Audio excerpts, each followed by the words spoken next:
Wait! Before we start, do you want a bundle of 30 printable Turkish PDF cheat sheets? Teaching you words and phrases for conversations for free? Then click the link in the description and sign up for a free lifetime account to get access. Hi everyone, it's Celine and welcome to Turkish Weekly Words. Yay! Today we're gonna speak Turkish together. Okay, let's start. I'm really excited about the topic, so let's go and see. Fruits! Yay! Finally about fruits. I'm so happy. Fruits. I really like fruits.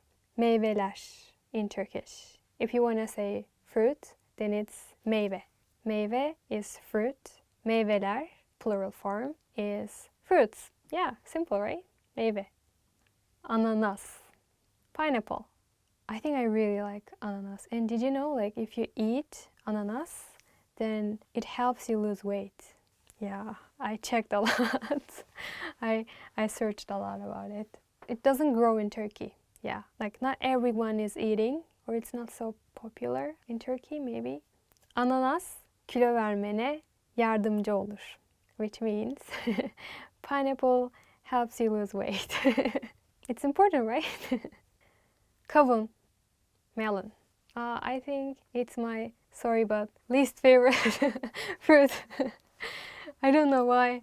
I'm sorry, kavun. I really don't like it. So my example is, of course, kavunu sevmiyorum. I don't like melon. Sevmiyorum means I don't like, I don't love. So I don't like melon. Kavunu sevmiyorum. I said it so dramatically, maybe. Kavunu sevmiyorum. No, like maybe it sounds better like that. Kavunu sevmiyorum. Elma. Apple. Oh, it's cute, right? I don't know why did I say cute to a fruit. I think apple is cute. In old times in Turkey, maybe in Turkish villages, if you have someone you love, but you're just too shy to show your love. And in old times in Turkey, it was kind of, how should I say, not so okay to show your love. So the girl was giving an apple to a guy. It means I love you. So if the girl just gives the apple to the guy understands, oh, maybe this girl has feelings for me, maybe like that. Her gün elma yemek sağlığınız için çok iyidir. It means like eating apple every day is good for your health. Çilek, strawberry. Oh, that's my favorite. I really like strawberry. Even when I speak about strawberry, I'm so happy. Çilek is awesome. Even like the sound is nice, right? Çilek. It's like something even cuter than apple. Çilek. Strawberry. So that is why my example is, of course. Her gün çilek yiyebilirim. I can eat strawberries every day, which is true. Her gün means every day, as I said before. Her gün çilek yiyebilirim. In Turkey, we also have like this as a name for girls. Çilek, strawberry. Hey strawberry, how are you? Hey çilek. It's really true. Like some girls are named as like çilek in Turkey. Çilek, naber? Naber means like, hi, how are you? Çilek. Like that. Portakal. Orange. I think it's same everywhere in the world, but in Turkey we think if you catch cold or flu and then if you eat orange, then you'll get well soon. Maybe that's why I kind of don't like it, because like every time when I eat orange, portakal, I remember the old times when I got sick. Oh, every time when I got sick, I had to eat orange because my family just pushed me to eat orange. It reminds me kind of being sick. I'm sorry. Oh, so yeah, let's give example like that. If you catch flu, then just eat orange. Eğer grip olursanız portakal yiyin. Okay, thank you guys for watching the video. Today we talked about fruits, which is my, I think, favorite topic. So I told you my favorite fruit and my least favorite fruit. So what are your favorites and which fruits you don't like or you dislike? Just tell me. And if you want to watch more videos or if you want to learn Turkish, then please visit turkishclass101.com. See you guys in the next video. Bye bye.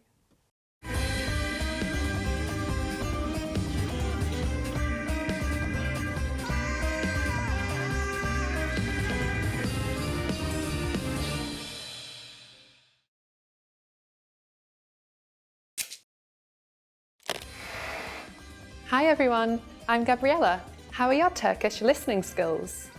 In this video, you'll have a chance to test them out with a quiz. First, you'll see an image and hear a question. Next comes a short dialogue. Listen carefully and see if you can answer correctly. We'll show you the answer at the end. Are you ready? Bir adam toplantıda şirketinin satış performansı hakkında rapor veriyor. Adam sunumu için hangi iki tabloyu kullanıyor? Lütfen elimizdeki kağıtlara bakalım. Soldaki tablo, şirketimizin son 3 yıldaki satışlarını ve bu yıl için öngörülen satışını göstermekte.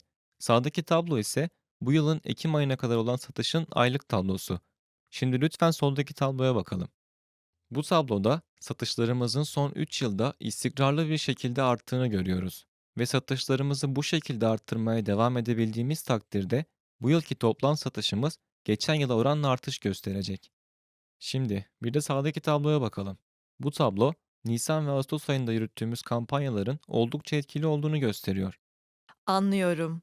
Fakat kampanyalardan sonraki Mayıs ve Eylül aylarında satışlarımız düştü. Haklısınız. Ancak sonradan bu tür bir canlanma olması da kaçınılmaz. Eğer satışlarımızı arttırmaya devam edebilirsek, yıllık satışımızda geçen yıl oranla bir artış olmasını beklemekteyim.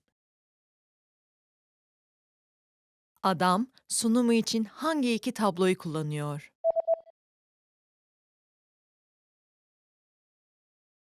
Bir adam toplantıda şirketinin satış performansı hakkında rapor veriyor.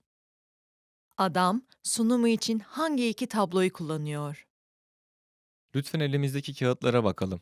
Soldaki tablo, şirketimizin son 3 yıldaki satışlarını ve bu yıl için öngörülen satışını göstermekte. Sağdaki tablo ise bu yılın Ekim ayına kadar olan satışın aylık tablosu. Şimdi lütfen soldaki tabloya bakalım. Bu tabloda satışlarımızın son 3 yılda istikrarlı bir şekilde arttığını görüyoruz. Ve satışlarımızı bu şekilde arttırmaya devam edebildiğimiz takdirde bu yılki toplam satışımız geçen yıla oranla artış gösterecek. Şimdi bir de sağdaki tabloya bakalım. Bu tablo, Nisan ve Ağustos ayında yürüttüğümüz kampanyaların oldukça etkili olduğunu gösteriyor. Anlıyorum. Fakat kampanyalardan sonraki Mayıs ve Eylül aylarında satışlarımız düştü. Haklısınız. Ancak sonradan bu tür bir canlanma olması da kaçınılmaz. Eğer satışlarımızı arttırmaya devam edebilirsek, yıllık satışımızda geçen yıl oranla bir artış olmasını beklemekteyim. Did you get it right? I hope you learned something from this quiz. Let us know if you have any questions. See you next time.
Herkese merhaba, ben Zehra.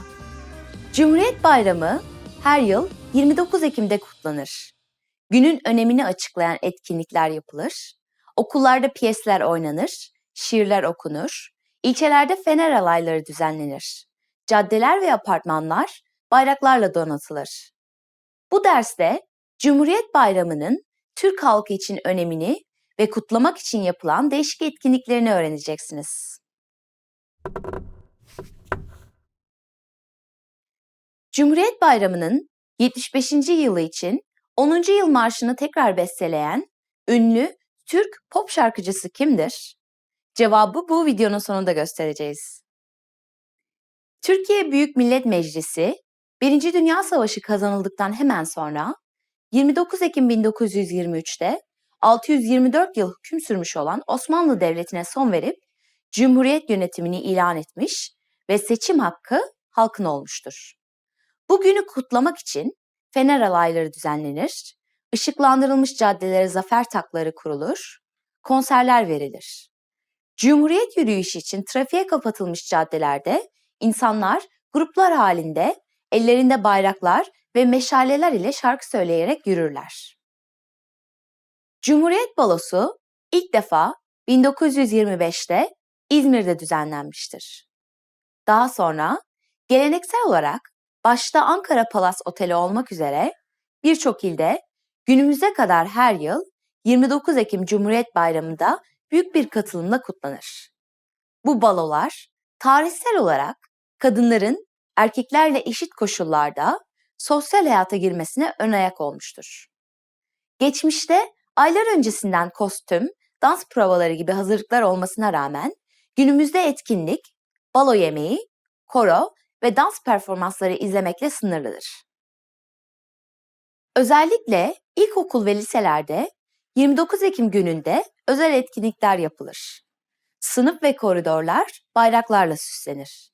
Günün anlam ve önemiyle ilgili piyesler hazırlanır, şiirler ve kompozisyonlar okunur. Kimi yerlerde ilçelikteki bütün okulların bağlı olduğu tematik resim yarışmaları düzenlenir. 29 Ekim günü okullar için resmi tatildir. Ayrıca bugün noterler, banka ve muhtarlıklar da tatil yapar. 28 Ekim günü ise okullar yarım gün ders yapar.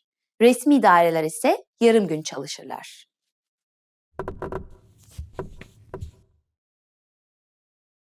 ...29 Ekim'in Salı veya Cuma gününe denk geldiği yıllarda bazen resmi tatile Pazartesi ve Perşembe de katılır. Hafta sonu ile birleşen bu 4 günlük tatili İstanbul, İzmir, Ankara gibi büyük şehirlerde çalışanlar tatil yerlerine giderek değerlendirirler. Ve şimdi size deminki quizin cevabını vereceğim. Cumhuriyet Bayramı'nın 75. yılı için 10. yıl marşını tekrar besteleyen ünlü Türk pop şarkıcısı kimdir? 10. yıl marşının orijinali Cumhuriyet'in kuruluşunun 10. yılı kutlamaları için bestelenmiştir. Ünlü pop şarkıcısı Kenan Doğulu ise 1999 yılında Cumhuriyet'in 75. yılı kutlamaları kapsamında 10. yıl marşını yorumlamış ve single olarak müzikseverlerin beğenisine sunmuştur. Bu dersi nasıl buldunuz? İlginç bir şeyler öğrendiniz mi? Ülkenizdeki milli bayramlarda grupça yaptığınız etkinlikler varsa kısaca bahseder misiniz? turkishclass101.com'a yorumlarınızı bırakın. Bir sonraki derse görüşmek üzere. Bye bye.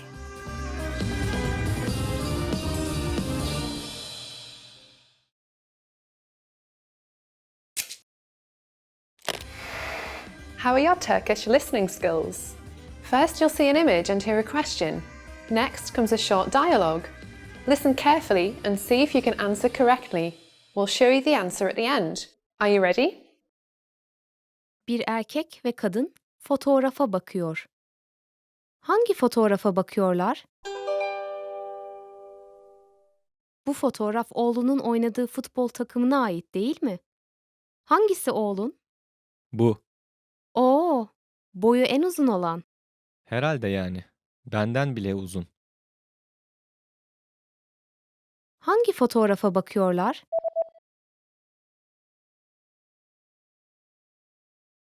Bir erkek ve kadın fotoğrafa bakıyor. Hangi fotoğrafa bakıyorlar? Bu fotoğraf oğlunun oynadığı futbol takımına ait değil mi?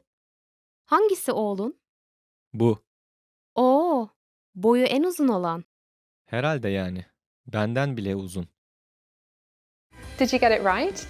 I hope you learned something from this quiz. Let us know if you have any questions. See you next time.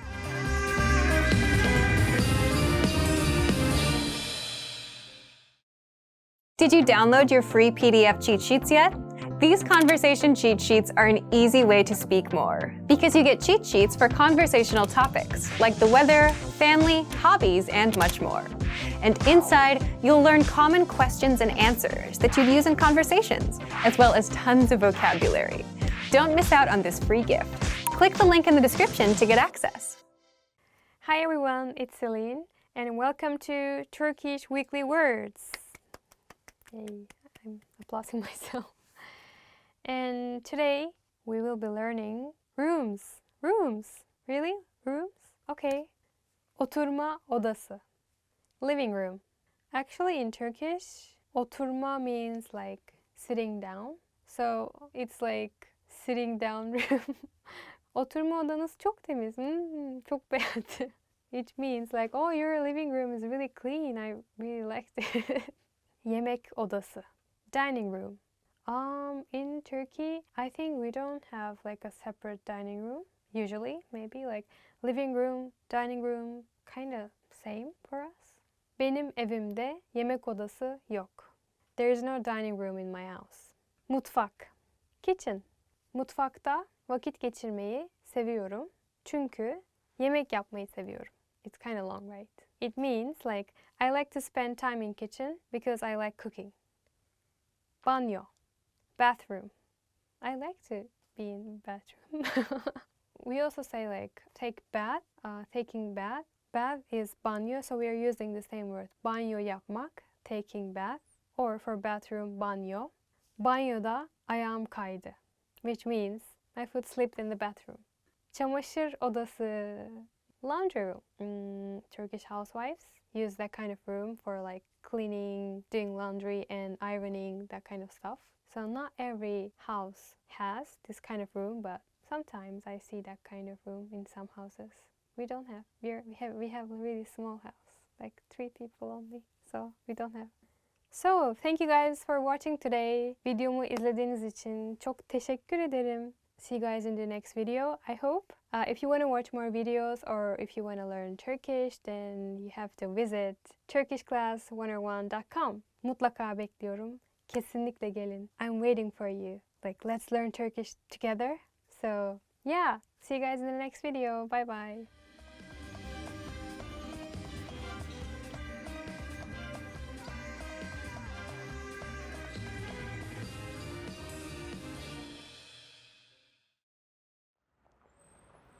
You are at a bus terminal where you've just bought a long-distance ticket. Which row and seat number are you in?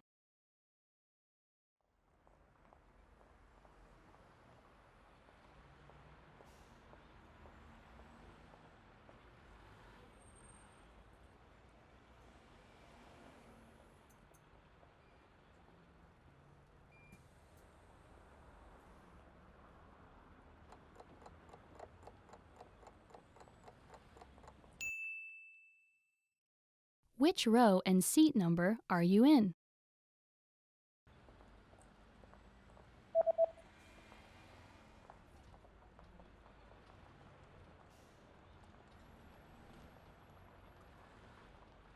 The ticket says that you're in the 8th row in seat C. 8. sıra C koltuğu.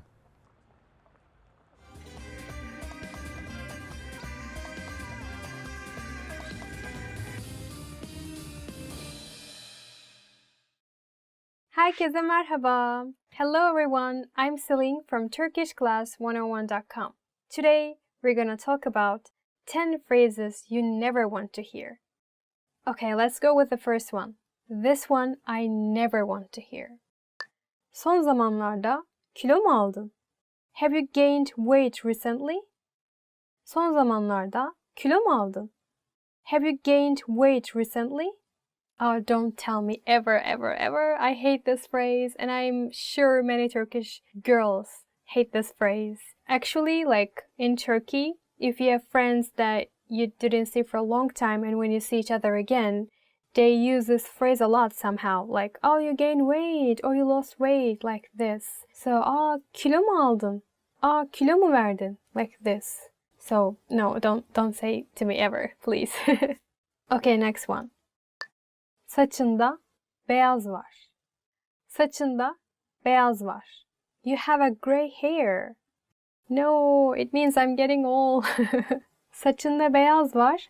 Maybe you shouldn't say to the usually like middle-aged Turkish women because I think they're not gonna like it. No, don't say it. Ben sana dedim. I told you so. Ben sana dedim. It means I told you so. Oh, you hear from Turkish mothers a lot. And I heard a lot.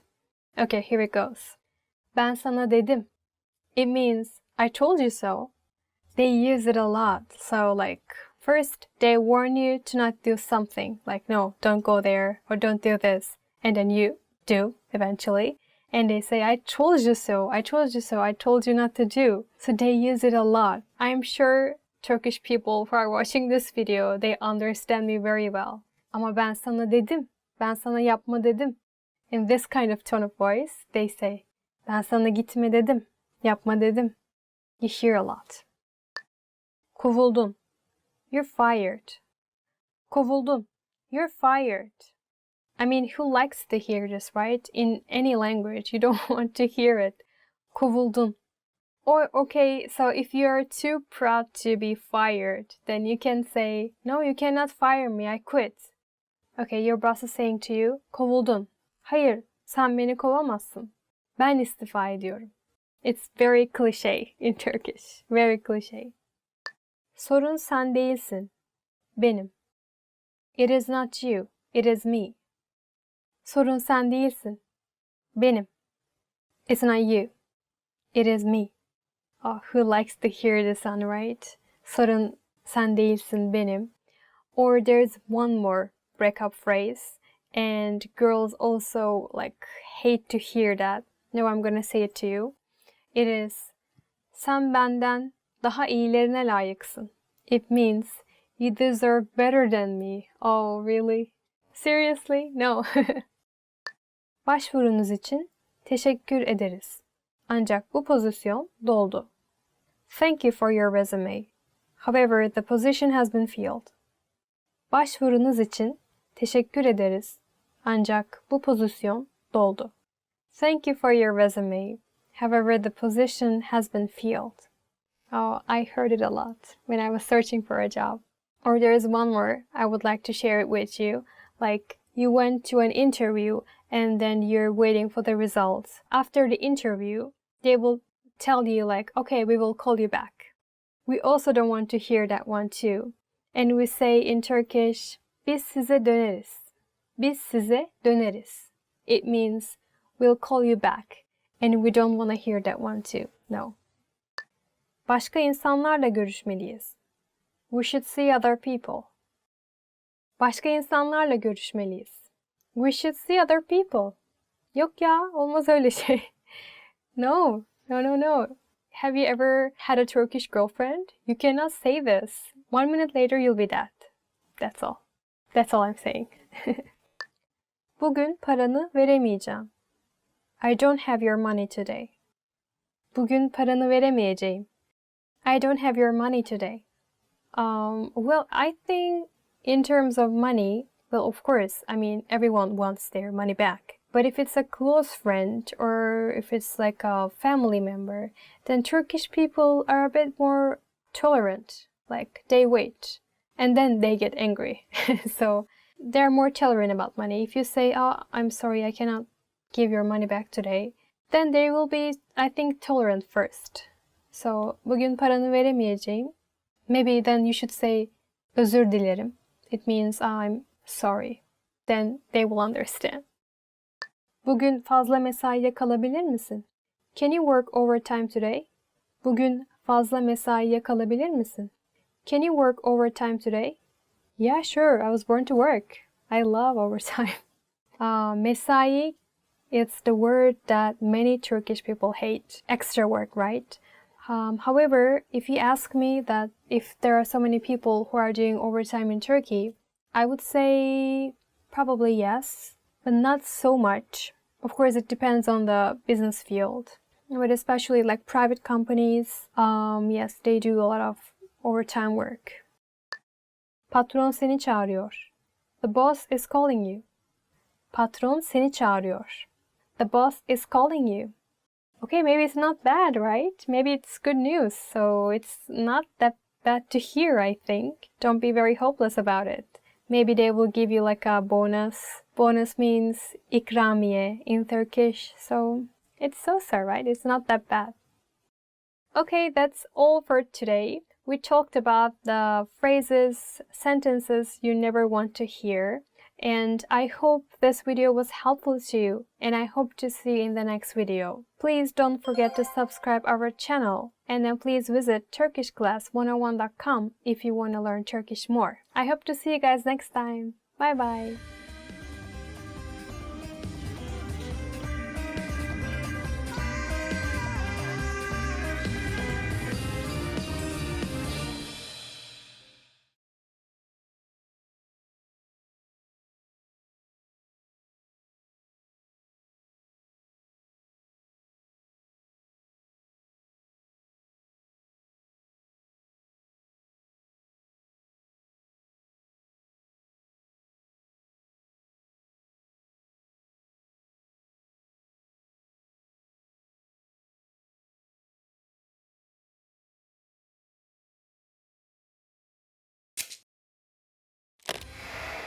How are your Turkish listening skills?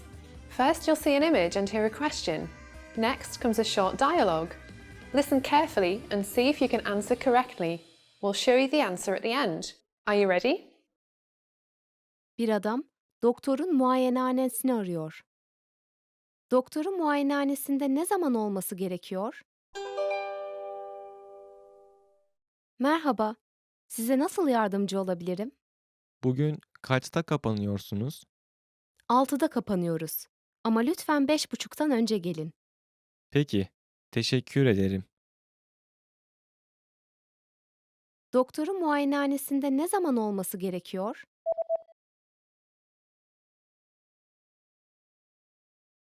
Bir adam doktorun muayenehanesini arıyor. Doktorun muayenehanesinde ne zaman olması gerekiyor? Merhaba, size nasıl yardımcı olabilirim? Bugün kaçta kapanıyorsunuz? 6'da kapanıyoruz. Ama lütfen 5.30'dan önce gelin. Peki, teşekkür ederim. Did you get it right? I hope you learned something from this quiz. Let us know if you have any questions. See you next time.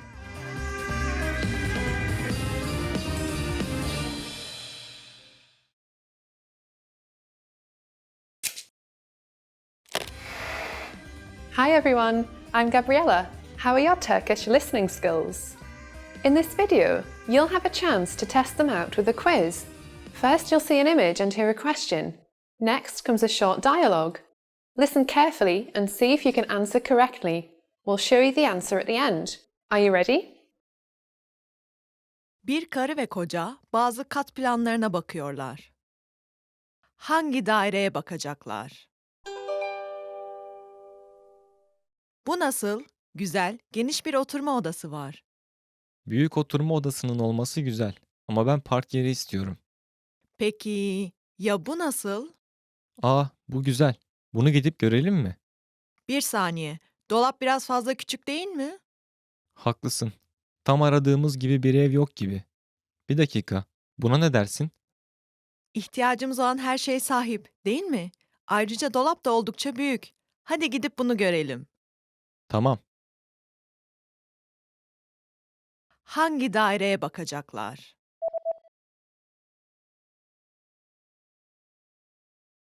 Bir karı ve koca bazı kat planlarına bakıyorlar.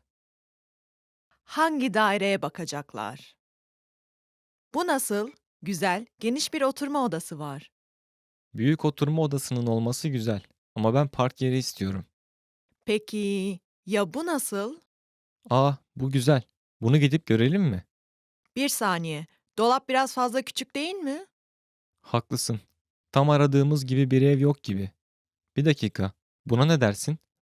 İhtiyacımız olan her şey sahip, değil mi? Ayrıca dolap da oldukça büyük. Hadi gidip bunu görelim. Tamam. Did you get it right? I hope you learned something from this quiz. Let us know if you have any questions. See you next time.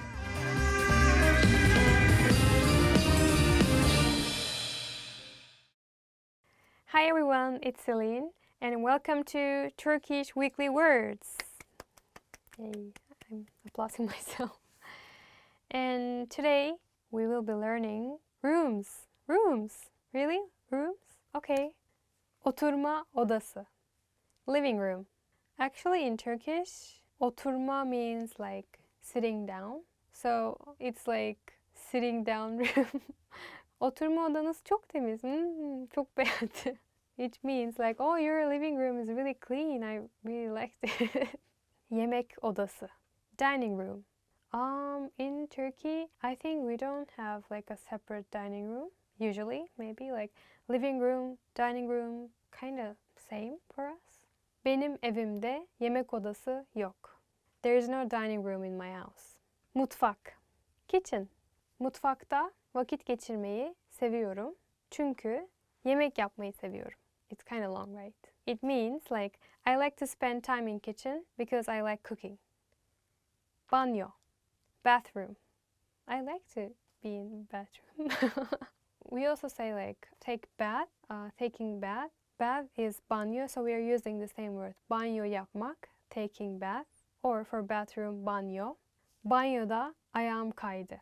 Which means my foot slipped in the bathroom. Çamaşır odası. Laundry room. Turkish housewives use that kind of room for like cleaning, doing laundry and ironing, that kind of stuff.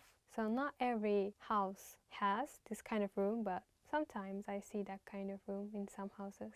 We don't have. We have a really small house, like 3 people only. So we don't have.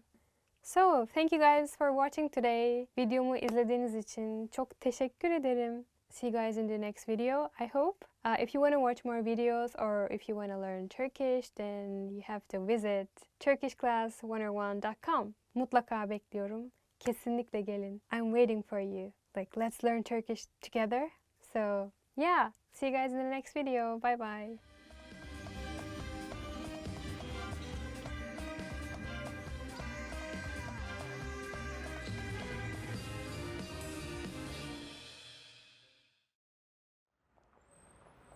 You are at a bus terminal where you've just bought a long-distance ticket. Which row and seat number are you in?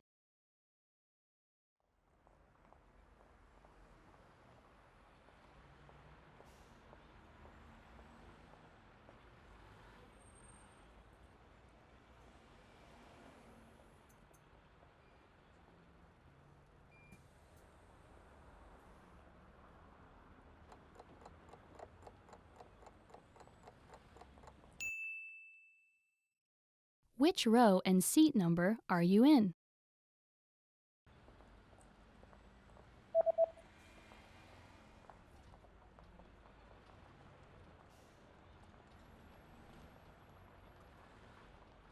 The ticket says that you're in the 8th row in seat C. 8. sıra C koltuğu.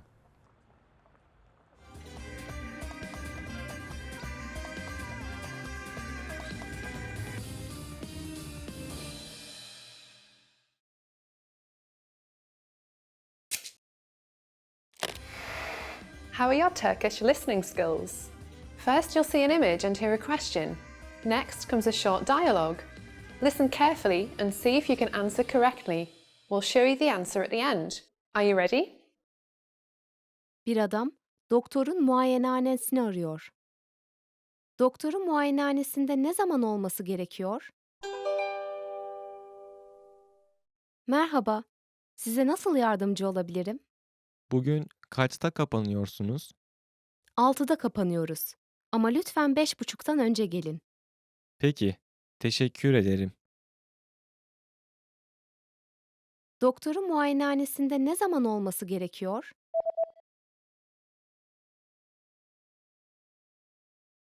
Bir adam doktorun muayenehanesini arıyor. Doktorun muayenehanesinde ne zaman olması gerekiyor? Merhaba, size nasıl yardımcı olabilirim? Bugün kaçta kapanıyorsunuz? 6'da kapanıyoruz. Ama lütfen 5.30'dan önce gelin. Peki, teşekkür ederim. Did you get it right? I hope you learned something from this quiz. Let us know if you have any questions. See you next time.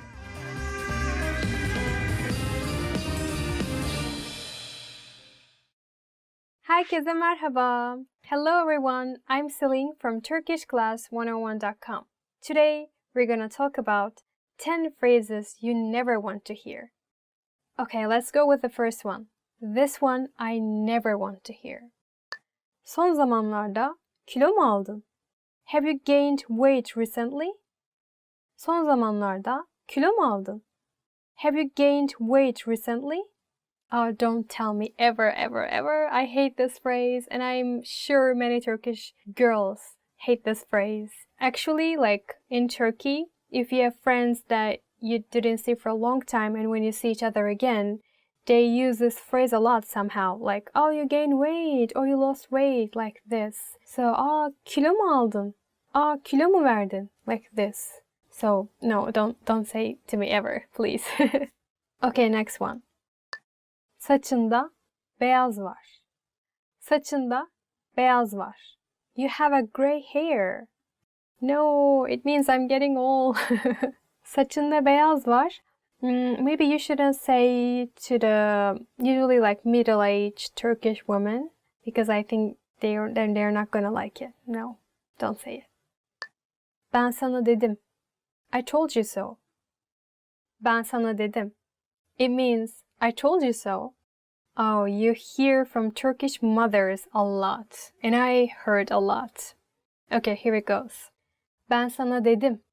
It means I told you so. They use it a lot. So like, first they warn you to not do something. Like, no, don't go there or don't do this. And then you do eventually. And they say, I told you so, I told you so, I told you not to do. So they use it a lot. I'm sure Turkish people who are watching this video, they understand me very well. Ama ben sana dedim, ben sana yapma dedim. In this kind of tone of voice, they say, ben sana gitme dedim, yapma dedim. You hear a lot. Kovuldun. You're fired. Kovuldun. You're fired. I mean, who likes to hear this, right? In any language, you don't want to hear it. Kovuldun. Or, okay, so if you're too proud to be fired, then you can say, no, you cannot fire me, I quit. Okay, your boss is saying to you, kovuldun. Hayır, sen beni kovamazsın. Ben istifa ediyorum. It's very cliche in Turkish. Very cliche. Sorun sen değilsin. Benim. It is not you, it is me. Sorun sen değilsin. Benim. It's not you. It is me. Oh, who likes to hear this one, right? Sorun sen değilsin benim.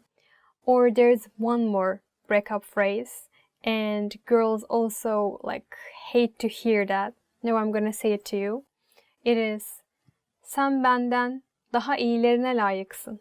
It means you deserve better than me. Oh, really? Seriously? No. Başvurunuz için teşekkür ederiz. Ancak bu pozisyon doldu. Thank you for your resume. However, the position has been filled. Başvurunuz için teşekkür ederiz. Ancak bu pozisyon doldu. Thank you for your resume. However, the position has been filled. Oh, I heard it a lot when I was searching for a job. Or there is one more, I would like to share it with you. Like, you went to an interview and then you're waiting for the results. After the interview, they will tell you like, okay, we will call you back. We also don't want to hear that one too. And we say in Turkish, biz size döneriz. Biz size döneriz. It means we'll call you back. And we don't want to hear that one too. No. Başka insanlarla görüşmeliyiz. We should see other people. Başka insanlarla görüşmeliyiz. We should see other people. Yok ya, olmaz öyle şey. No. Have you ever had a Turkish girlfriend? You cannot say this. 1 minute later you'll be dead. That's all. That's all I'm saying. Bugün paranı veremeyeceğim. I don't have your money today. Bugün paranı veremeyeceğim. I don't have your money today. Well, I think in terms of money, well, of course, I mean, everyone wants their money back. But if it's a close friend or if it's like a family member, then Turkish people are a bit more tolerant. Like, they wait and then they get angry. So they're more tolerant about money. If you say, oh, I'm sorry, I cannot give your money back today, then they will be, I think, tolerant first. So, bugün paranı veremeyeceğim. Maybe then you should say, özür dilerim. It means I'm sorry. Then they will understand. Bugün fazla mesaiye kalabilir misin? Can you work overtime today? Bugün fazla mesaiye kalabilir misin? Can you work overtime today? Yeah, sure. I was born to work. I love overtime. Mesai, it's the word that many Turkish people hate. Extra work, right? However, if you ask me that if there are so many people who are doing overtime in Turkey, I would say probably yes, but not so much. Of course, it depends on the business field. But especially like private companies, yes, they do a lot of overtime work. Patron seni çağırıyor. The boss is calling you. Patron seni çağırıyor. The boss is calling you. Okay, maybe it's not bad, right? Maybe it's good news, so it's not that bad to hear, I think. Don't be very hopeless about it. Maybe they will give you like a bonus. Bonus means ikramiye in Turkish, so it's so-so, right? It's not that bad. Okay, that's all for today. We talked about the phrases, sentences you never want to hear. And I hope this video was helpful to you, and I hope to see you in the next video. Please don't forget to subscribe our channel, and then please visit turkishclass101.com if you want to learn Turkish more. I hope to see you guys next time. Bye bye.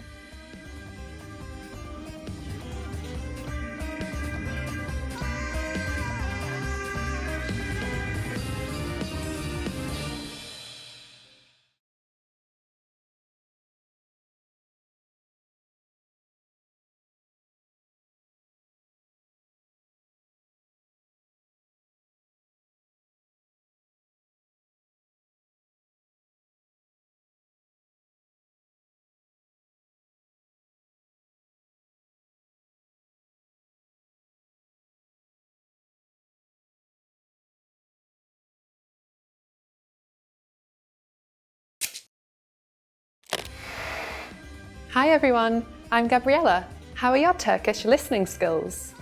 In this video, you'll have a chance to test them out with a quiz. First, you'll see an image and hear a question. Next comes a short dialogue. Listen carefully and see if you can answer correctly. We'll show you the answer at the end. Are you ready? Bir karı ve koca bazı kat planlarına bakıyorlar. Hangi daireye bakacaklar? Bu nasıl? Güzel, geniş bir oturma odası var. Büyük oturma odasının olması güzel ama ben park yeri istiyorum. Peki, ya bu nasıl? Bu güzel. Bunu gidip görelim mi?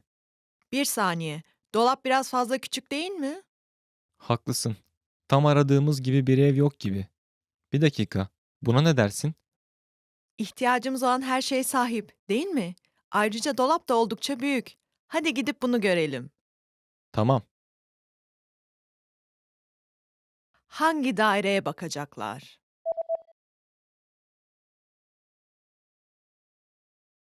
Bir karı ve koca bazı kat planlarına bakıyorlar. Hangi daireye bakacaklar? Bu nasıl? Güzel, geniş bir oturma odası var. Büyük oturma odasının olması güzel ama ben park yeri istiyorum. Peki, ya bu nasıl? Bu güzel. Bunu gidip görelim mi? Bir saniye, dolap biraz fazla küçük değil mi? Haklısın. Tam aradığımız gibi bir ev yok gibi. Bir dakika. Buna ne dersin? İhtiyacımız olan her şeye sahip, değil mi? Ayrıca dolap da oldukça büyük. Hadi gidip bunu görelim. Tamam. Did you get it right? I hope you learned something from this quiz. Let us know if you have any questions. See you next time.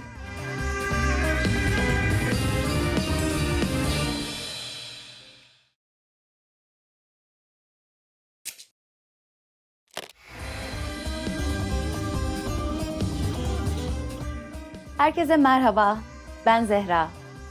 Bu bayram halk arasında Şeker Bayramı olarak da bilinir. Bir ay tutulan orucu takiben 3 gün boyunca kutlanır. Bir tür ay takvimi olan Hicri takvime göre her yıl değişen zamanlarda kutlanır. Bayramdan bir önceki güne Arife denir ve yarım gün resmi tatildir. Bu derste Ramazan bayramının genel anlamını ve Türk gelenekleriyle nasıl kutlandığını öğreneceksiniz. Ramazan bayramı sadece Türkiye'de, halk arasında şeker bayramı olarak da anılır. Peki bu polemik yaratan isim farklılığının sebebi nedir? Cevabı bu videonun sonunda göstereceğiz. İslam inancına göre kutsal olan Ramazan ayı boyunca oruç tutulur. Ramazan ayında Müslümanların gün doğmadan önce yedikleri yemeğe sahur denir. Sahur vakti de Hicri takvime göre her gün değiştiği için Türkiye'de sokaklardan geçen Ramazan davulcularıyla duyurulur. Gün sonunda yenen yemekle oruç açılır. Bu yemeğe iftar denir. İstanbul'da iftar, ezan sesleri eşliğinde Sultanahmet Meydanı'nda atılan topla duyurulur. Meydanlara halk için iftar çadırları kurulur. Ramazan bayramının ilk gününde erkekler camilerde bayram namazı kılar. Namazdan sonra ise hutbe okunur. Daha sonra aileler bayram ziyaretine çıkar. Yakın akrabalar ve aile dostları sırasıyla ziyaret edilir. Bu ziyaretlerde genellikle misafirlere rahatlamak için kolonya veya gül suyu sunulur. Bazı evlerde önden likörle çikolata, lokum veya badem şekeri ikram edilir. Yakın akrabaların evlerinde neredeyse tüm gün süren bir yemek ziyafeti olur. Bayramda erken kalkılır. En yeni, temiz kıyafetler giyilir. Bakımlı olmak önemlidir. Bu yüzden erkekler bayram tıraşına giderler. Çocuklara çeşitli hediyeler, örneğin bayramlık adı verilen yeni kıyafetler her ailenin bütçesi el verdiğince alınır. Ailenin büyükleri ellerini öpen çocuklara bayram harçlığı verirler. Bu genelde çocuk 18 yaşına gelip reşit olana kadar devam eder. Mahalle çocukları gruplar halinde kapı kapı dolaşarak şekerleme toplarlar. Şeker bayramında ailenin büyükleri çocuklara harçlıkları mendil içinde verirler. Bu geleneğin amacı çocuğun herkesin önünde para almaktan mahcup olmamasını sağlamak içindir. Ve şimdi size deminki quizin cevabını vereceğim. Ramazan bayramı sadece Türkiye'de halk arasında şeker bayramı olarak da anılır. Peki bu tartışma yaratan isim farklılığının sebebi nedir? Bu tartışma şeker kelimesinin bayramın dini içeriğini yansıtmadığını savundan ortaya çıkmıştır. Aslında şeker kelimesi Osmanlıca'da yazılışı benzeyen şükürden gelir. Oruç, Tanrı'ya şükretme ibadeti olarak görüldüğünden şükür bayramı da denirdi. Daha sonra şekerleme satan seyyar satıcıların da artmasıyla değişerek şeker bayramı adını almıştır. Bu dersi nasıl buldunuz? İlginç bir şeyler öğrendiniz mi? Dini bayramlarda sizin ülkenizde misafirlere neler ikram edilir? turkishclass101.com'a yorumlarınızı bırakın. Bir sonraki derse görüşmek üzere. Bye bye.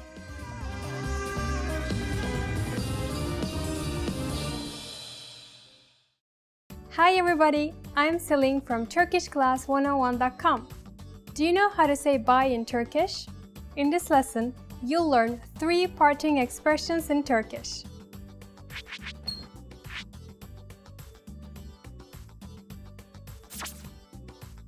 Let's start with the easiest one. Hoşça kal. Hoşça kal. This means goodbye in Turkish. This expression literally means stay well.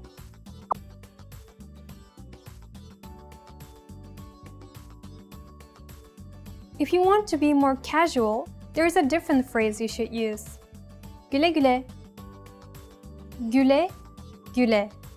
This means bye-bye in Turkish. When speaking with strangers or friends, you can use this parting expression. It literally means living while smiling and is a Turkish version of bye-bye.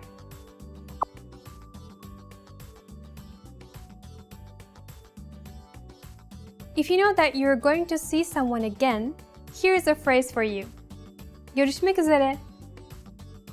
Görüşmek üzere. This means see you later. Görüşmek üzere literally means until I see you.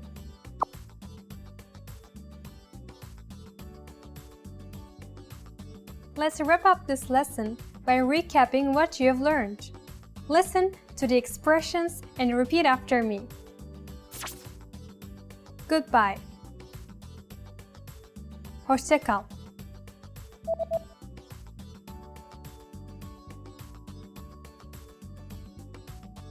Hoşça kal. Bye bye. Güle güle.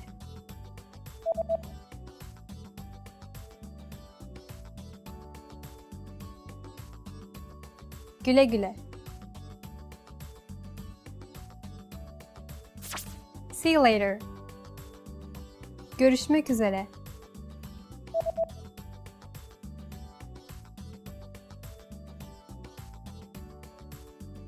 Görüşmek üzere.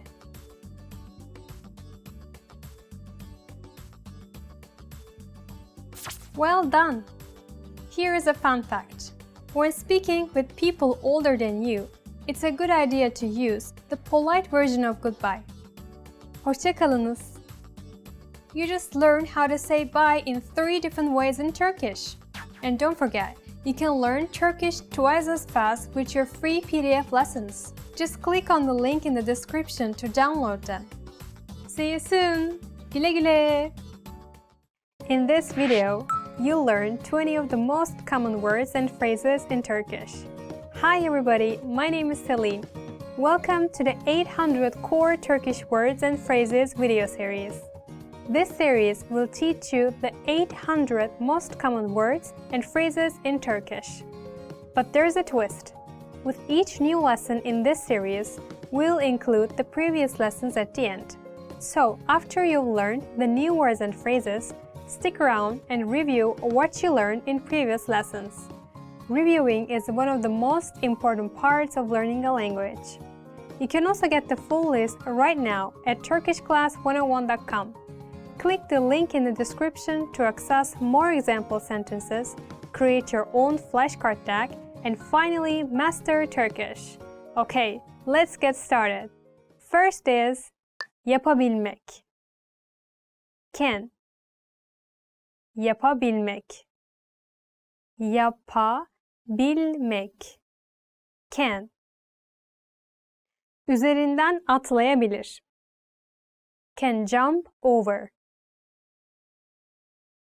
Üzerinden atlayabilir. 0. Zero. 0. Sıfır. Zero. 0 numara. Number 0. 0 numara. 1. 1.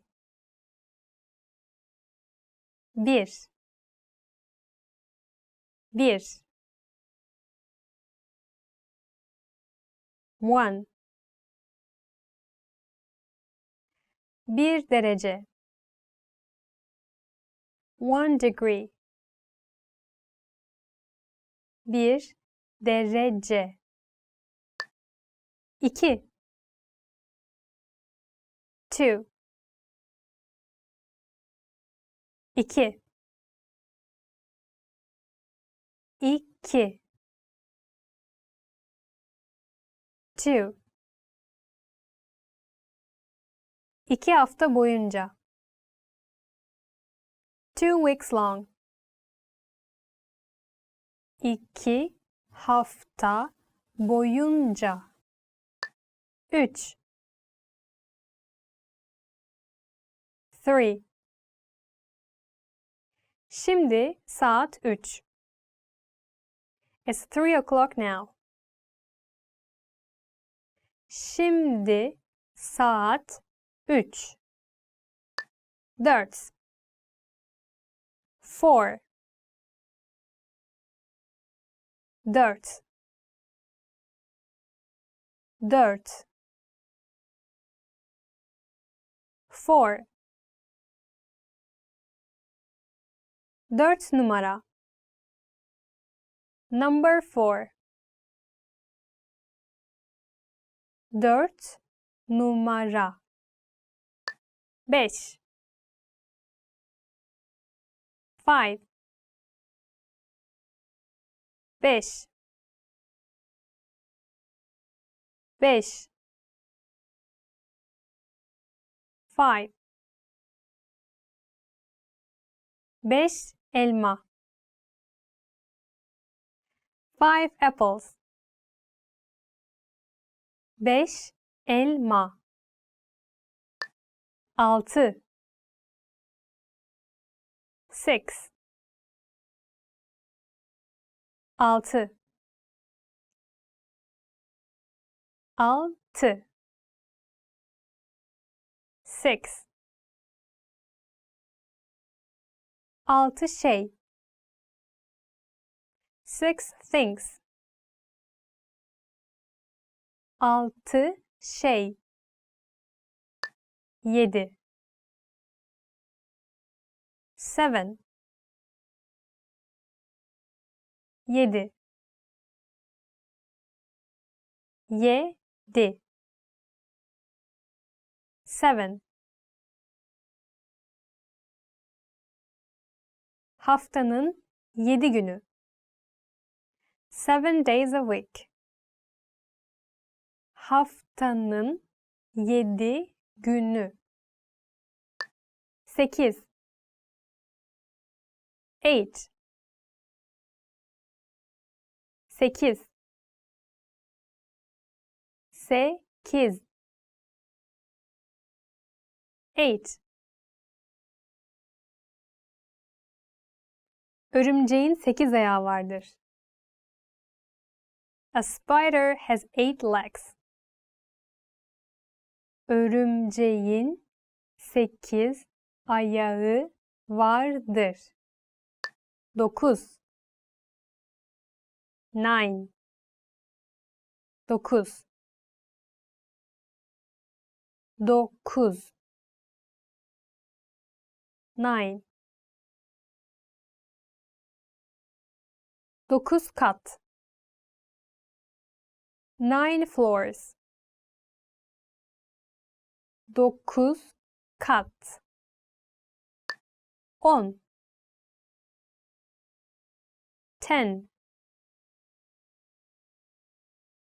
10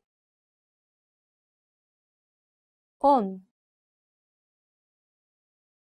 10 10 parça.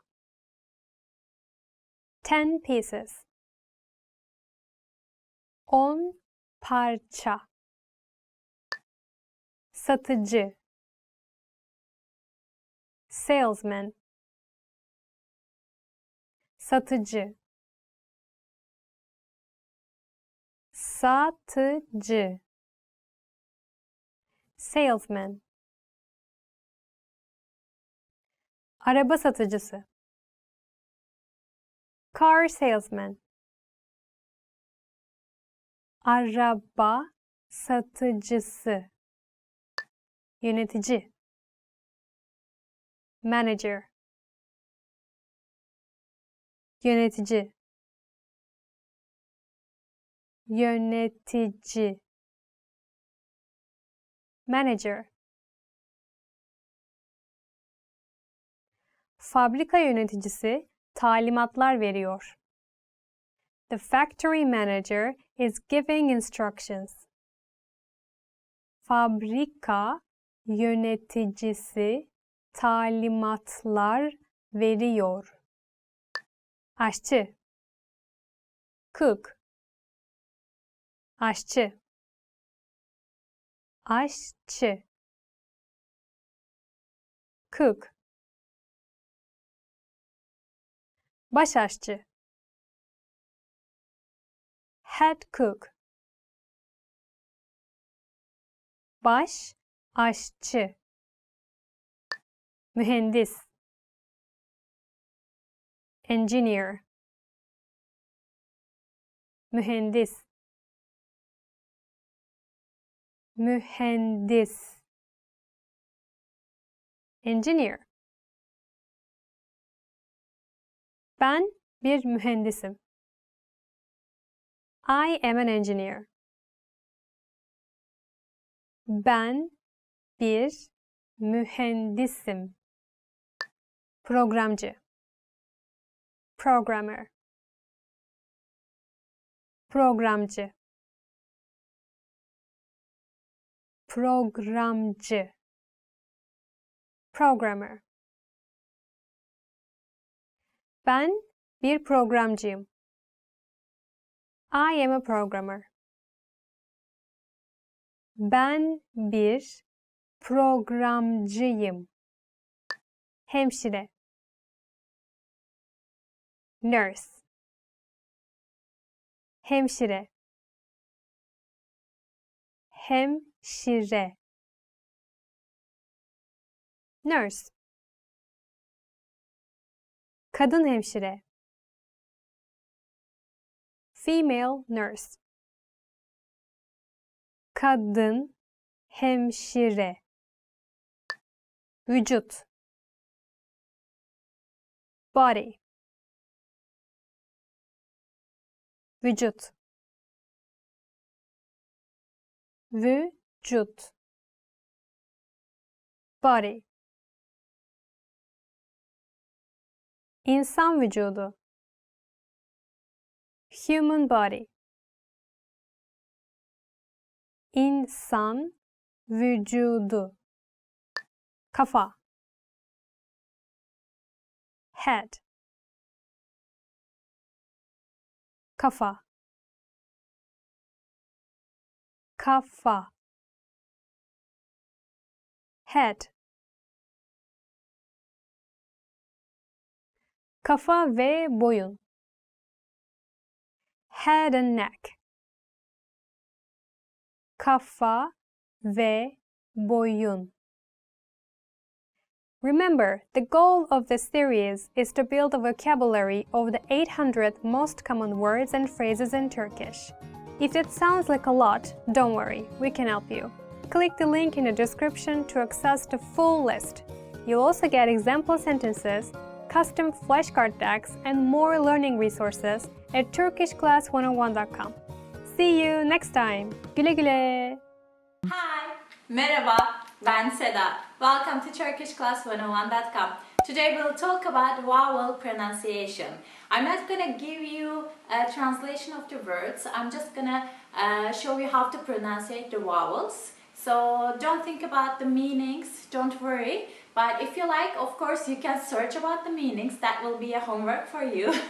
But the important thing is here is the pronunciation. Turkish is said that it's a language of, it's pronounced as it is written. That's mostly the case is like that, but not exactly. So I'm just gonna give you the tricks. Of course, there are a lot of different words, different pronunciations, not rules, but the way we say things, especially different dialects, different regions have different type of pronunciation. So it's not a fixed thing, but these are the basics. So let's start with it. As you know, Turkish has 8 vowels. Let me just say them to you. I will put somewhere here or here, I don't know, or here. A,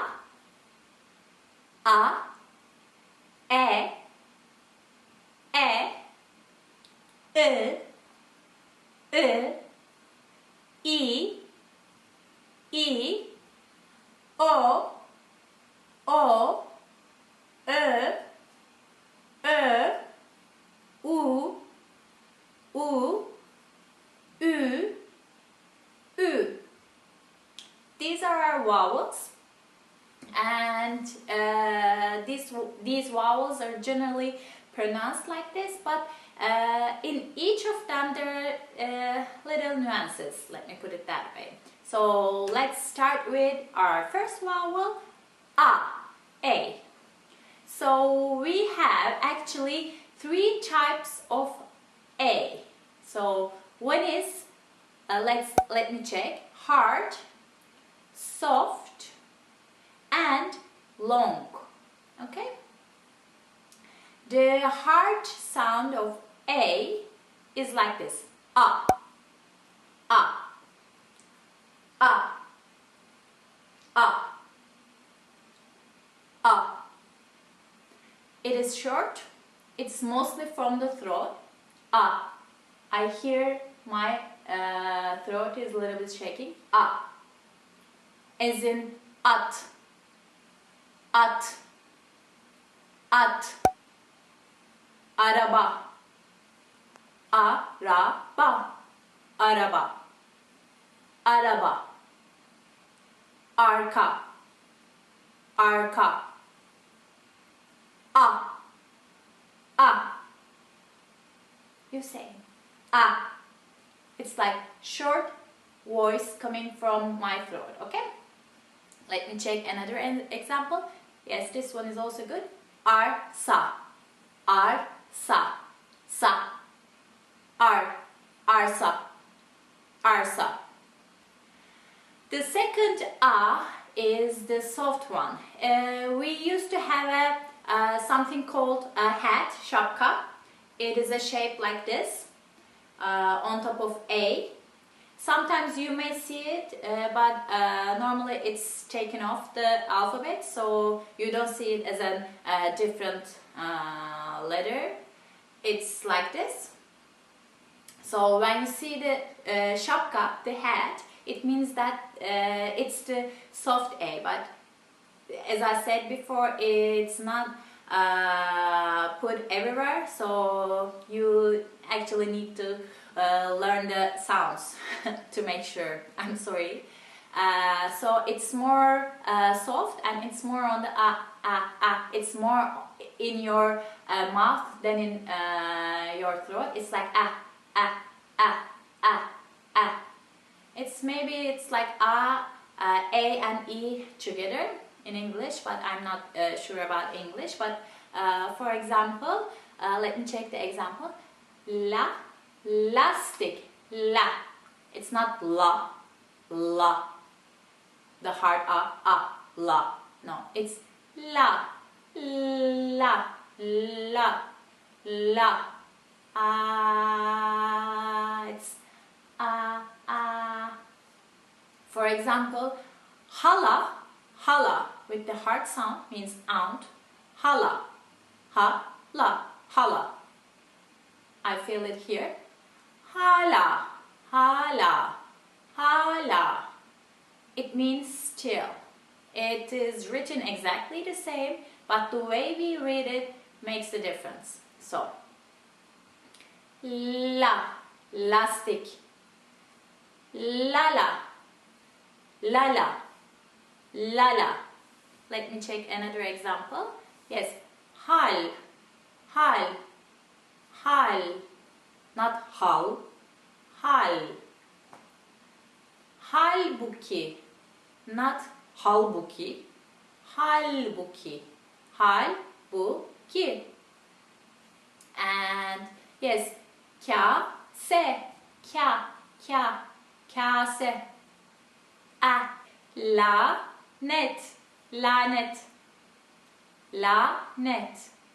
Lazım, lazım, lazım. Lale, lale, lale. So the third A is like a actual double A. It's the long A.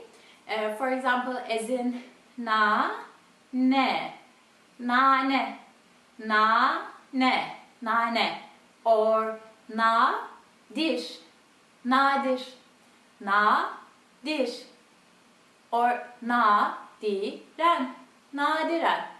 It's not nadiren, it's not nane, or it's not, let me check, katil. It's not katil, it's katil. Or hatta, ta. It's at the end this time. Hat ta. Or ta rih. Ta rih. It's ta rih. Ta rih. So these are written the same except the hat one. But they are pronounced differently. So if you are very confused right now, don't worry, it takes time, it takes practice. It's in every language actually. It's the same with the English. It takes time to learn these things. It's just a good practice if you have a, for example, a Turkish subtitle and you are listening Turkish, so you hear how they pronounce some words. But in time you will catch the way of how it's pronounced. So don't try to memorize these things. These things are just to give you a handbook, so you can now okay, this is the long A, this is the hard A, this is the soft A. I know these things in concept. Now I can listen and try to hear them from the native speakers. Otherwise it will be a very depressing thing to try to learn every word. Is this the long A or is this the hard A? It will bump you down, so don't worry, just go with the flow, just try to hear and try to learn about the concepts, okay? Okay, let's continue. Now let's come to the the English E. So here we have two different E's actually. One is açık, the other is kapalı. Open E and closed E. So open E is like it's like it's going out to the world. And the closed is like It's more in your mouth. And the other one is like It's like something like that. So let's give you examples. I have notes here, so I can read it to you. Yes. For example, for open it's eş, eş. Or sen. It's not sen. Sen. Or ekmek. It's out on the open. Ekmek.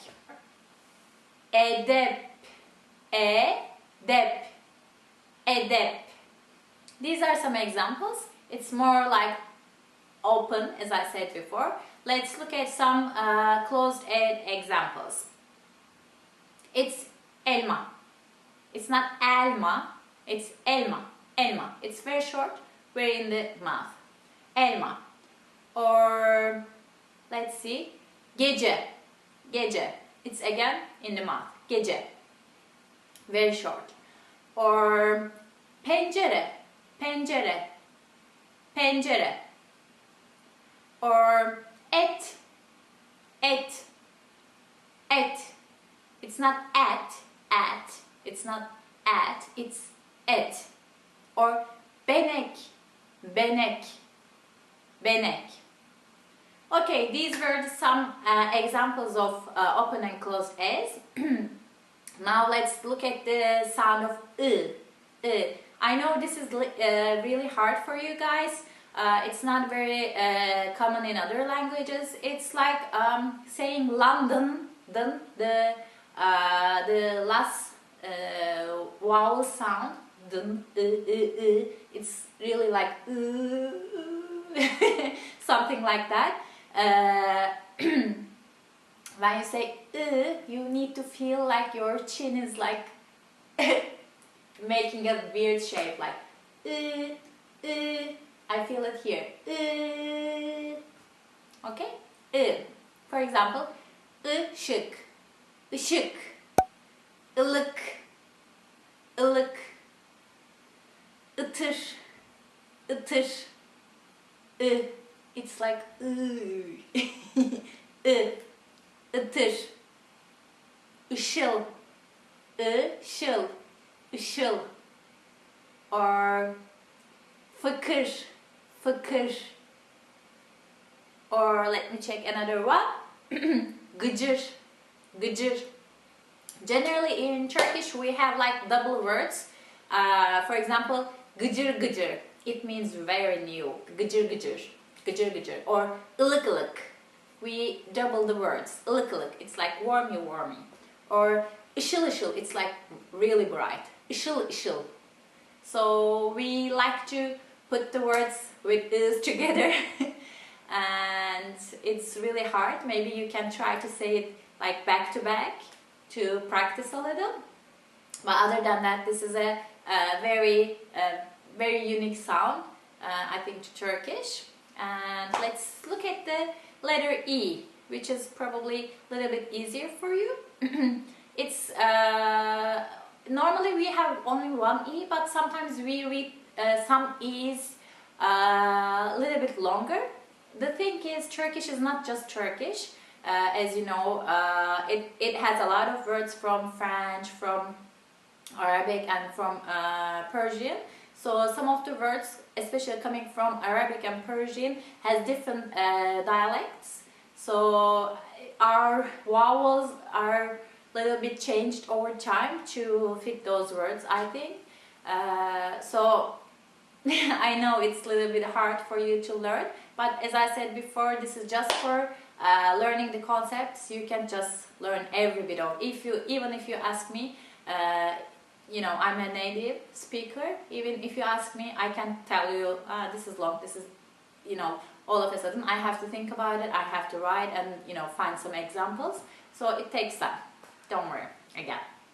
So with our normal is, for example, is, I, is, izci, or diş, or dil. These are our regular E's. I, I, I. This is a little bit on the throat. I'm making vowel sounds and my throat is scratching a little. Sorry. Let me için, or bir, or iki. The numbers iki. This is, I think, one of the less complicated sounds. Let's look at the long E's. For example, icat. Icat. We are just making it a little bit longer. It's not icat. It's icat. Or bitap. Bitap. These are a little bit old school words coming from Arabic and Persian. Biçare. Biçare. Or cani. Cani. Hayati. Ti. Nihai. Nihai. Or fuzuli. Fuzuli. And one more. Veli. Veli. Okay? It's not veli. It's not fuzuli. It's not, you are just not cutting your breath there. You're just making it a little bit longer. Okay, guys? Now let's see the hard O and soft O. Let me get a cup of my tea. Just soften my throat. Okay, so now O's. We have two O's. One is hard, one is soft. Okay? Hard O's is like O, just like that. O, or ot, or ok, or ocak, orman, and ortak, o, ot, o. It's a little bit on the mouth. You are making it very circular. You need to remember when we make O, we make it circular, and when we make Ö, we use our tongue to make the dots on the O. So for now it's O. And for the soft O, it's not that circular, not like O. It's like, for example, let me loş. O. It's more on the back, a little bit on the back. It's like ok. It's the hard one. Lo. Loş. It's on the back a little. Okay? Loş. Loca. Loca. Lokman. Lokman. Lokma. Lokma. Lokma. Let me check another example. Lokum. Lokum. Or nohut. Nohut. It's not nohut. No. Nohut. It's nohut. Nohut. I feel it more here. Nohut. Ok. Ok. The hard O is on the lips. The soft O is a little bit on the back. Okay? You are still using your lips, of course, but it's little on the back.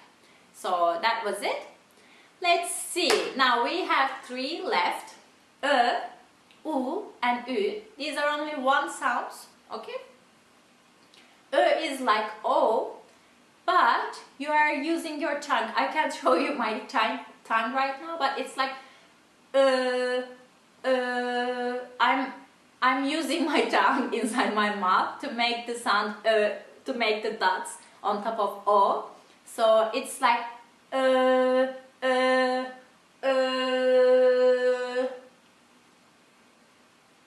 I'm putting my tongue here. Öğretmen. Öğretmen. Önlük. Önlük. Ön. Ön. Öğrenci.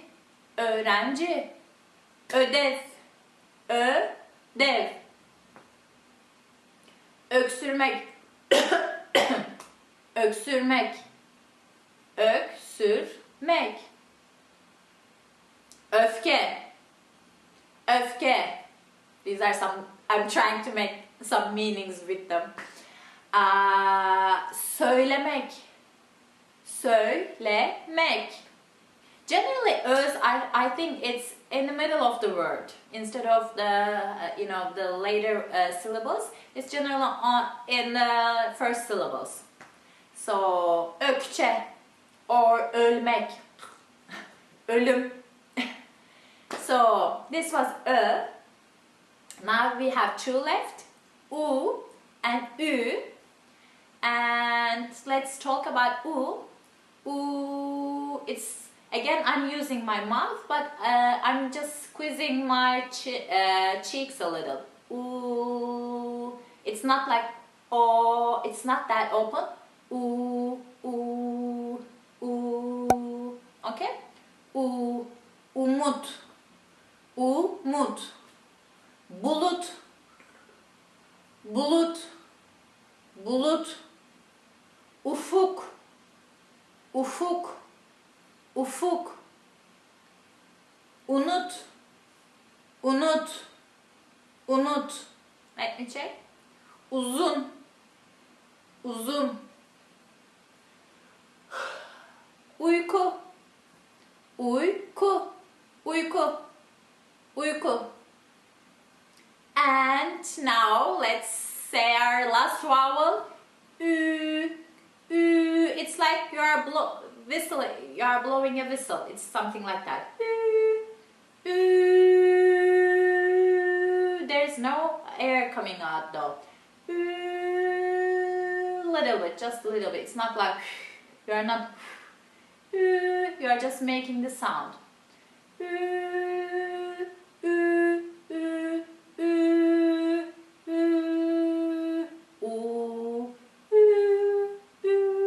Okay? So, let's make some, give some examples. Let me check. Yes. Üşümek. Üşümek. Üşümek. Ütü. Ütü. Ütü. Üzgün. Üzgün. Üzgün. Üzgün. Üçgen. Yeah, like this. Üçgen. Üçgen. Üç. Üç. Üç. Sürü. Sürü. Sürü. Okay. Okay, that's it, guys. These were our vowels. I'll just say them one more time.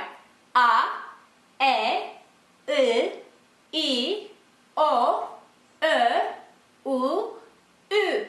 8 of them. So just try to repeat with me, and if you want a homework, you can try to find the meanings of the words I just said. Maybe you know some of them, maybe you don't know them. So you can check it out, and it would be a good vocab homework for you guys. See you later. I hope you enjoyed the lessons. Bye. Want to speed up your language learning? Take your very first lesson with us. You'll start speaking in minutes and master real conversations. Sign up for your free lifetime account. Just click the link in the description.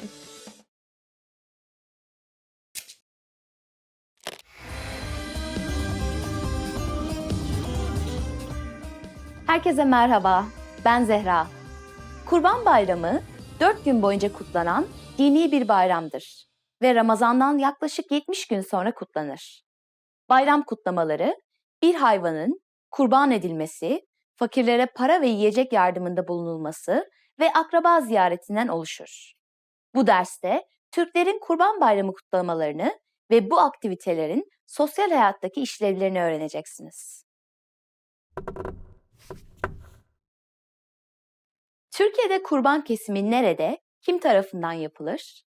Cevabı bu videonun sonunda göstereceğiz.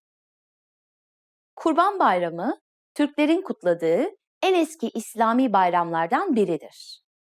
Diğer tek tanrılı dinlerde de bahsi geçen Hazreti İbrahim'in Tanrı'ya bağlılığını kanıtlamak için öz oğlunu kurban etmeye karar vermesini, fakat daha sonra bu adanmışlığı gören Tanrı'nın ona kurban etmesi için bir koç göndermesine dayanan bir hikayesi vardır. Bu bayramdan önceki güne de Arife denir. Yarım gün çalışılır. Devlet kurumları, özel şirketler ve okullar 4 gün tatildir. Geleneksel olarak Kurban Bayramı'nın ilk günü erkeklerin bayram namazına katılmalarından sonra koç, kuzu veya boğadan oluşan hayvanların kurban ritüeli başlar. Genelde kurbanlığın alnına kınadan yapılma bir boya sürülür ve kurdelelerle süslenir. Kesilen kurban etinin 1/3 fakirlere, 1/3 akrabalara dağıtılır. Geri kalan da aile tarafından bayram boyunca gelen misafirlere ikram edilmek için hazırlanır. Kurban Bayramı'nda da Ramazan'da olduğu gibi aile büyükleri ziyaret edilir. El öpülür ve çocuklara bayram harçlığı verilir. Ramazan bayramından farklı olarak tatlılara değil, etli yemeklere ağırlık verilir. Evlerde kavurma, etli türlü, etli yaprak sarma, kıymalı börek gibi yemekler pişer ve gelen misafirlere ikram edilir. Kurban derileri Türk Hava Kurumu, Türk Kızılayı gibi sosyal yardımlaşma kurumlarına bağışlanır. Bu bayram haricinde aileler bir başarı ve başlarından geçmiş kaza, hastalık gibi elin bir olay sonrası Allah'a şükran duymak için de kurban keserler. Buna adak denir. Ve şimdi size deminki quizin cevabını vereceğim. Türkiye'de kurban kesimi nerede, kim tarafından yapılır? Türkiye'de kurban kesimi belediyelerce belirlenmiş uzman personel tarafından hijyenik koşullarda gerekli denetim ve kontrollerin yapıldığı kurban kesim alanlarında yapılır. Bu dersi nasıl buldunuz? İlginç bir şeyler öğrendiniz mi? Ülkenizde dini bayramlarda özel pişen bir yemek var mı? turkishclass101.com'a yorumlarınızı bırakın. Bir sonraki derse görüşmek üzere. Bye! Hello everyone, how are you? I'm Celine from Turkish Class 101. Today we were going to be talking about 10 sad words. It's a bit sad topic, but it's also important to know the sad words as well, right? So let's start. The first word is canı sıkkın. Upset. Bugün biraz canı sıkkın. Bugün biraz canı sıkkın. He is a little bit upset today. So, if you see your friend a bit upset, then first you need to ask the question in Turkish, right? So you can ask, ne oldu? Ne oldu is like, what happened? And then your friend can say, today I am a bit upset. So he or she will say, bugün biraz canım sıkkın. I said canım because I'm talking about myself. In that case, it's gonna be canım sıkkın. The next one is gözyaşı. Tear. Konuşurken gözyaşlarımı tutamadım. Konuşurken gözyaşlarımı tutamadım. I couldn't hold my tears while speaking. So there is a very common Turkish saying. Now I'm going to share this with you. It includes tears in it. So it goes like this. Gözyaşlarım sel oldu. Or gözyaşları sel oldu. Well, it means literally the eye drops or tears were floating. So it means we cry so much, or I cry so much, that it became like a flood. And I'm sure you can hear it a lot in Turkey, especially in very sad situations like funeral, or if something bad happens to you, then people use this expression a lot. Gözyaşları sel oldu. Yalnız, lonely. Kendimi yalnız hissediyorum. Kendimi yalnız hissediyorum. I feel lonely. So this word, actually many Turkish people are also using wrong sometimes. And we also have to be careful. So the word is yalnız, which means first we have L and then N. But in Turkey, most people are confusing about this word. They are saying yalnız, but it's wrong. So be careful about that. It's yalnız. Yalnız hissediyorum. Or if you want to say I am alone, not I feel alone, then you can say yalnızım. Ben yalnızım. I'm alone. So you can use this word without feeling. For example, if you want to say I am alone or I am lonely, we only have one sentence for both, and it is ben yalnızım. Ben, which means I am, yalnızım, alone or lonely. Sefil, miserable. Ne kadar sefil bir yaratık. Ne kadar sefil bir yaratık. What a miserable creature! Actually, it sounds really funny for me because we don't usually use this in daily life, you know? You don't use it with your friends. You use this for someone you really don't like, I think. Ne kadar sefil bir yaratık. It's like, wow, it's really offensive. So, please be careful when you're using this example. I don't want to trouble you. Sefil also means, in Turkish, kind of like, we use it for poor people. It means like you're poor or in a poor situation. That time you can say, oh, that person is really sefil, which means very poor. You can say, çok sefil bir insan. İnsan means human, person. Çok sefil bir insan. So we will understand that the person is really poor or in a really poor situation. Üzgün. Sad. Üzgün görünüyorsun. Üzgün görünüyorsun. You look sad. I'm saying this while I'm smiling. Sad, yeah, it's actually the topic of this lesson, right? So if you want to learn sad words, first you need to say how to say sad. We say üzgün. If you want to say I am sad, üzgünüm. Or if you want to ask a friend, are you sad? Üzgün müsün? You look sad. Üzgün görünüyorsun. Or if you say I'm sad in Turkish, çok üzgünüm, sometimes it means I'm sorry or I'm very sorry, like you're apologizing. Çok üzgünüm. Hata yaptım. I made a mistake. So üzgün actually depends on the situation, has two meanings. Ağlamak. To cry. Hüzünlü filmler beni hep ağlatır. Hüzünlü filmler beni hep ağlatır. Sad movies always make me cry. So when you see a Turkish friend crying, and if you want to say, oh, my friend, don't cry, do you know how to say? You go like this. Arkadaşım, my friend, don't cry. Ağlama. Ağlama means don't cry. Ağlama. Cesareti kırılmış. Discouraged. Ağır eleştiriler yüzünden cesareti kırılmış. Ağır eleştiriler yüzünden cesareti kırılmış.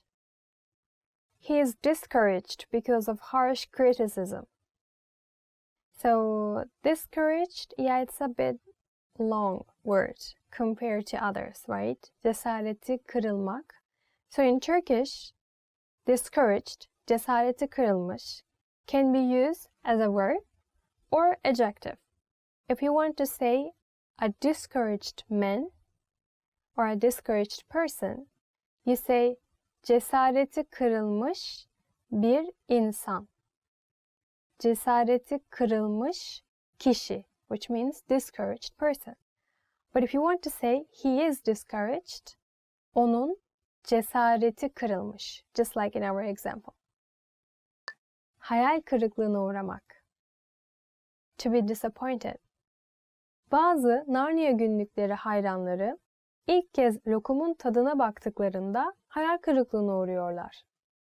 Bazı Narnia günlükleri hayranları ilk kez lokumun tadına baktıklarında hayal kırıklığına uğruyorlar. Some Chronicles of Narnia fans get disappointed when they first taste Turkish delight. Who? Who are they? Why you are disappointed? For people who don't know, let me explain. In the Chronicles of Narnia, there's a scene, the little boy were tasting Turkish delight. I'm not sure about the character's name because I'm not such a big fan of it, but there's like a bad character, lady character, and she was trying to trick the little guy by giving him Turkish delight, like come with me, I will give you Turkish delight. And he was a fan of Turkish delight, so he went with the lady. So that is why I think many people know about Turkish delight. But why you're disappointed? Because it's a bit sweet, like very sweet taste. Maybe that's why you're disappointed. It's very delicious though, yeah.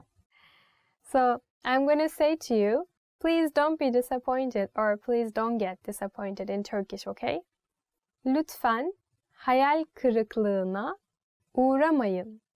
I said, lütfen, please, hayal kırıklığına uğramayın. Please, don't get disappointed. Mutsuz. Unhappy. Neden mutsuzsun? Neden mutsuzsun? Why are you unhappy? So, neden means why. It's a very basic question, right? And mutsuz means unhappy. So basically the core, the root of the word is mut. So from mut, we say mutlu and mutsuz. Mutsuz means unhappy. Mutlu means happy. I'm not sure the exact meaning of the root of this word, but I think it's something related to your feeling. Like the feeling you have is whether happy or unhappy. Kalbi kırılmak. To be heartbroken. Kalbim kırıldı. Kalbim kırıldı. I am heartbroken. So, Kalp means heart. But when we want to say heartbroken, we say kalbim. So can you see a difference here? The word is actually ends with P, right? Kalp. But then because of Turkish grammar rules, when you want to say kalbim, then P becomes B. So we actually, because this is like a Turkish grammar rule, we don't say kalbim, we say kalbim kırıldı. Kırılmak means to break or broken. So kalbim kırıldı. When are we using this thing? When you break up, when you do something nice but you cannot see anything nice in return, or when you hear some bad words about yourself. Yeah, like this, right? Kalbim kırıldı. Now we have reached the end. We finished 10 sad words in Turkish. I hope these words can help you, but I hope you never use them though. So if you want to learn Turkish more, you know what to do. Please visit turkishclass101.com. Please don't forget to subscribe our channel and tell me what kind of words you are using in your own language when you are sad. I would like to hear in comments. And I would like to see you in the next video. Bye bye, take care.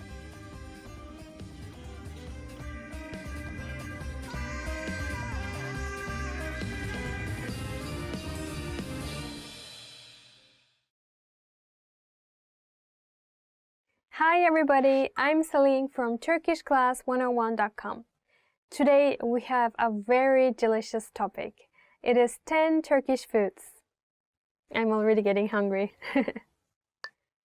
Hamur işleri. Pastries. Okay, the first one, maybe the most popular one, is hamur işleri. Hamur işleri.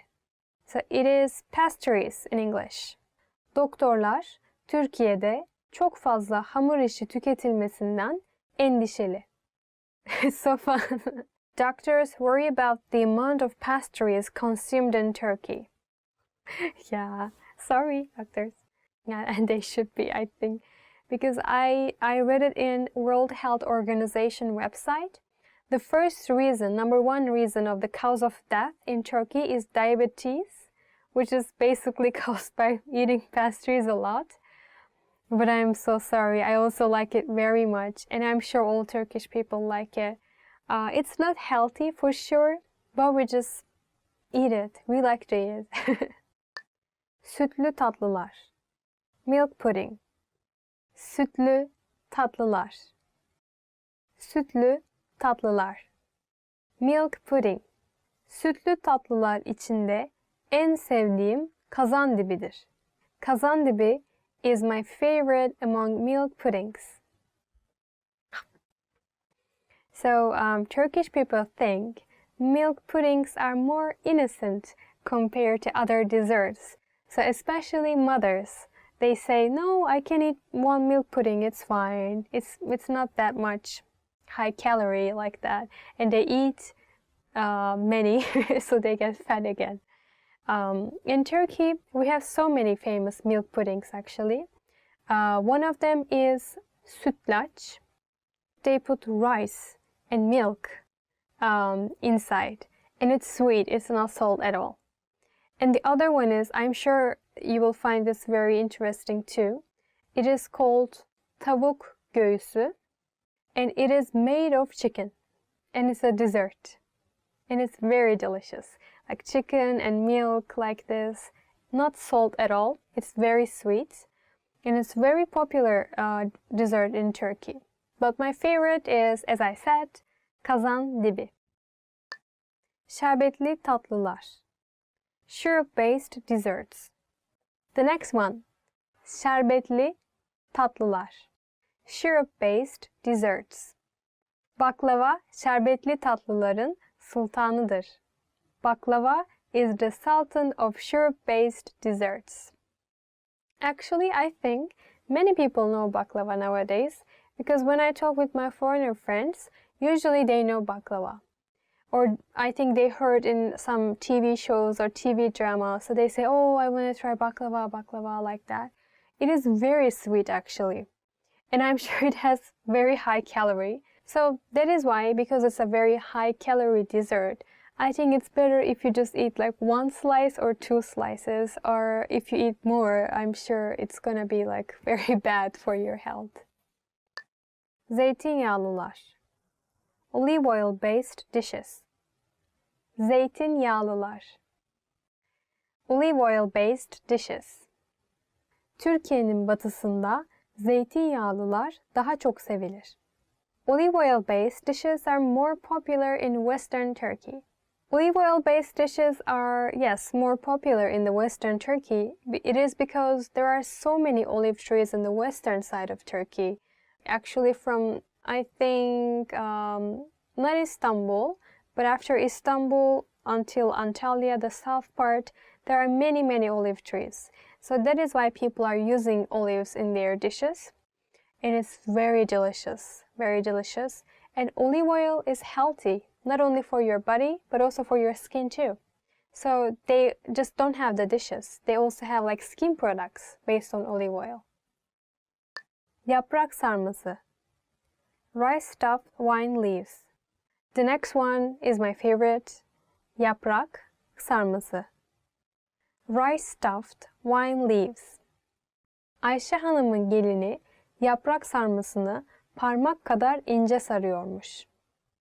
The bride of Ayşe Hanım can roll the rice stuffed wine leaves as thin as fingers.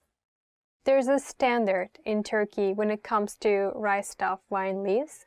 So it must be this thin, this finger. So everyone knows it. They just check if it's like as thin as this finger, they know it's a good one. So like usually, like Ayşe Hanım, like grandmas, like mothers, they check on their bride. If it's as thin as this finger, then it means then, yeah, okay, yeah, you're a talented girl. Mercimek çorbası. Lentil soup. Mercimek çorbası. Lentil soup. Birer tas mercimek çorbası içelim de içimiz ısınsın. Let's drink some lentil soup to warm ourselves. So I think you heard one word when I say the Turkish sentence, tas. Usually it is made of like ceramic, like this. And they used to put soap into tas before. But now, of course, I don't think many people are using. But it's just an old version of bowl. You can accept like that. Pilav. Rice. Pilav. Rice. Türk usulü pilav biraz yağlı ve tuzlu olur. Turkish style rice is a bit oily and salty. Or you can just drop a bit part and you can just say the sentence like that too. It's not a bit, but it's very delicious. Meze. Side dish. Meze. Side dish. Rakının yanında çeşit çeşit meze olmazsa olmaz. Lots of different side dishes are a must when drinking rakı. Have you ever tried rakı before? It's a Turkish alcoholic drink. And usually, okay, there is rakı and you put water inside, so it becomes like a white color. And usually people eat with different side dishes really, like watermelon or like Turkish cheese. And they have like some other side dishes made of like olive oils. Many, many different side dishes. Börek. Savory filo pie. Börek. Savory filo pie. Annem koca bir tepsi ıspanaklı börek yapmış. My mom baked a whole tray of spinach filo pie. So there are different flavors actually, not just spinach. They have with cheese, potato, or meat. And my favorite is potato. It's very delicious. It says pie here, but don't be confused. It's not something sweet. It's salty. And it's also very high calorie. But it's very delicious. I'm sure if you eat once, you cannot stop yourself and you will eat the whole tray. Dolma. Rice stuffed vegetables. Dolma. Rice stuffed vegetables. Dolma için en çok kabak, biber ve patlıcan kullanılır. For rice-stuffed vegetables, zucchini, bell pepper, and eggplant are used most commonly. So usually Turkish children, they don't like to eat like zucchini, bell pepper, or eggplant, but they just eat inside. So the outside they don't want to eat. It was same for me too actually. When I was a child, I never eat the outside. I only eat the inside, the rice filling.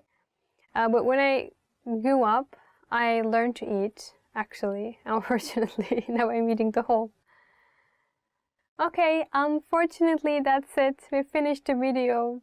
I'm sure now you're getting hungry because I'm so hungry. And please subscribe our channel if you want to see more videos like that. And don't forget to visit our website, turkishclass101.com.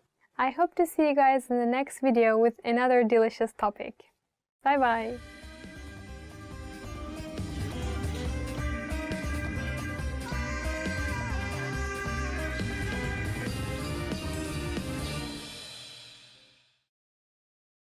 Hello everyone, I'm Selin from turkishclass101.com and I'm back with another Turkish class.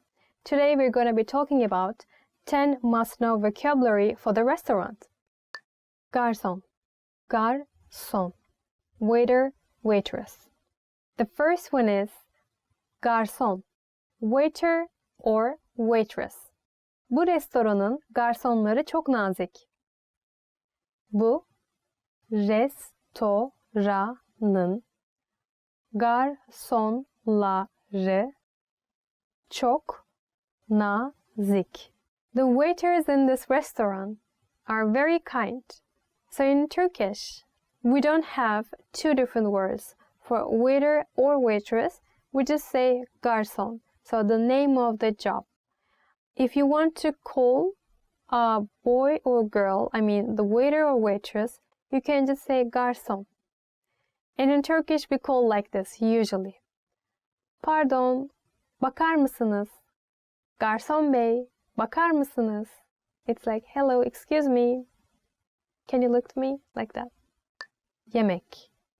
Yemek. To eat.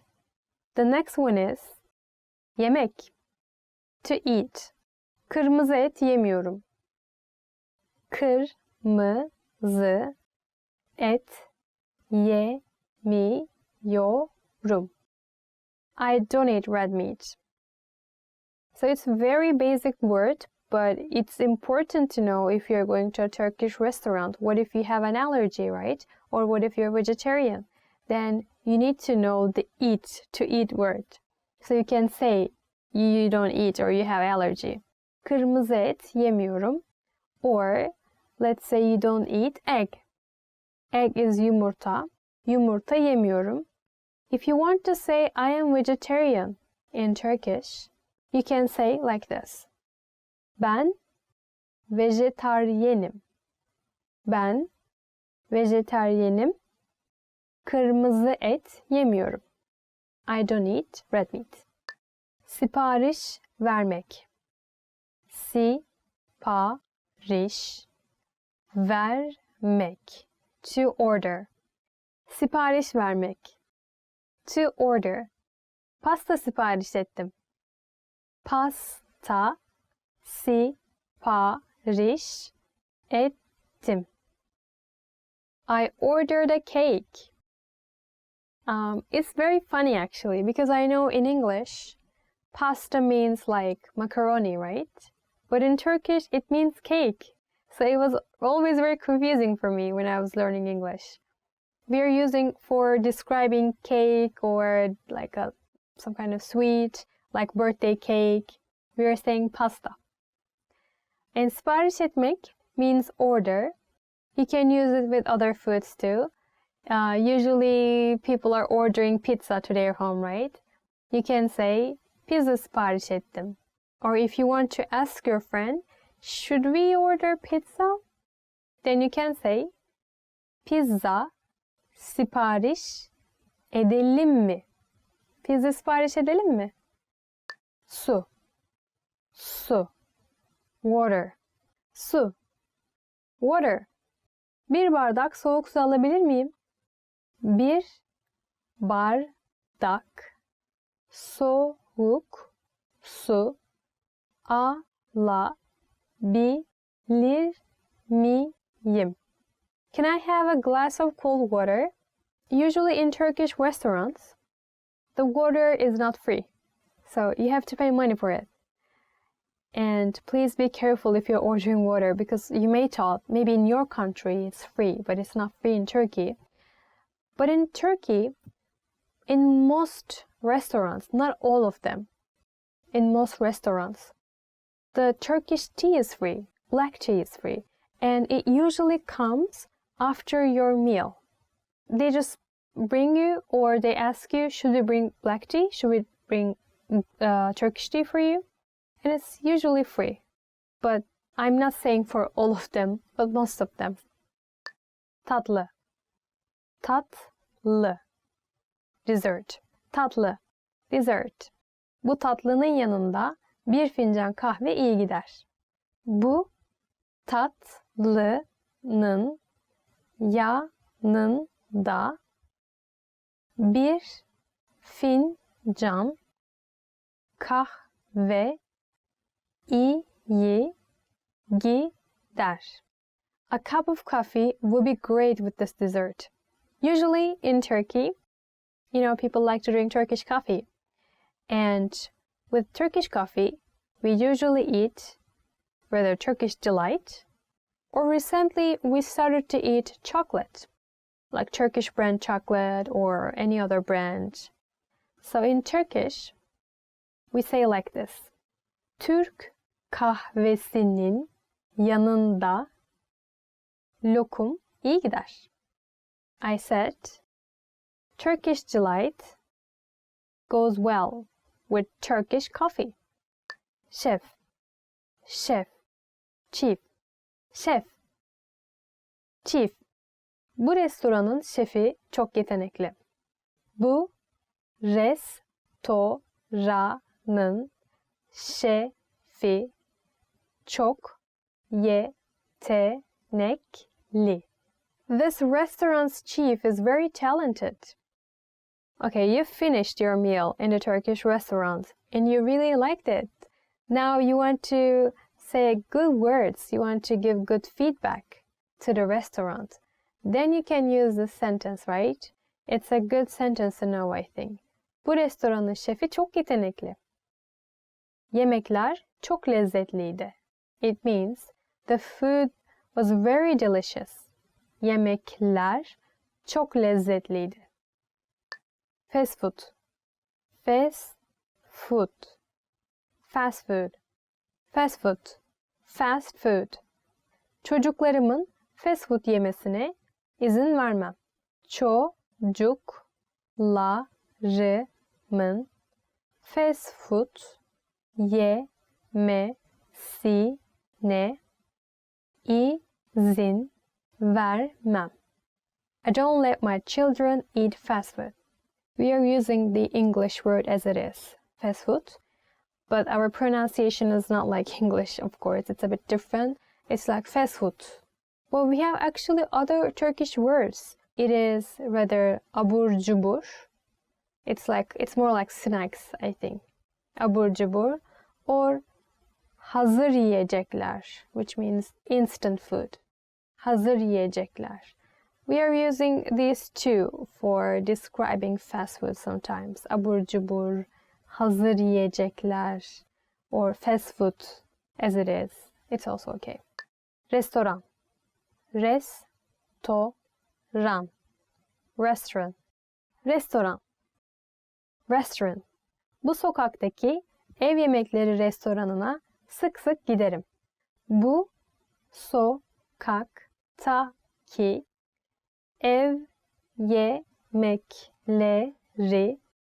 restoranına sık sık giderim. I go to the home-style food restaurant on the street very often. I go to the home-style food restaurant on the street very often. In Turkish, we have this type of restaurant because most people, especially people who live alone, they are missing their mother's food so much. right? So that is why there are so many home-style food restaurants all over Turkey. They are cooking like foods like that reminds you your mother food. Very home-cooked Turkish meals. Not like kebab, maybe. Not like Turkish pizza. Really like Turkish food. Hesap. Hesap. Check. Hesap. Check. Hesap lütfen. Hesap lütfen. Check please. Do you know how to describe the waiter that you want check without saying any word? So we are using our body language in this case to tell the waiter that we want to pay the check. And it's like this. Now I'm going to show you. Hesap lütfen. Like this. Lezzetli. Lezzetli. Delicious. Lezzetli. Delicious. Çok lezzetli görünüyor. Çok lezzetli görünüyor. It looks very delicious. Now your meal is here. It's still hot. And it looks really awesome. Then that time you will say, çok lezzetli görünüyor. I want to eat it. And that's it for today. I think it was a very delicious lesson. So tell me, what kind of food would you like to eat if you go to a Turkish restaurant? I would like to hear in your comments. And don't forget to subscribe our channel. And if you want to learn Turkish, you know what to do. Please visit turkishclass101.com. Hope to see you guys in the next video. Bye bye.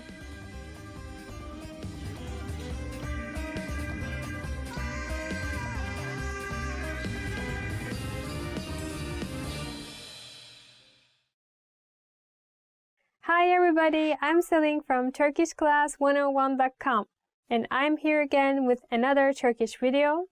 Today's topic is Top 10 Travel Phrases You Should Know. So let's start. Bir harita alabilir miyim? Could I get a map? The first sentence is Bir harita alabilir miyim? Bir harita alabilir miyim? Could I get a map? But what kind of map, right? You need to say that. Like Turkey map or what? So you can say Bir Türkiye haritası alabilir miyim? Or let's say you're visiting Antalya, my home. You can say Bir Antalya haritası alabilir miyim? Let's say you don't even have to use bir. So the sentence will be like Antalya haritası alabilir miyim? Can I get an Antalya map? İngilizce biliyor musunuz? Do you speak English? İngilizce biliyor musunuz? İngilizce biliyor musunuz? Do you speak English? I don't want to disappoint you, but probably the answer will be no. Many Turkish people, they learn English at school and they are very friendly with foreigner people. They want to help, they want to talk, but I'm not sure if we can speak really good English. So you can also ask them, İngilizce konuşabiliyor musunuz? Which means, can you speak English? Or just say İngilizce, then they will understand and they will say probably yes or no. Evet, hayır. Havalimanından şehre otobüs var mı? Is there a bus from the airport to the city? Havalimanından şehre otobüs var mı? Havalimanından şehre otobüs var mı? Is there a bus from the airport to the city? So probably they will start to explain and they will say you, yeah, we have bus. Evet, otobüs var. You need to cross the street or you need to go right. Şuraya git, karşıya geç. And then please take the bus over there. T15, they will say.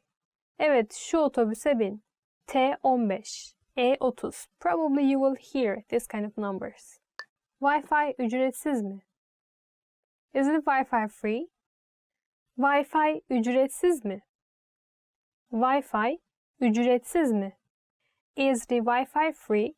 The correct pronunciation of Wi-Fi in Turkish is actually just like English, Wi-Fi. So if somebody says Wi-Fi or something else to you, it's actually wrong. Wi-Fi ücretsiz mi? Usually, yes. We have free Wi-Fi in cafes. In the airport, actually, if you just go to any cafe or restaurant, usually the Wi-Fi is free. Bu gece için boş odanız var mı? Do you have any vacancies tonight? Bu gece için boş odanız var mı? Bu gece için boş odanız var mı? Do you have any vacancies tonight? Okay, so now you leave the airport, I guess. You went to a hotel, probably. And then, yes, you are asking in the reception desk, do you have any vacancies tonight? So you say, bu gece için boş odanız var mı? Or you can just say, boş odanız var mı? If you think this sentence is kind of long, then probably they will understand. Boş odanız var mı? They will understand that you want to stay there. If you want to stay in a specific time period, like from this day to this day, then of course you need to explain it. If you just say boş odanız var mı, they will probably think only for tonight, just for one night. If you want to say from this day to this day, before boş odanız, say the time. So 15 Mayıs'tan 20 Mayıs'a boş odanız var mı? From May 15 to May 20, do you have any vacancies? Başka bir odaya geçebilir miyim? Could I move to a different room? Başka bir odaya geçebilir miyim? Başka bir odaya geçebilir miyim? Could I move to a different room? Başka bir odaya geçebilir miyim? So probably your neighbors are kind of noisy. And that's why you want to change your room, right? You can say, başka bir odaya geçmek istiyorum. Which means, I want to move to another room. Rezervasyonum var. I have a reservation. Rezervasyonum var. I have reservation. You can just go to the front desk. I have reservation here. Rezervasyonum var. So probably first they will ask you, do you have reservation, right? So the question will be, rezervasyonunuz var mı? Rezervasyonunuz var mı? They will be using rezervasyonunuz because they will be probably speaking the polite way. And then in return, you can respond, yes, I have. Evet, rezervasyonum var.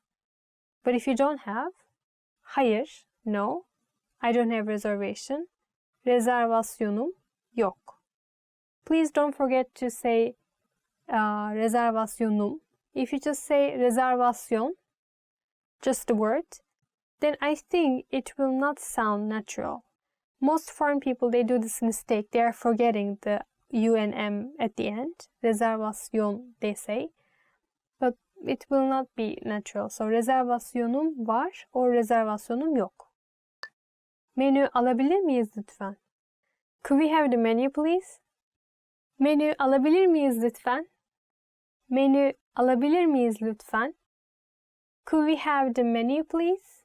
As you saw, I just did that. So usually when we talk with the waiter or waitress in Turkey, we say hey, hey, can we get a menu? I think this is how we usually do. Menüyü alabilir miyiz lütfen? But if you think this is too long, then just say menü lütfen. Menü lütfen, which means menu please. Then they will just bring the menu to you. Öneriniz var mı? Do you have any recommendations? Öneriniz var mı? Öneriniz var mı? Do you have any recommendations?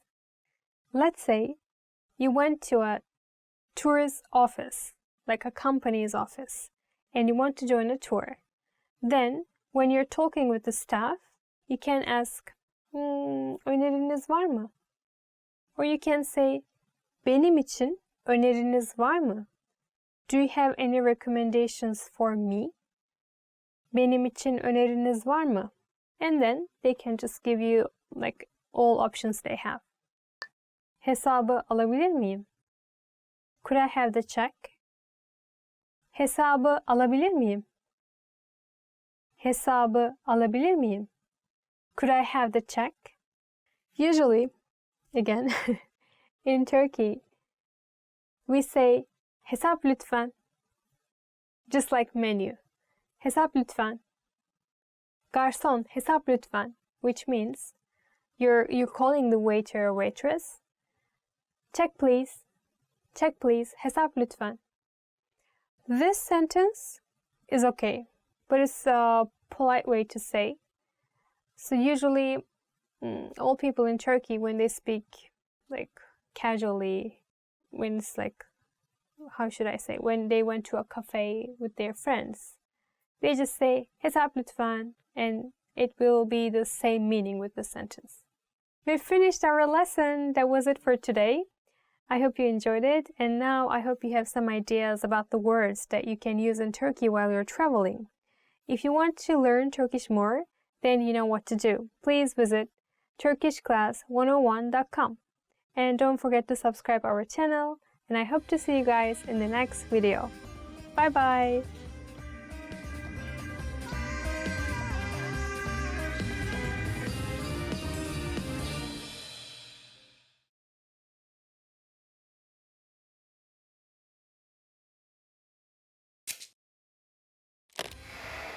How are your Turkish listening skills? First, you'll see an image and hear a question. Next comes a short dialogue. Listen carefully and see if you can answer correctly. We'll show you the answer at the end. Are you ready? Bir erkek çocuk günlüğünü okuyor. Bugün ilk yaptığı şey ne oldu? Bugün hava çok güzel. Öğleden sonra havuzda yüzmeye gittim. Akşam üzeri de sinemaya gittim. Ayrıca tüm sabah ders çalıştım. Bugün hiç de fena değildi. Bugün ilk yaptığı şey ne oldu?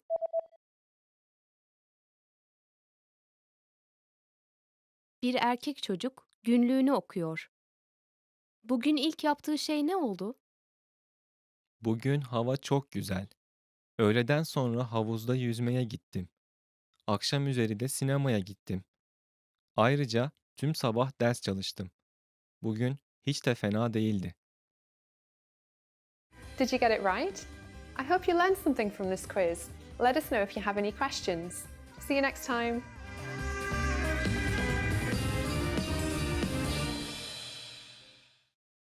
Hello everyone. Herkese tekrardan merhaba. Celine is here from turkishclass101.com. Today we're going to talk about 10 phrases you always want to hear. Bugün harika görünüyorsun. You look great today. Okay, the first one. Bugün harika görünüyorsun. You look great today. Wow, then it's really a great phrase to increase your motivation, I think. You can say it to your girlfriend, your mother, I mean everyone you love. So it's a very nice Turkish phrase, I think. It will make everyone happy, believe me. Seni özlüyorum. I miss you. Seni özlüyorum. I miss you. Well, actually, it is a nice phrase, and it is kind of sad that you're missing someone. Seni özlüyorum. Or you can say after seni özlüyorum. Seni görmek istiyorum. I want to see you. So it will increase the effect of the first phrase. Seni özlüyorum. Seni görmek istiyorum. I miss you. I want to see you.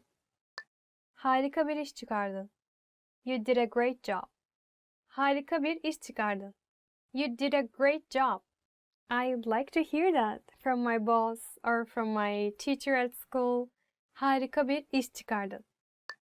Ayın sonunda bir ikramiye verilecek. There'll be a bonus at the end of the month. Ayın sonunda bir ikramiye verilecek. There'll be a bonus at the end of the month. İkramiye, it's a wonderful word, first of all, let me say. And we say bonus too, but the spelling, the pronunciation is a bit different for us. We say bonus or ikramiye. Both are same meaning. But I think bonus comes from the English one. But both are, because have the same meaning, you can use both. So ikramiye verilecek, bonus verilecek, same meaning. Biraz dinlen. Temizliği bugün ben yapacağım. Take a break. I'll do the cleaning today.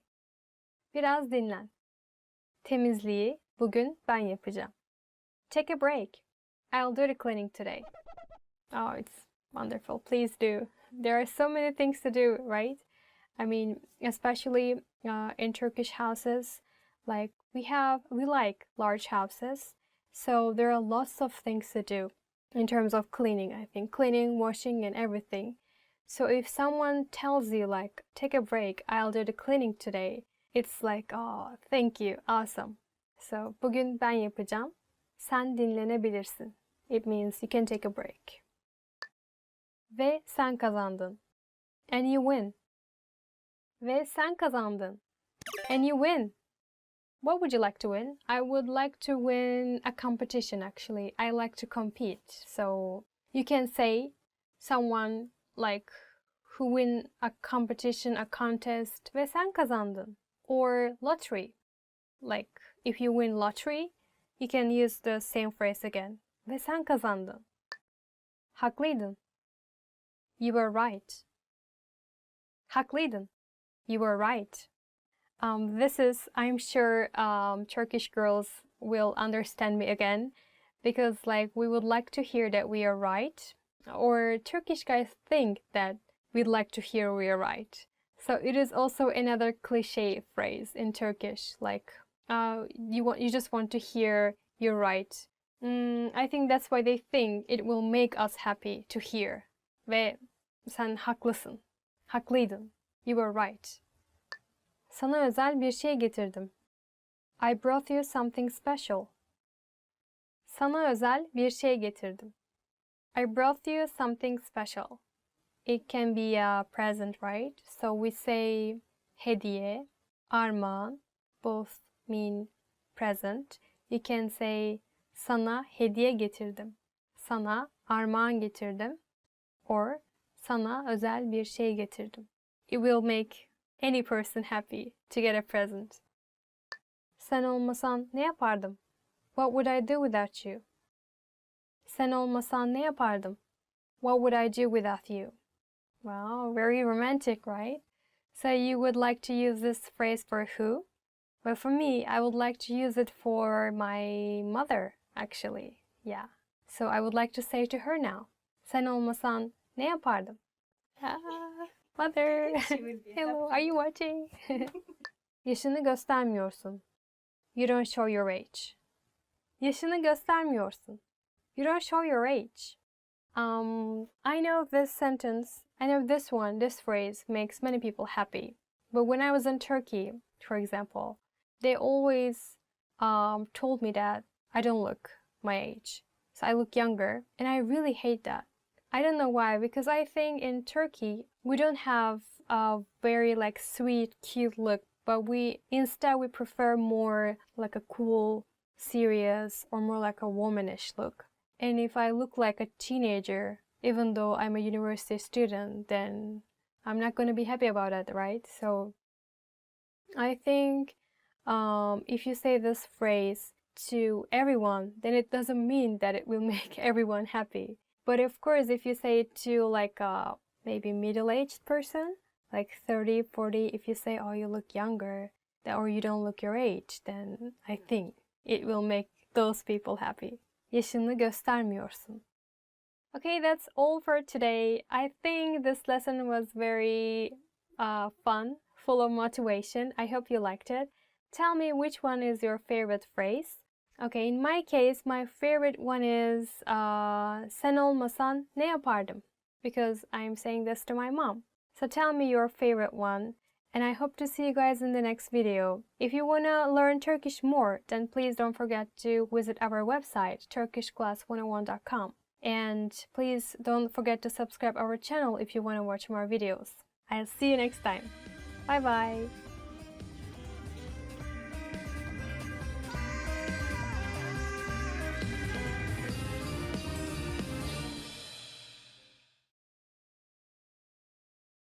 Hi everyone, it's Celine, and today we're going to do Turkish weekly words. And I'm going to be teaching you some useful Turkish words that you can use in your daily life and so. So let's start. Okay, so today's topic is hobbies. Yay. In Turkish, actually, we also say hobby. So it's really close to English word. And I like to talk about hobbies, actually. I have so many hobbies. I'm so proud of it. Well, let's see the first word. Çizmek. To draw, yeah. I'm really bad at drawing, but let me give you a good example about it.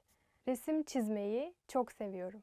Resim çizmek is drawing a picture. Resim is picture. Resim çizmeyi çok seviyorum. Yeah, I really like to draw a picture as well, but since I'm really bad at it, I just don't draw anything. Nette surf yapmak. Surf the net. Net is net in Turkish as well. And surf is surf. I think it's pretty close. And yapmak is like to do, the activity itself. So nette surf yapmak. Her gün nette surf yapıyorum. It's like I am surfing the net every day. Of course I'm not doing, no, it's not true, but bir müzik aleti çalmak. Play a musical instrument. I really like that because I can also play something. I can play piano, so I'm going to give an example about it. Ben piyano çalıyordum. It means like I was playing piano in the past. Satranç oynamak. Play chess. I did that too. Satranç oynamak. But of course, like, you should speak fast, right? So you should say satranç oynamak. I know you can do. I used to play chess actually when I was in middle school, so I was really bad at it too. I don't know why. I was really bad at everything I tried. Anyway, if you want to ask, do you play chess? Then you go like, satranç oynar mısın? Yüzmek. Yüzmek. It means swim, swimming. Yeah, it's my favorite hobby, so that's why I picked it. You can say like, havuzda mı yüzersin, denizde mi? Would you prefer to swim in pool or in sea? Havuzda mı yüzersin, denizde mi? Well, personally, I prefer pool. I'm such a princess, maybe. Thank you guys for watching. Today we talked about hobbies, so just let us know what are your favorite hobbies in comments below. If you want to watch more videos or if you want to learn Turkish, then please visit turkishclass101.com. I'll be waiting. Okay, see you guys.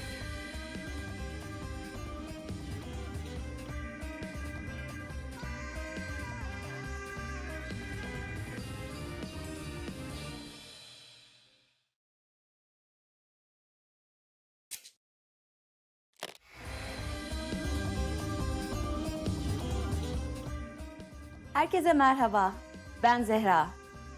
Türkiye'de yılbaşı, zengin sofralar, tombala, oryantal dans gösterisi ve dekore edilmiş çam ağaçlarıyla ışıltılı bir şekilde kutlanır. Dünyanın birçok ülkesinde olduğu gibi, Türkiye'de de 31 Aralık'ı 1 Ocağı bağlayan gece, saat 12'den sonra yeni yıla girilir.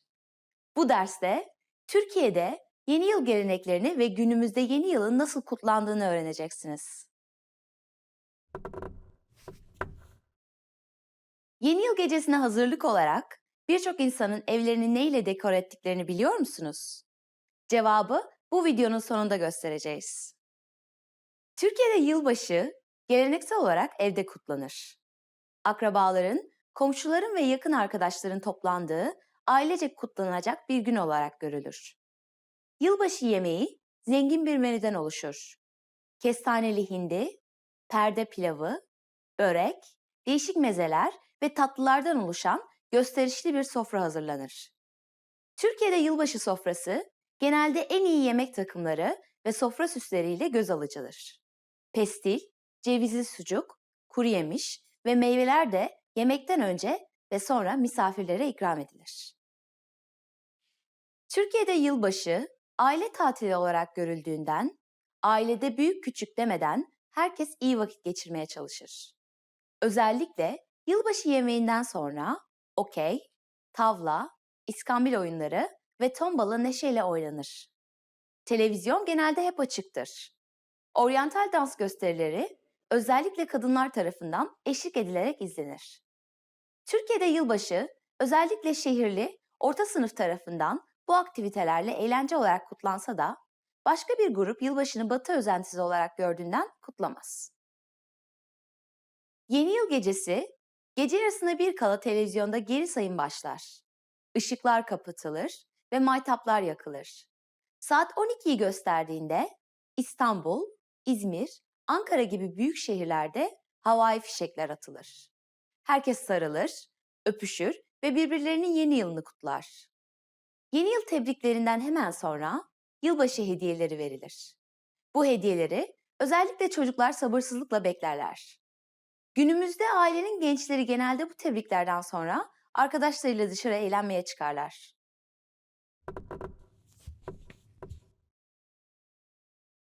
Yılbaşı gecesi saat 12'de kapı önünde nar kırmanın bereket ve şans getirdiğine dair bir inanış vardır.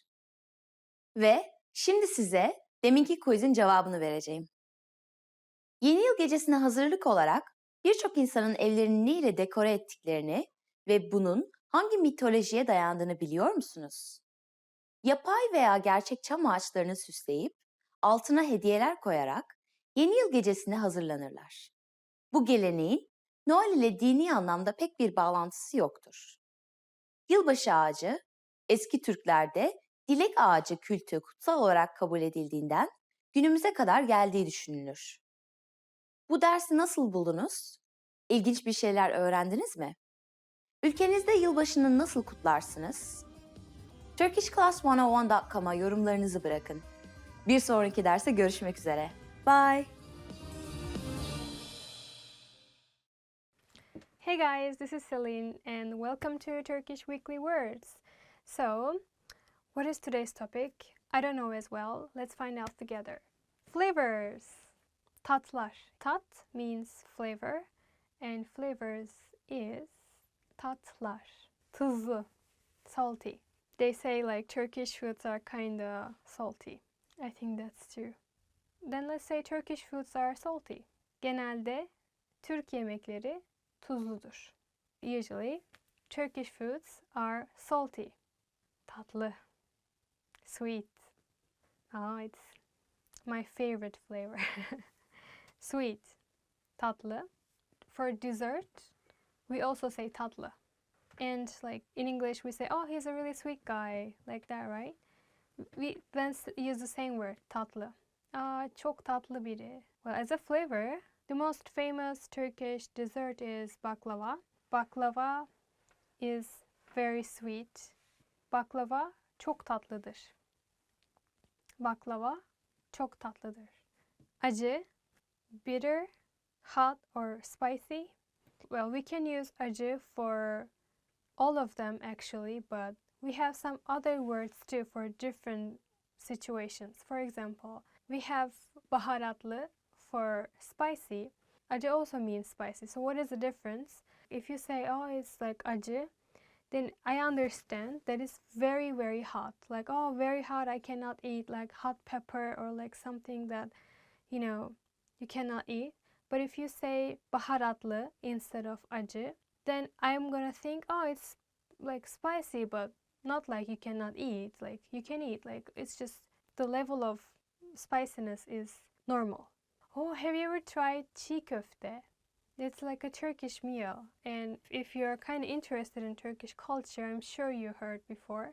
And it's very, very hot. Very hot. Like, well, it depends on how much paprika or hot pepper you put, but usually they put so much. Çiğ köfte is very, very hot Turkish food. Çiğ köfte çok acı bir Türk yemeğidir. And bitter, for example, we have bitter chocolate, right? Turkish people can say acı çikolata. Some people are using bitter instead of acı. But both are okay. Ekşi. Sour. Okay, when I say sour, I think the first thing that comes to my mind is lemon. Lemon is sour. Limon ekşidir. Limon ekşidir. Lezzetli. Tasty. Lezzet means like taste, flavor. Lezzet or tat, actually same. So if you add L and I at the end of the word, then it becomes tasty. Lezzetli. And if you want to say, oh, this food is really tasty, I like it, like that, then you should say, çok lezzetli. Çok lezzetli. Do you know that we do like that in Turkish? This means like, oh, very nice, very tasty, çok lezzetli. Over. Okay. Thank you guys for watching, and this is the end of the video. If you guys want to watch more videos or if you want to learn Turkish more, then please visit turkishclass101.com. See you guys in the next video. Bye bye. Çok lezzetli. It's like, yes, çok lezzetli.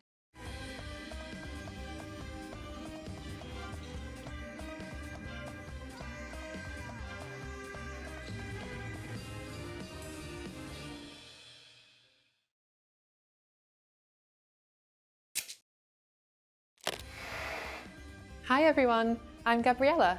How are your Turkish listening skills? In this video, you'll have a chance to test them out with a quiz. First, you'll see an image and hear a question. Next comes a short dialogue. Listen carefully and see if you can answer correctly. We'll show you the answer at the end. Are you ready? Bir adam karısına doğum günü hediyesi için bir kuyumcuya bakıyor. Hangi kolyeyi alacak? Nasıl yardımcı olabilirim? Karım için bir doğum günü hediyesi arıyorum. Ne önerirsiniz? Pekala. Bu kolye nasıl? Biraz fazla uzun görünüyor. Peki ya buradakiler? Bir çiçekli kolye ucu olan var, bir tane de kalpli. Biraz daha zarif bir şey arıyorum. Buradaki inci kolye ne kadar? 3000 lira. Çok pahalı. Tamam, bunu alacağım. Elbette. Buyurun. Hangi kolyeyi alacak?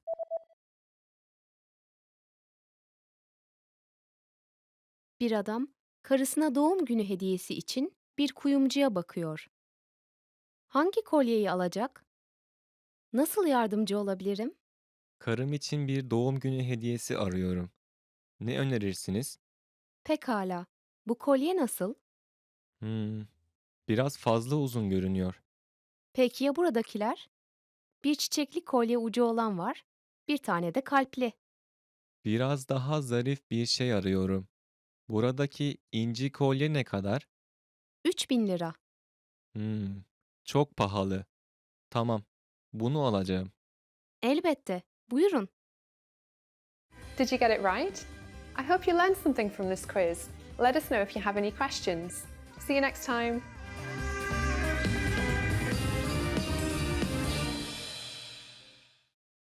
Hi everybody, I'm Celine from TurkishClass101.com. Welcome to another Turkish lesson. Today we will be talking about must-know expressions for agreeing and disagreeing. Sana tamamen katılıyorum. I completely agree with you. Sana tamamen katılıyorum. Sana tamamen katılıyorum. I completely agree with you. So you're using this sentence to show that you agree with that person, right? We can use it without tamamen, sana katılıyorum. It means I agree with you. Or you don't even have to use sana and tamamen. Just say katılıyorum and it means yeah, I agree. Katılıyorum. Evet, katılıyorum. Vallahi ben pek emin değilim. Well, I'm not sure. Vallahi ben pek emin değilim. Well, I'm not sure. So if you're using valla, this word, when you're speaking, then I think all Turkish people will think you're really good at speaking Turkish because valla it's really casual way to say well in Turkish. So you can use it with other sentences as well, like valla ben sana katılmıyorum. Valla pek emin değilim. The first sentence means, well, I don't agree with you. And the second one is, well, I'm not sure. Valla pek emin değilim. Valla sana katılmıyorum. Elbette. Of course. Elbette. Elbette. Of course. So we have other ways of saying of course. For example, tabii ki. Tabii ki. Elbette. Both means of course. So how can you know which one to use? It depends on the conversation, unfortunately. So you have to first understand the conversation and then you can decide which one to use. Elbette, tabii ki.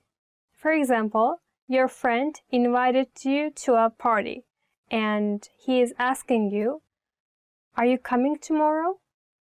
And you can say, elbette. Elbette geliyorum. Yeah, I'm coming tomorrow, of course. Well, our second example will be about tabii ki. So, your friend is asking you, does your mom know about that? Annen biliyor mu bu konu hakkında, annenin bir fikri var mı? Then you can answer, of course she knows. Tabii ki biliyor. Sanırım. I guess so. The next one is sanırım. Sanırım. I guess so. Sanırım means like you're not sure about something, right? Sanırım. So let me give you an example about sanırım. You want to say, I forgot my bag at school, I think. I guess. Then you say like, sanırım çantamı okulda unuttum. Here it means, I guess, I think, I forgot my bag at school. But there is one more way to say, like, I guess, I'm not sure, like, I guess so. It is galiba. For example, I think, I guess it will rain tomorrow. Then you say, galiba yarın yağmur yağacak. Here, well, it is the same meaning with sanırım. But sanırım yağmur yağacak is also not wrong. But I think galiba sounds more natural. Ben de onu diyecektim. I was just going to say that. Ben de onu diyecektim. I was just going to say that. I think it is also a very like natural sounded sentence.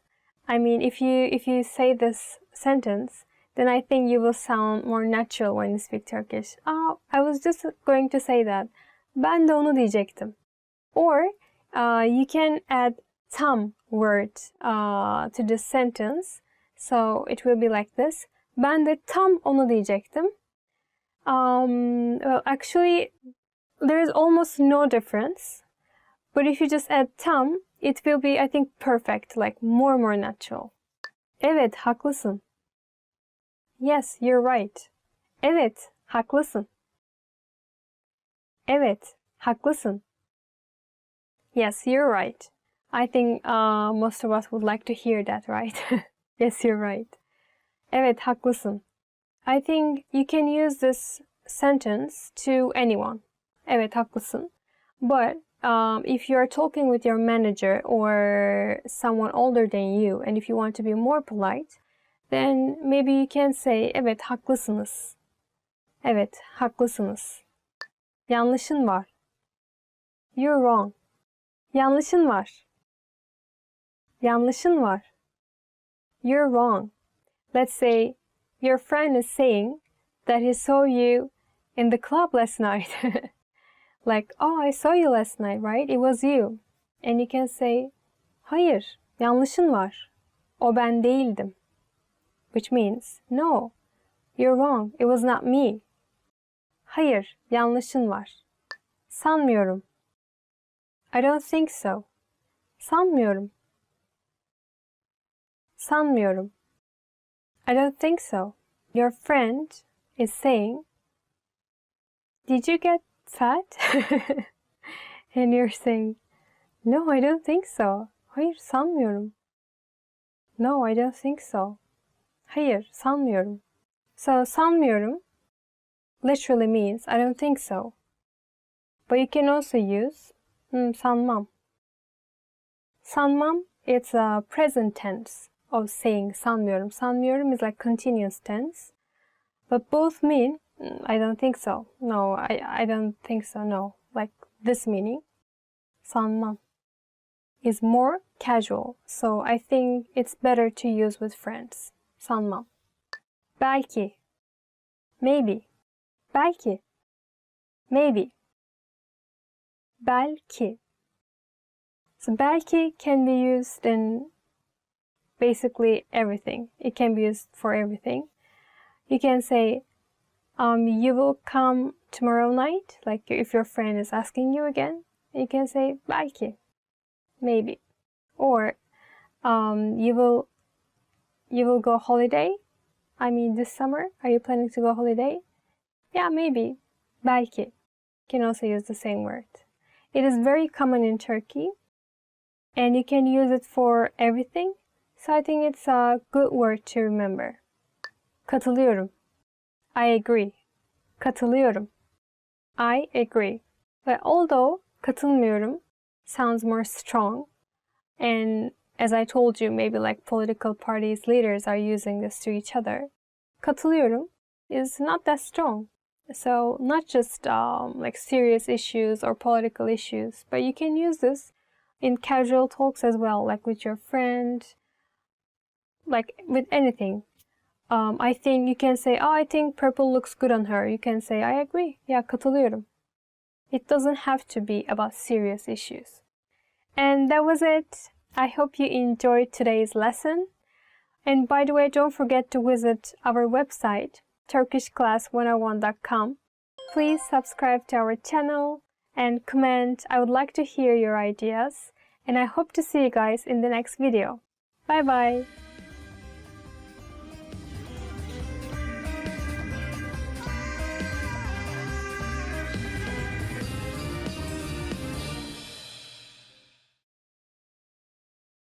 In this video, you'll learn 20 of the most common words and phrases in Turkish. Hi everybody, my name is Celine. Welcome to the 800 Core Turkish Words and Phrases video series. This series will teach you the 800 most common words and phrases in Turkish.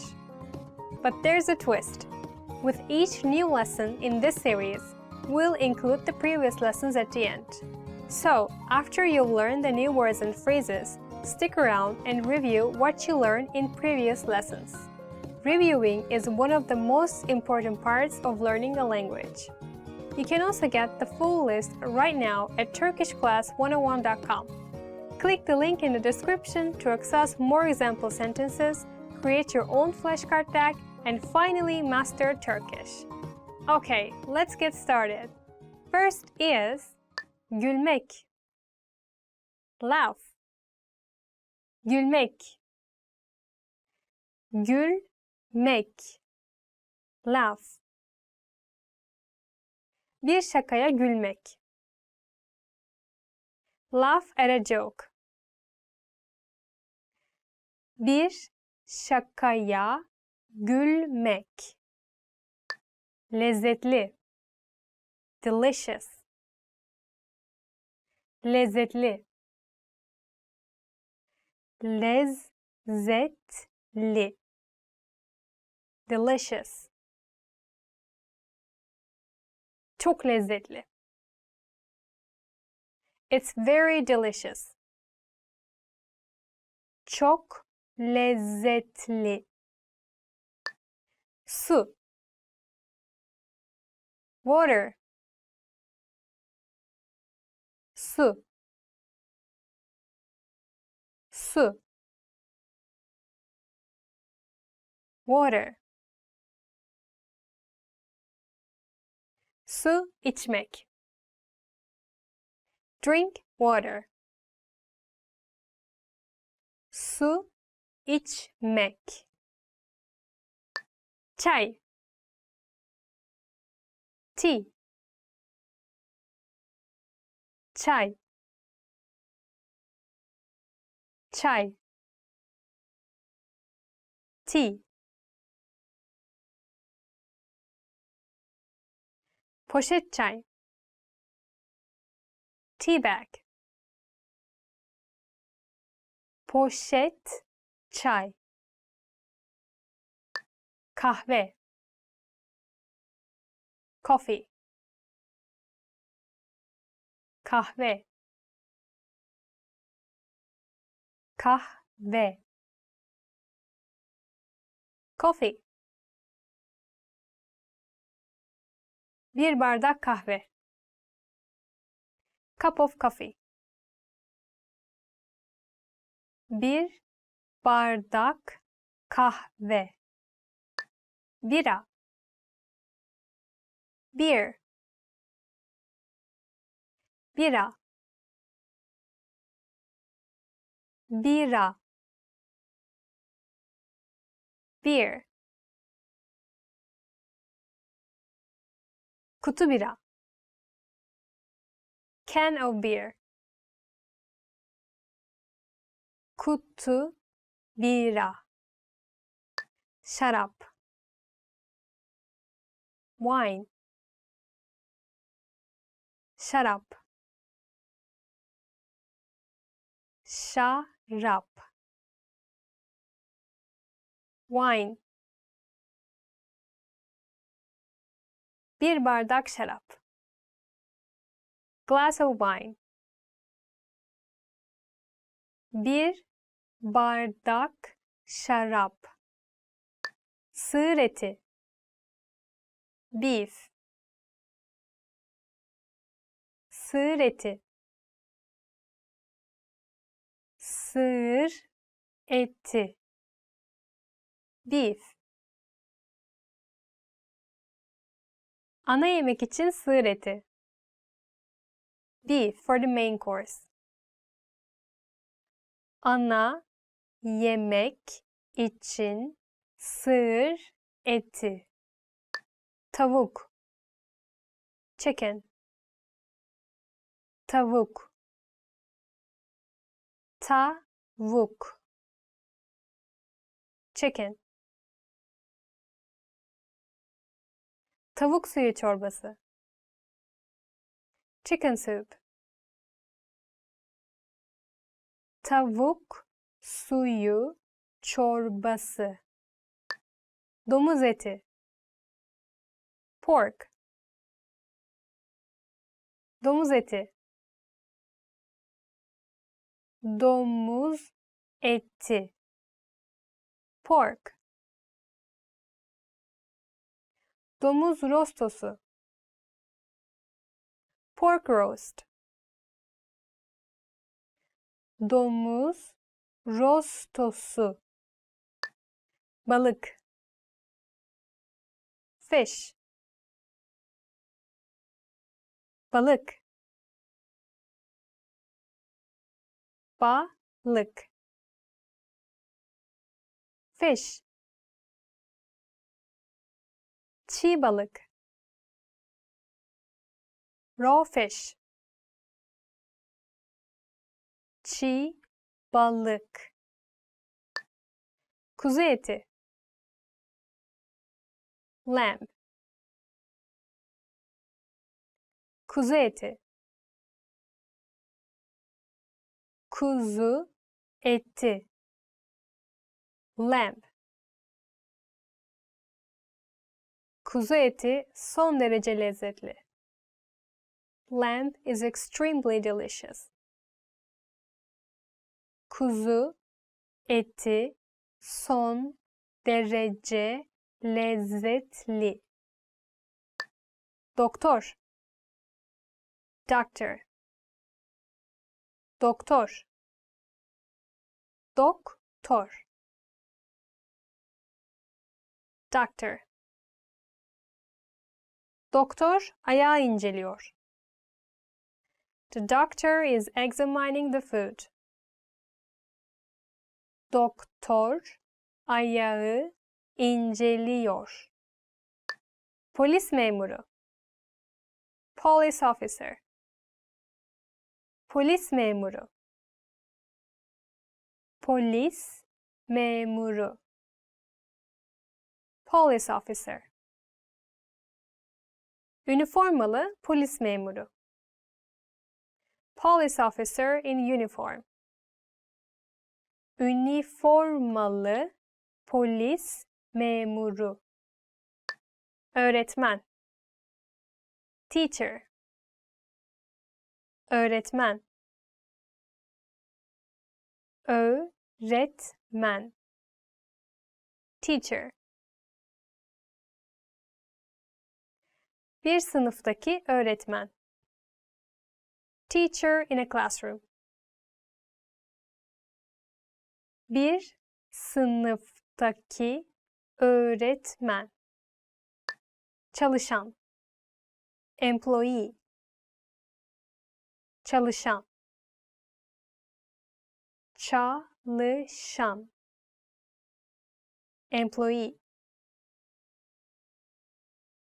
Kadın çalışan. Female employee. Kadın çalışan. Gelmek. Come. Gelmek. Gelmek. Come. Bana doğru gel. Come towards me. Bana doğru gel. Görmek. See. Görmek. Görmek. See. Bir şey görmek. See something. Bir şey görmek. Yapmak. Make. Yapmak. Yapmak. Make. Kahve yapmak. Make coffee. Kahve yapmak. Kullanmak. Use. Kullanmak. Kullanmak. Use. Bir web kamerası kullanmak. Use a webcam. Bir web kamerası kullanmak. Remember, the goal of this series is to build a vocabulary of the 800 most common words and phrases in Turkish. If that sounds like a lot, don't worry, we can help you. Click the link in the description to access the full list. You'll also get example sentences, custom flashcard decks, and more learning resources at turkishclass101.com. See you next time. Güle güle. Hi everyone, it's Celine and welcome to Turkish Weekly Words. As usual, I don't know the content of the lesson, so it's a surprise for me. Let's find out together. Colors. Renkler. Colors mean renkler. Kırmızı. Red. Red is my absolute favorite color. Kırmızı bir ruj almak istiyorum. Which means I wanna buy a red lipstick. Sarı. Yellow. Türkiye'de taksiler sarıdır. Taxis in Turkey are yellow. I think in the rest of the world it's yellow as well. In Japan it's green. No, green, white, maybe? Yeah. Oh, but we have pink actually. We have pink taxis like recently. I want to ride pink taxi. Mavi. Blue. Mavi bir gökyüzü altında uyumak istiyorum. I said, I want to sleep under a blue sky. So poetic maybe. Mavi bir gökyüzü altında uyumak istiyorum. Yeşil. Green. Green is my second favorite color. En iyi arkadaşımın göz rengi yeşil. My best friend's eye color is green. It is really green. He has really beautiful green eyes. Pembe. Pink. Türkiye'de pembe taksiler de var. In Turkey, there are pink taxis as well. Well, usually it's yellow, but recently we have pink. If you want to watch more videos, please visit turkishclass101.com. So see you guys in the next video. Bye bye.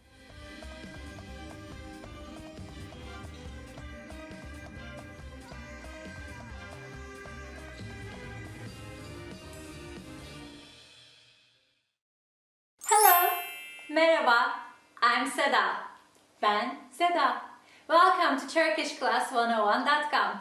Today we'll talk about how to greet people in Turkish. So the hi's and hellos are the basics, the most basic stuff in any language. And there are some nuances to learn to sound more like natives. And today we'll talk about those small nuances as well. So I'll give you a lot of tips. The first one, the basic one, is merhaba. Merhaba. Hello. Merhaba. The thing is, Turkish, the modern Turkish is coming from Old Turkish, the Ottoman Turkish, which is a mixture of Turkish, Persian, and Arabic. And some words we have from Arabic, and merhaba is one of them. In Arabic, it means hello again. The word is marhaban. I'm not sure if I'm saying it right in Arabic, and it means the root of this word means to widen, to have a relief, and to say merhaba actually means that I wish you relief, I wish you wellness. So it's come from that word wideness, that deep breath. So next time you say merhaba, think about that and send your good thoughts to other person. The other thing about merhaba, sometimes we use it as merhabalar. Merhabalar. It's something like hellos or hi's. You say it if you see more than one person. You say hey, hellos, hellos to you. It's something like that. It's okay if you say just merhaba, but generally we say merhabalar, hi to you all. It's like that. And another trick about merhaba, generally in our daily languages we don't focus on that H word that much. Turkish language is not from the throat. We don't speak from the throat as in Arabic or Hebrew or languages like that.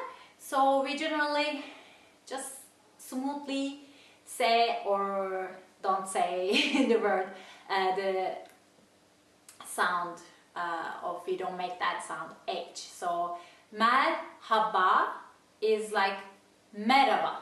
Merhaba. Merhaba. I would just say merhaba.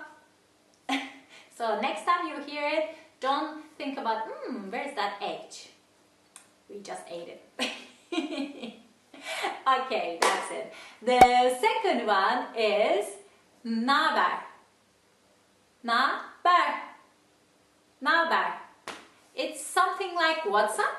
Hey, what's up? It's very, very casual. You wouldn't say that to your boss or your elderly relative or someone you don't know very well. And it's actually two words combined in one. The original one is ne haber. Ne haber, which means what news. So it's like, what news? Hey, what's the news? What's up with you? It's the meaning is like that, but instead of saying ne haber, we just swallow some words and we say naber. Hey, naber. And this is not just for face-to-face conversations. Sometimes if I call someone, I say, hey, naber, instead of saying, if he or she is my really close friend or really, my mom, my, cousin, my husband, I would say just, hey, naber, nasılsın? It's instead of merhaba. Or you can say merhaba, naber, also okay. So, the third one is, it's a long word, selamun aleyküm. Could you get that? Actually, if you're from Arabic speaking countries or from Israel, you would say it easily because this is from Arabic, and since the Arabic and Hebrew is language-wise very similar, I think the Hebrew word for this is Shalom Aleichem. So it's the same word. Shalom Aleichem, Selamun Aleyküm. So let's say it slowly. Selamun Aleyküm. Selamun Aleyküm. And the English translation would be something like, may the peace be upon you. May the peace be upon you. It sounds a little bit epic, I know. The way we use it, actually this is more like when you go to the villages or when you go to a conservative place, you have to say it back in reverse form. Don't forget that. If someone says Selamun Aleyküm to you, which means may the peace be upon you, you should say Aleyküm Selam. Like it's I really like this one actually, because someone is sending you their peace and it's like you are holding a mirror and reversing the words, and you are saying, may the peace be upon you. Thank you for sending me the peace, and I'm sending it back. So about the religious background of it, selam, the word selam means peace. Actually, Islam, and the person who believes in Islam, which is Müslüman in Turkish, are the same words. These words are coming from the same root, which is S-L-M, which means peace in Arabic, and shalom, which means peace in Hebrew, also the same. So that's why this has a little bit of conservative religious feeling behind it. It doesn't, for me, it's not necessarily a religious saying. I don't know if you like it. Some people don't like it. I like it.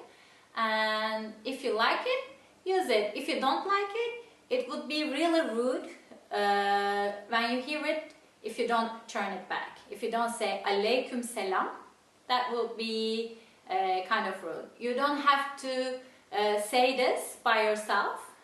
You can just say Merhaba. But if someone says Selamun Aleyküm, you would say Aleyküm Selam. And this gesture is generally how you use it. You put your generally right hand on your heart and you say Selamun Aleyküm, and they say Aleyküm Selam. So that's it. The third one is, actually, you know this one because it's Selam. If the previous one is too complicated for you, then you can just use Selam, which means peace. Just say Selam, Selam, Selam, like peace. And you can mix it with other words. Merhaba, Selam.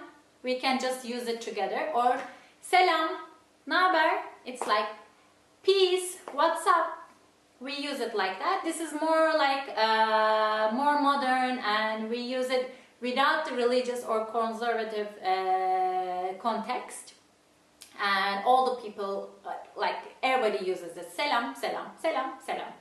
You can use it on the phone like selam, selam, hey. So don't forget to use selam.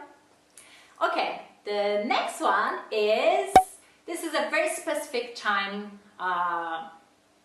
Hello. It's good morning. It's günaydın. Günaydın. Günaydın. Günaydın. Good morning. So, you know, you use this whenever you use good morning, of course in the morning. Just know this, günaydın means that the day is bright. So it's actually two words. Gün means day, aydın means bright. So you put them together and it makes günaydın. It's like all the greeting words in Turkish, it's like a good, you are sending a good vibe, you are sending good wishes, like may your day be bright, may your day be blessed, or maybe the peace be upon you. It's like all you are sending good wishes and you are getting good wishes. It's very important to send these good wishes to other people. So next time, if you get up or you are outside in the morning and you see someone, you say günaydın. Okay, the next one is tünaydın. Tünaydın. Good afternoon. Tünaydın. This is this is a weird word that we don't actually use a lot, and I don't use it actually. So you may be asking why you are using it, because we use this word as a as a joke. Because tün, this is like the previous word günaydın. Tün, this one is tün plus aydın. It makes tünaydın. It means that the literal translation is this: may your roosting time bright. So it's funny. I don't know why we say it, but maybe may your roosting time bright, because it's funny. We are not using it anymore, but it's a classical joke of Turkish teachers. If you're at school and you're like, when you're listening, you're getting a little bit sleepy and you put your head on the desk, and for example, the teacher calls my name, he says Seda, and I'm like, what's going on? And the teacher says tünaydın Seda, meaning that you were sleeping and you just woke up. It's like günaydın, like as if it's in the morning, but I'm sleeping and it's not in the morning and I'm not in my bed. So it's like tünaydın, come on, don't sleep. So we use it in this context instead of saying tünaydın. But it's okay if you say tünaydın.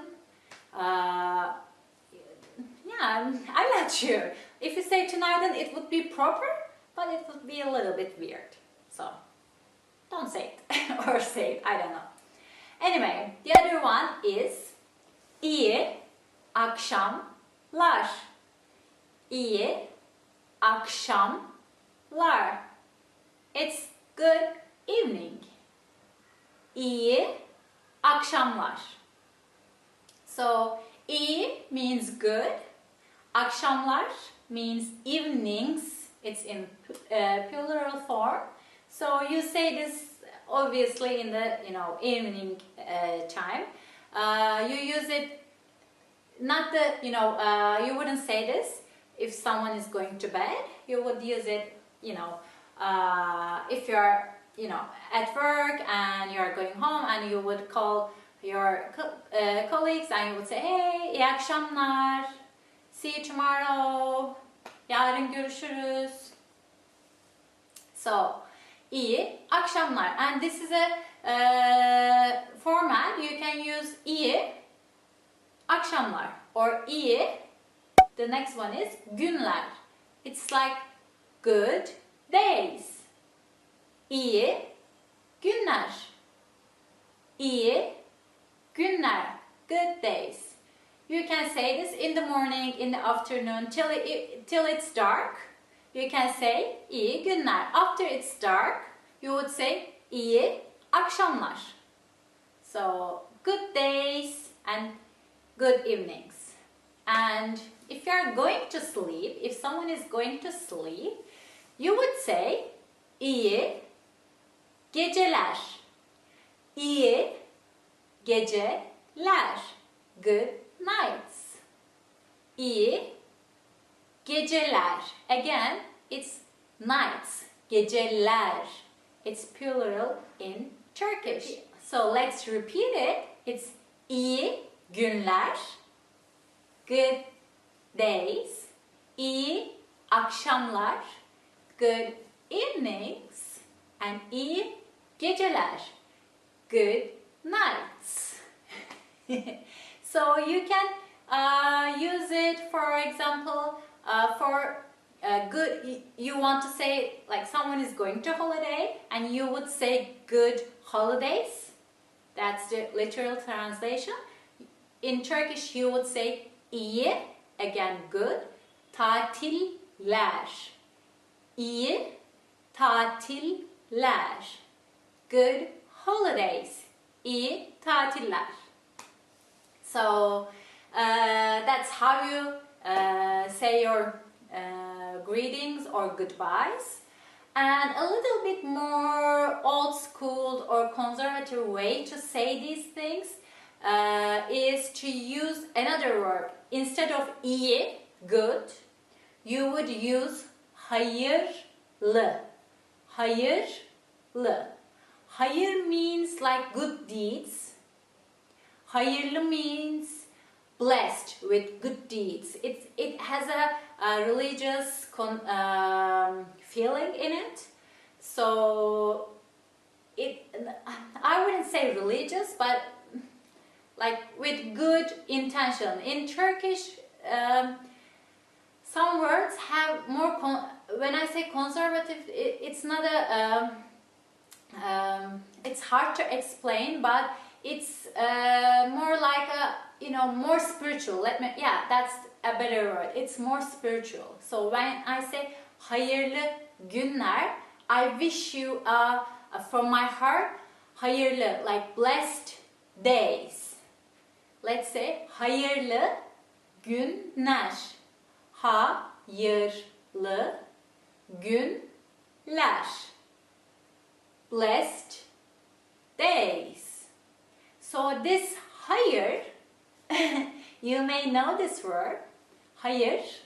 Hayır means two things. One is no, and the other is hayır, like good deed. So in this case, hayırlı günler means good, blessed days, not no days. Okay? So keep in mind.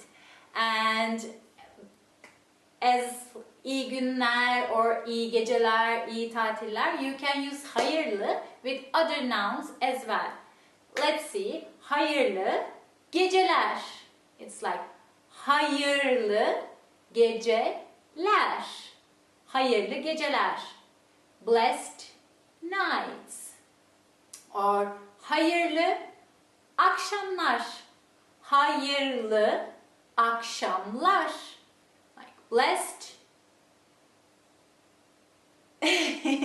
blessed nights. And I think that's it for now.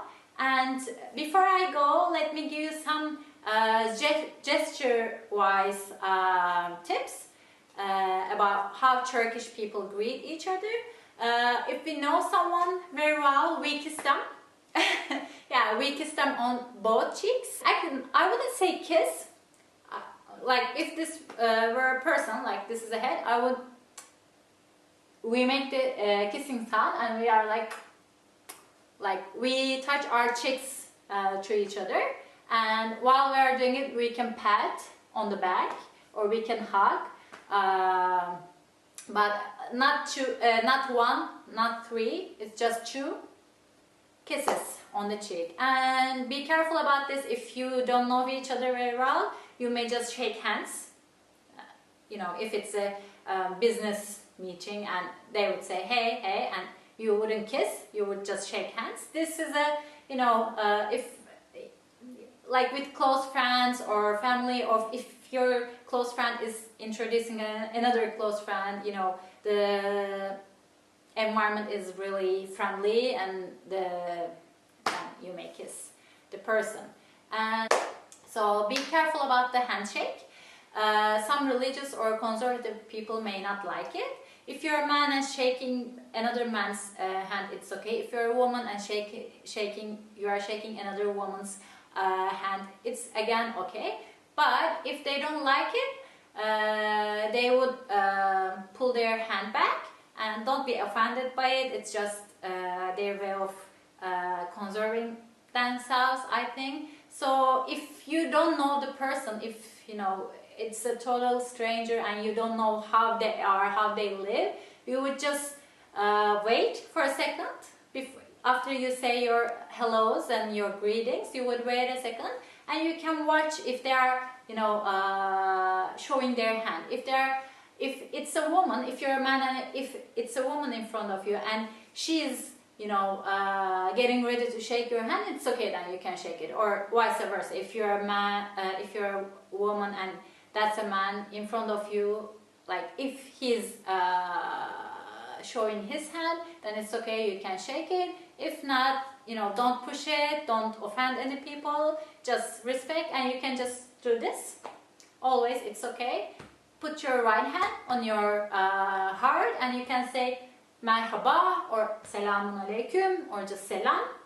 Then it's okay. Then you don't offend anyone.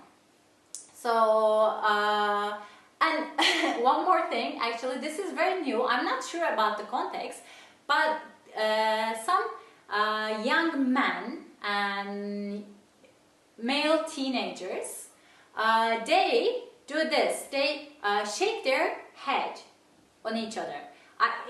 I'm alone here, so I can't show it, but they, when they're together, it's like kissing cheeks, but they don't kiss. They just hit their foreheads like that. I don't know why they do it, but I've never seen a woman doing it. It's just a man. So if you see something like that, don't be surprised. I think that's it with all the gestures I can remember right now. So I hope you like this lesson. If you have any questions, please leave them below and you can ask anything. I will see you next time. Bye. Görüşürüz. Want to speed up your language learning? Take your very first lesson with us. You'll start speaking in minutes and master real conversations. Sign up for your free lifetime account. Just click the link in the description.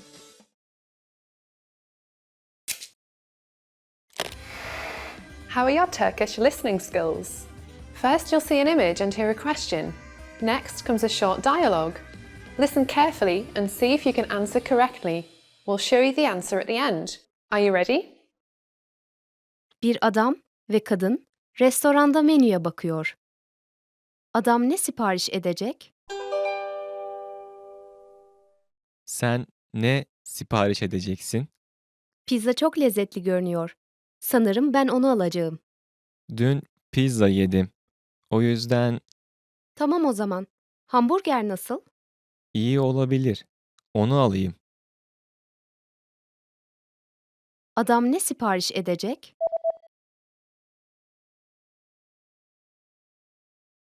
Bir adam ve kadın restoranda menüye bakıyor. Adam ne sipariş edecek? Sen ne sipariş edeceksin? Pizza çok lezzetli görünüyor. Sanırım ben onu alacağım. Dün pizza yedim. O yüzden Tamam o zaman. Hamburger nasıl? iyi olabilir. Onu alayım. Did you get it right? I hope you learned something from this quiz. Let us know if you have any questions. See you next time.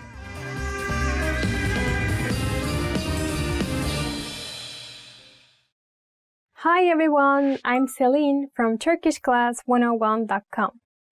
Today we have a bit angry topic. It is 10 phrases you use when you're angry. Let's be angry today. Bu seni ilgilendirmez. It's none of your business. Bu seni ilgilendirmez. Bu seni ilgilendirmez. It's none of your business.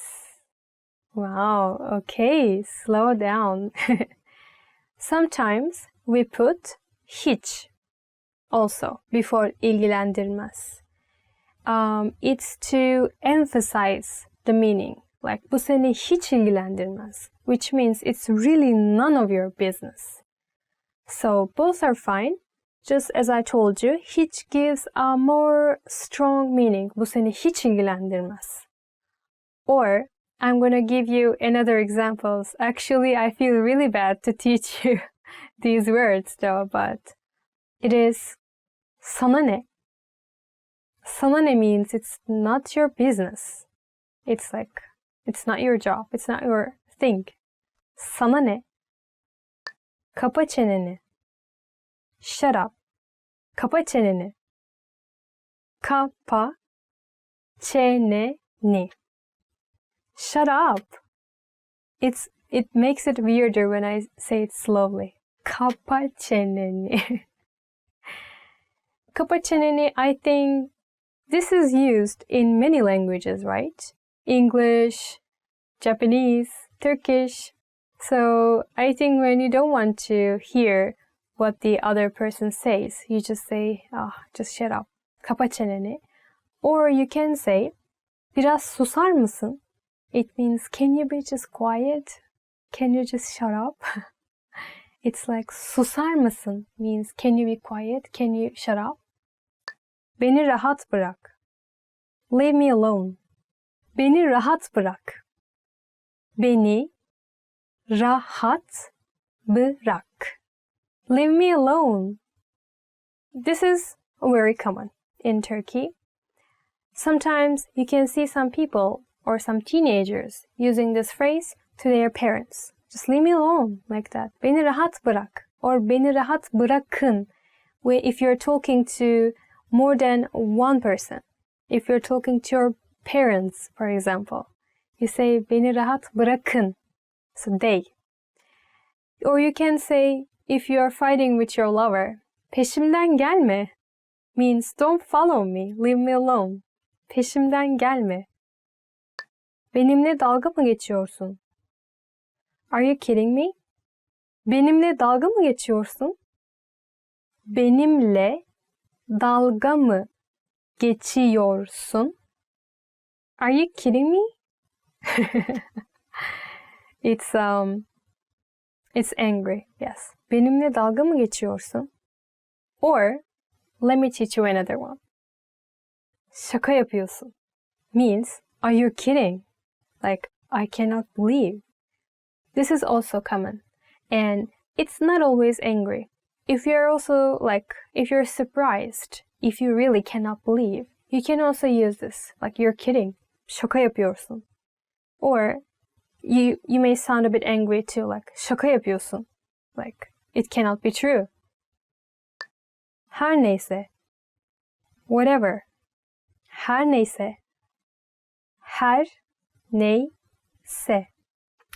Whatever. Whatever.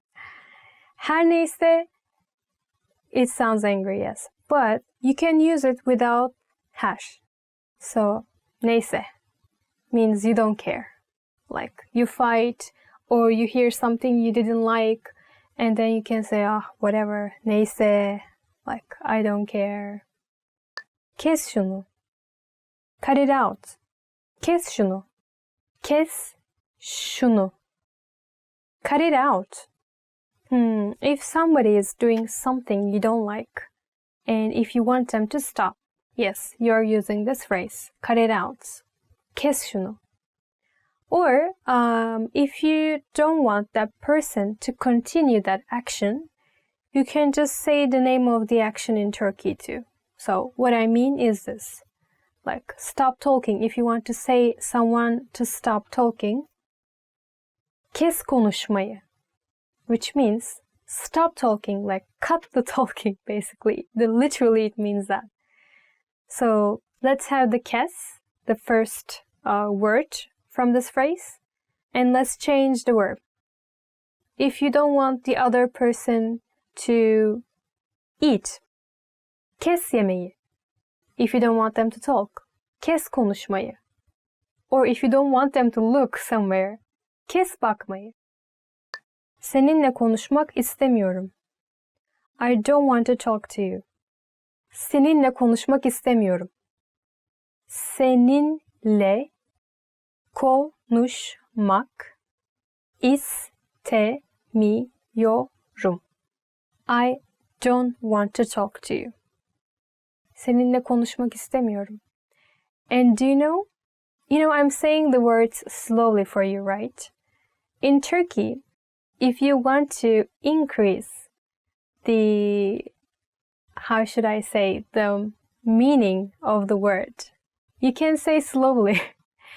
It sounds more angry. Did you know that? Like, seninle konuşmak istemiyorum. We do that in Turkey. To give a more strong meaning. Like, istemiyorum. It's little bit like with a melody, like kind of like rhythm. But if you want to look more angry, and if you want other person to understand clearly, then you can just divide it to the vowels, and you can say it slowly. Sinirliyim. I'm upset. Sinirliyim. Sinirliyim. I'm upset. So, when you can use it? If somebody is asking you, oh, are you okay? Or you fought, and then the fight is over. Not fight, the argument. Argument is over. And the other person is asking you, are you still mad at me? And you can say, evet, sinirliyim. Or you can say, I'm upset because of you, or I'm upset to you.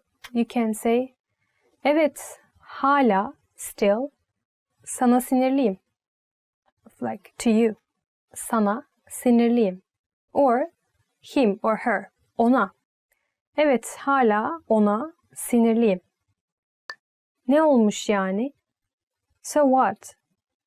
Ne olmuş yani? Ne olmuş yani? So what? So what? Yeah, it sounds angry, but do you know the yani word at the end? It's not always like for angry phrases. We use it a lot in our daily conversation, and I think, as far as I know, it's just not for the Turkish language. I think in Arabic language they also use yani. You can use it for everything. When you're giving an example, when you are angry, when you are sad, it's very useful, yani. Yani, how should I say yani, like that. Ne olmuş yani? But when you put yani after ne olmuş, then it sounds like you don't care. Like, I don't care, whatever. Ne olmuş yani? Like that. Sen kim olduğunu sanıyorsun? Who do you think you are? Sen kim olduğunu sanıyorsun? Sen kim olduğunu sanıyorsun? Who do you think you are? In Turkey, in fights or arguments, we always use one phrase, and it is, who are you? Yeah, maybe it doesn't have any meaning in English. When I translate it, maybe you don't know, like, so what is angry about that? But somehow in Turkish or in Turkey, when we are angry, we are always asking the other person, who are you? Sen kimsin? Really, this is literally what it means. Sen kimsin? Who, it's like kimsin, and sen is you. Sen kimsin? Sen kimsin ya? Like that. I don't know why, but Turkish people tend to ask the other person, who are you, when they get angry. And we also don't know why we are doing that, why we are just keep asking the other person who they are. I think it's to give the effect the other person, we are not scared of you no matter who you are. Like, no matter if you have a good job, if you're like a high-level person, like, who are you? I'm not scared of you. I think to give that effect, we are keep using the same phrase, like, who are you, who are you, who are you? So we finished all the angry phrases. Oh, did you get angry? So, well, if you're learning Turkish, if you're learning any language, in my opinion, you cannot learn always the good sides, right? So we also use some bad words, angry phrases, and all makes one language. So I hope this video was useful for you today. And I hope to see you guys in the next video. If you want to learn Turkish, please don't forget to visit our website, turkishclass101.com. Don't forget to visit our YouTube channel, subscribe and comment. See you guys in the next video. Bye bye. I'm easily adapting to lesson. Can you see my facial expressions are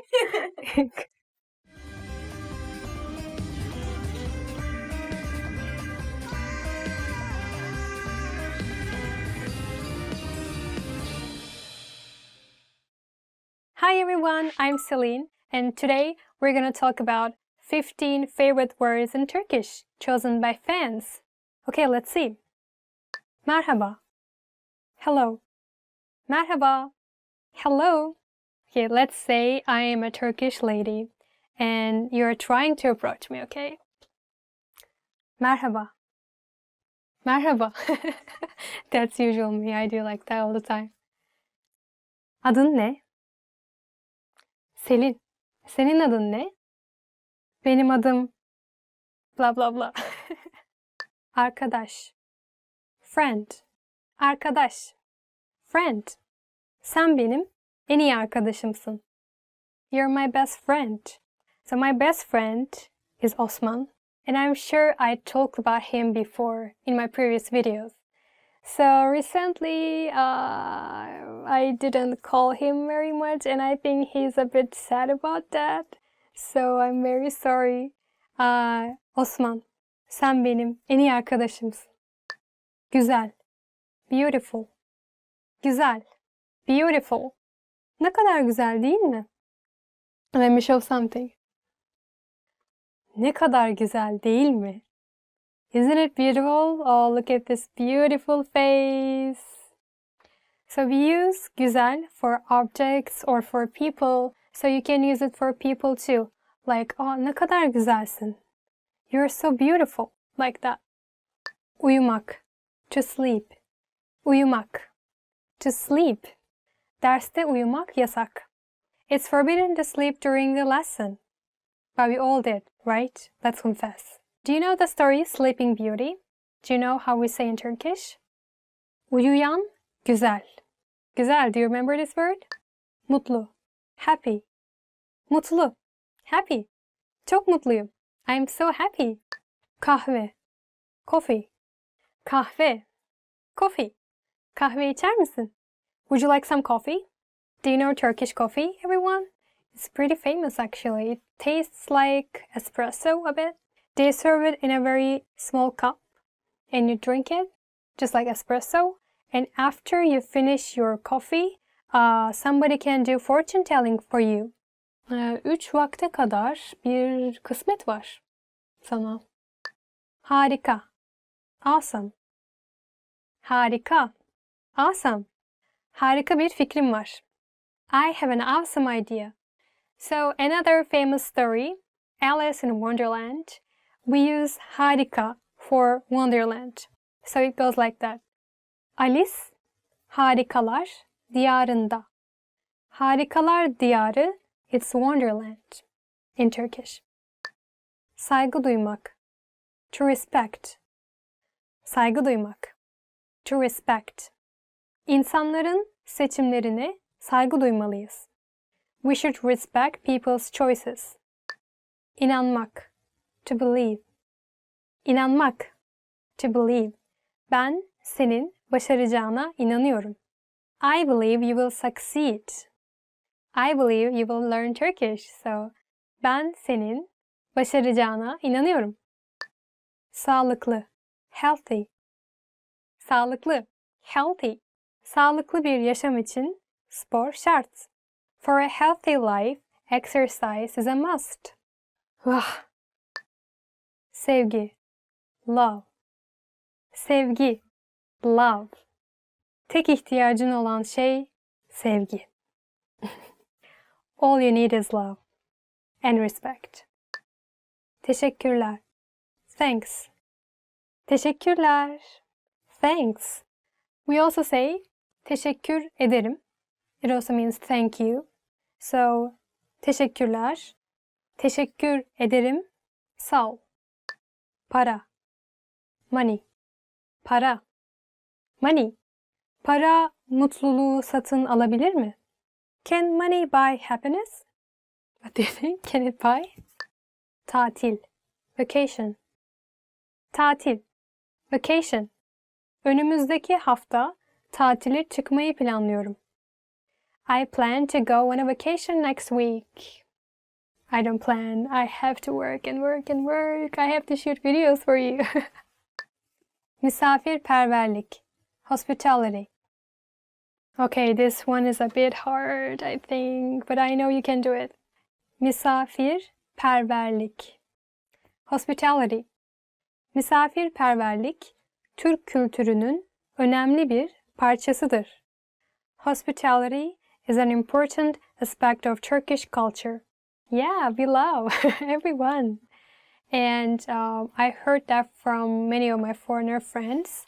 When they went Turkey, they said the people were very friendly and helpful. So I think if you get lost or if you have any problem, then I'm sure many Turkish people will be very willing to help you. So don't worry. Okay, so we've finished. How do you feel? Do you think you can remember all of them? So if you want to watch more videos, then please subscribe our channel. And don't forget to visit our website, turkishclass101.com. And I hope to see you guys in the next video. Bye bye!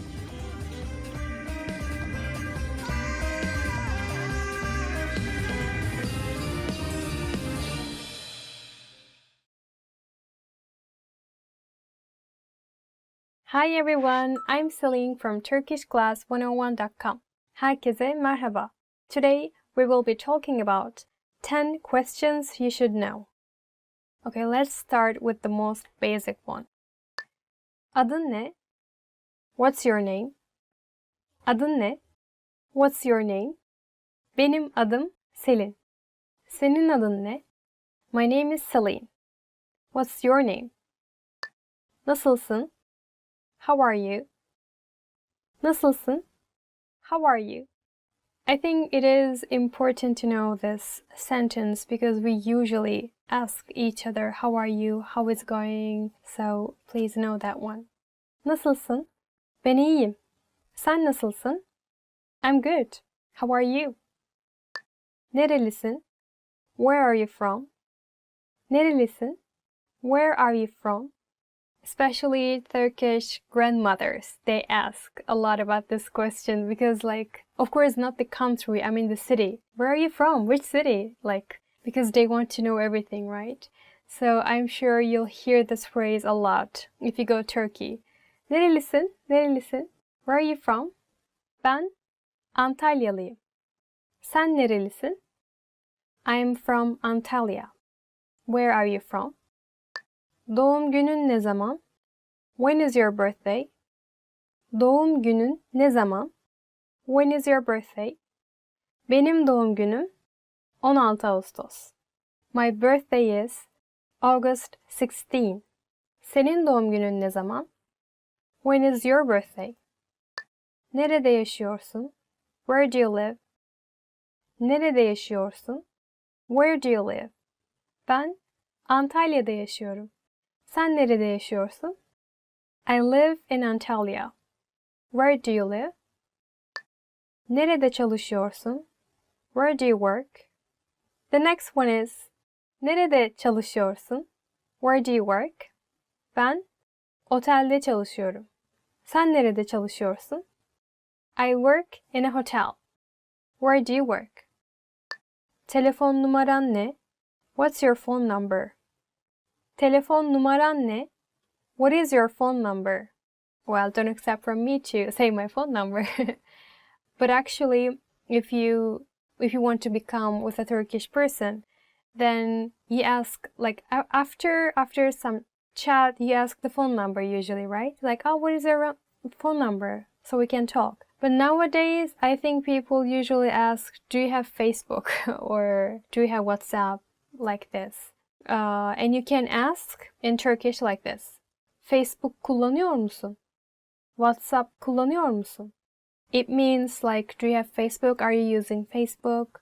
I think it's more natural nowadays to say in Turkish if you wanna become friends with someone. Türkçeyi nerede öğrendin? Where did you learn Turkish? Türkçeyi nerede öğrendin? Where did you learn Turkish? Türkçe benim ana dilim. Sen Türkçeyi nerede öğrendin? Turkish is my mother tongue. Where did you learn Turkish? Çok güzel konuşuyorsun. You speak very well. Türk yemeklerini seviyor musun? Do you like Turkish food? Türk yemeklerini seviyor musun? Do you like Turkish food? Evet, Türk yemeklerini seviyorum. En çok sarmayı seviyorum. Yes, I like Turkish foods. And my favorite is sarma. Do you know sarma? Sarma is like cabbage roll or grape roll. So you stuff and wrap like leaves and you put meat or rice inside. It's a very delicious Turkish food. Türk yemeklerini seviyor musunuz? En sevdiğiniz Türk yemeği ne? What is your favorite Turkish food? Kaç yaşındasın? How old are you? Kaç yaşındasın? How old are you? 26 yaşındayım. Sen kaç yaşındasın? I am 26 years old. How old are you? So we're done for today. Congrats! Now you know 10 questions you should know in Turkish. Tell me all the answers to my questions. I'll be waiting and I hope to see you next time. Please don't forget to subscribe our channel, and if you want to learn more Turkish, please visit turkishclass101.com. Bye bye!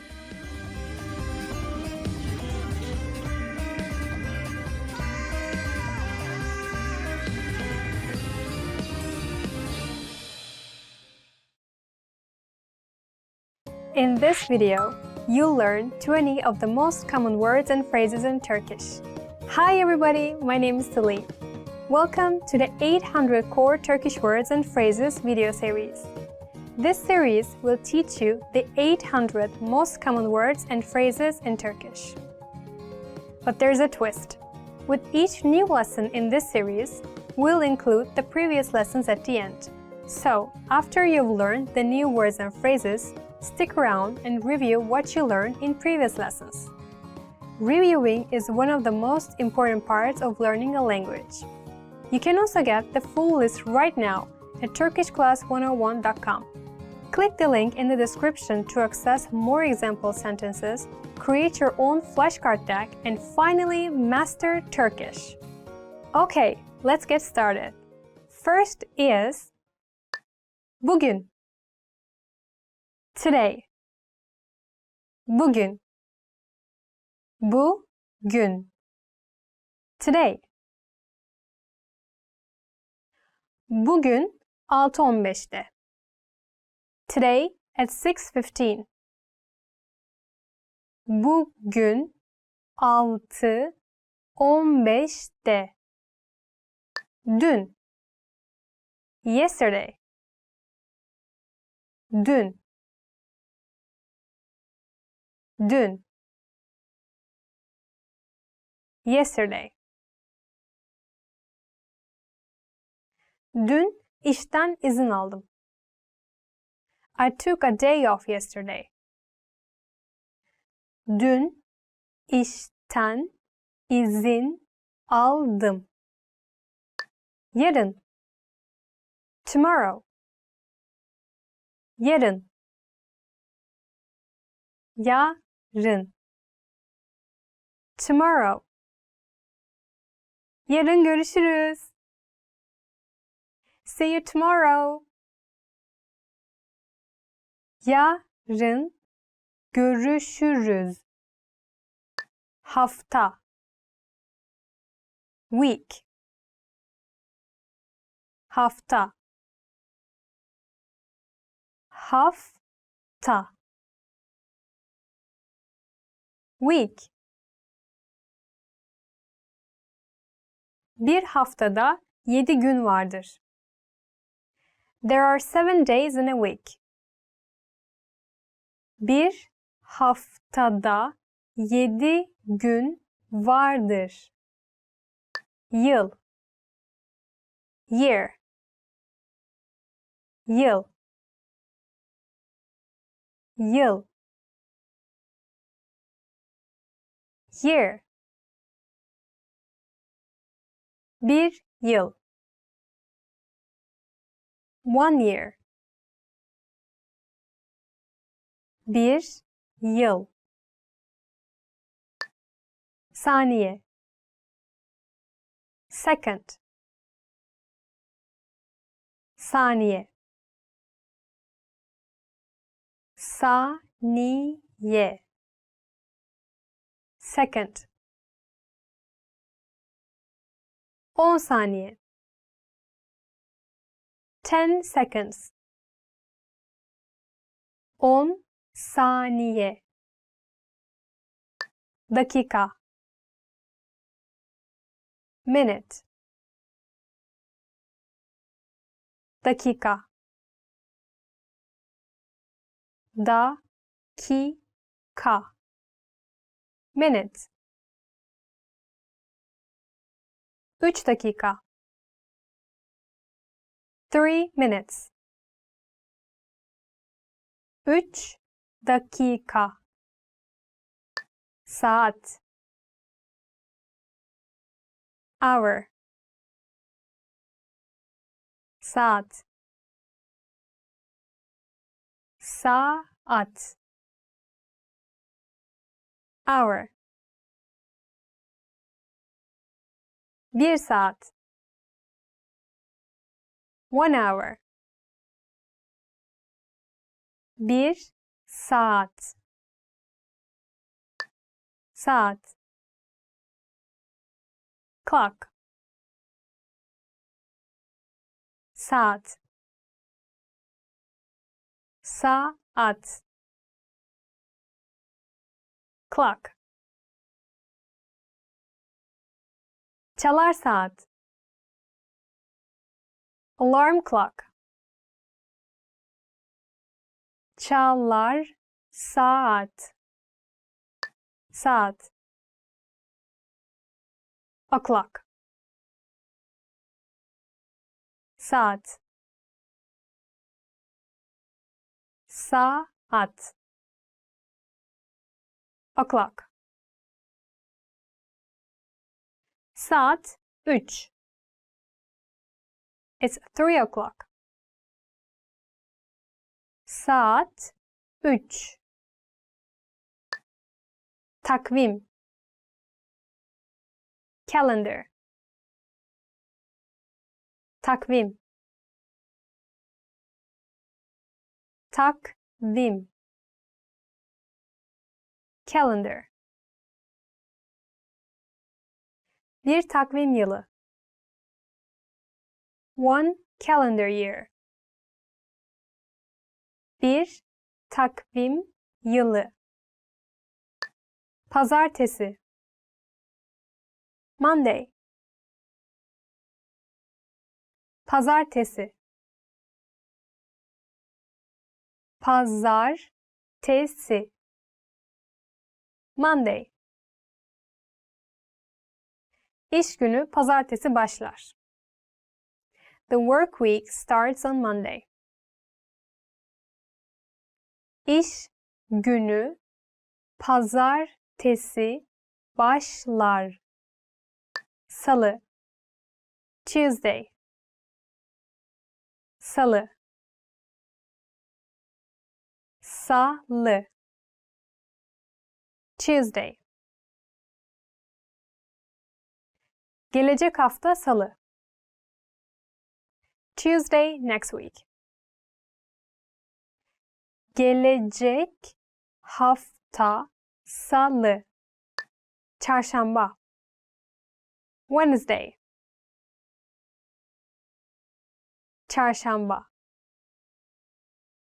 çarşamba, Wednesday. 18'i çarşamba, Wednesday the 18th. 18'i çarşamba, perşembe, Thursday, perşembe, Perşembe. Thursday. Perşembe günü. On Thursday. Perşembe günü. Cuma. Friday. Cuma. Cuma. Friday. Cuma günkü planları takvime yaz. Write the plans for Friday on the calendar. Cuma günkü planları takvime yaz. Cumartesi.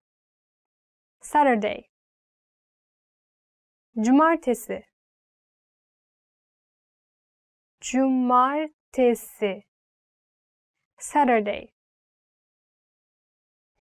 Cumartesi için bir plan yok. No plans for Saturday. Cumartesi için bir plan yok. Pazar. Sunday. Pazar. Pazar. Sunday.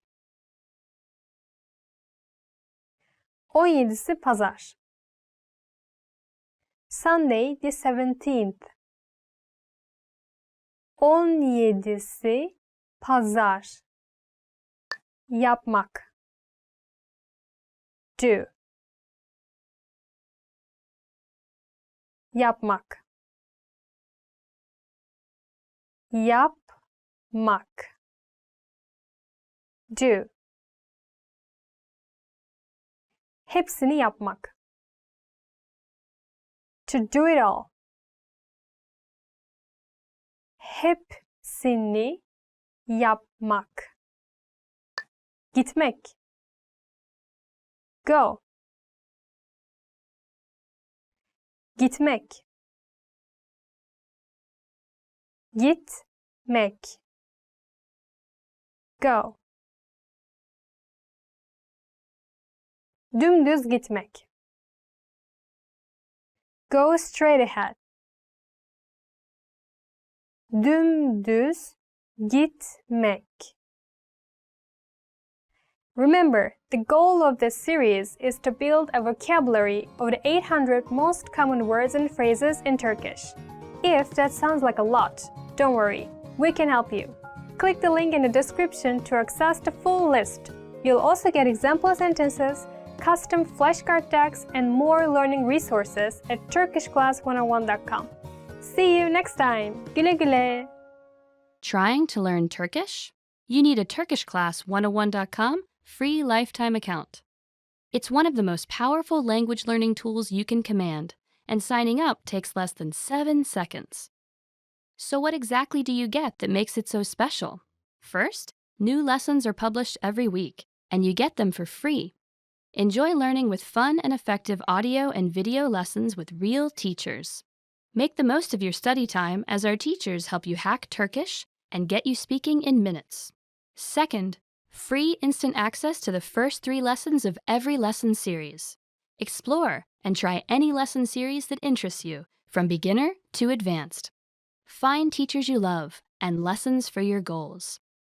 Third, learn Turkish anywhere, anytime with the free companion app. Download it now for free for the iPhone, iPad, or any Android device, and have instant access to your free lifetime account and lessons anywhere, anytime. Fourth, boost your vocabulary with the free word of the day. Every day, receive 1 new word in your inbox that you can master in seconds. Want even more words? 5. Get complete access to our word and phrase lists. Wow native Turkish speakers with cool topical and seasonal words and phrases from our lists. And finally, number 6, the best for last. 7 days of unlimited access to our entire library of audio and video lessons. Premium study tools like line-by-line audio, word bank, and smart flashcards to help you learn lightning fast. Get your free lifetime account right now at turkishclass101.com. Sign up in less than 7 seconds. And the account is yours for free for life. So what are you waiting for? Get yours now.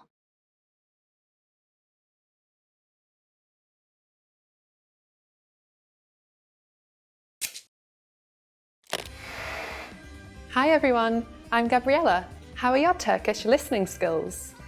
In this video, you'll have a chance to test them out with a quiz. First, you'll see an image and hear a question. Next comes a short dialogue. Listen carefully and see if you can answer correctly. We'll show you the answer at the end. Are you ready?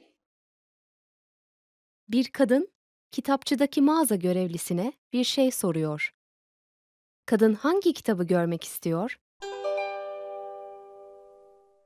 Affedersiniz, o rafın üzerindeki kitaba bir bakmak istiyordum. Hangi kitabı istersiniz? Arabalarla ilgili olanı. 1 dakika lütfen. Bu mu? Evet, o. Buyurun. Kadın hangi kitabı görmek istiyor?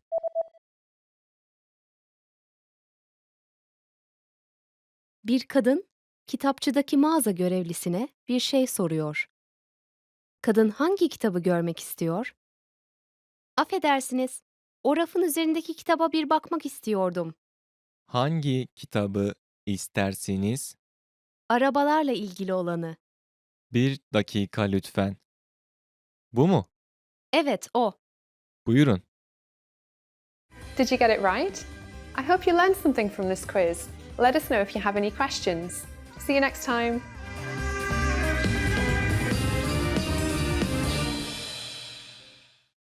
Hi everybody, I'm Celine and welcome back to another Turkish class. Today we will be talking about must-know family words in Turkish. Okay, let's start. Aile, family. Aile, family. Aile, toplumun temelidir.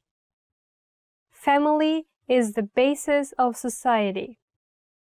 If you want to talk about your family, then you say, benim ailem, senin ailen. Benim ailem 4 kişiliktir, which means there are 4 people in my family. Baba, father. Baba, father. Babam hep televizyonun önünde uyuyakalıyor. Babam hep televizyonun önünde uyuyakalıyor. My father always falls asleep in front of the TV. So in Turkey, usually small, little girls, they tend to say to their father daddy, that kind of cute way. So baba becomes babish, babishko. It's like daddy, this kind of word. Koca, husband. Koca, husband. Kocam beni aldatıyor. My husband cheats on me. Oh, it's not a very nice example actually. But you don't need to use koca actually all the time. You can use eş. Eş means my husband or my wife. It can be used for both. Benim eşim, my wife or my husband. But koca is only for guys. So only women can use it. My husband, kocam. Kocam, eşim. Oğul, son. Oğul, son. 2 oğlum var. 2 oğlum var. I have 2 sons. Let's say you have 2 sons. If you want to say my elder son's name is blah blah, elder son is like büyük oğlum. My elder son, büyük oğlum. If you want to say my youngest son, you say küçük oğlum. Büyük oğlum, küçük oğlum. Amca, uncle. Amca, uncle. Amcam bize çikolata getirmiş. Uncle has brought chocolate for us. So I know in English, for your mother's brother, And for your father's brother, you use only one word, uncle, right? But in Turkish, we don't use the same word for both. We have different words. Amca is for your father's brother. But for your mother's brother, you say dayı. Dayı amca. But you don't have this in English, so I think it's only for Turkish. Dayı amca. Dede. Grandfather. Dede. Grandfather. Dedemin gözleri iyi görmüyor. My grandfather's eyesight is not good. We have two words for grandfather.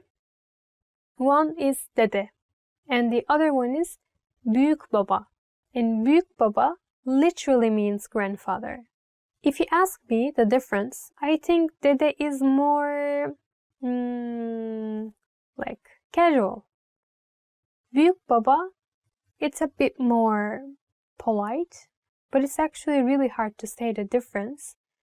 Maybe most Turkish people prefer dede, I think. Dede is more like, I don't know, it sounds more like Turkish culture. Kayınpeder, father-in-law. Kayınpeder, father-in-law. Sizi kayınpederimle tanıştırayım. Mehmet Bey. Mehmet Bey. Let me introduce you to my father-in-law, Mehmet Bey. So, in Turkey, to your father-in-law, you don't need to be polite, I think. Of course you need to be polite, but you say father to your father-in-law too. So you don't say Mr. Mehmet. Bey means Mr. You say baba, like baba, benim babam, like same. But of course, when you're introducing your father-in-law to someone else, you say Mr. Mehmet. But when you call your father-in-law, you just say father in Turkish, baba. Anne, mother. Anne, mother.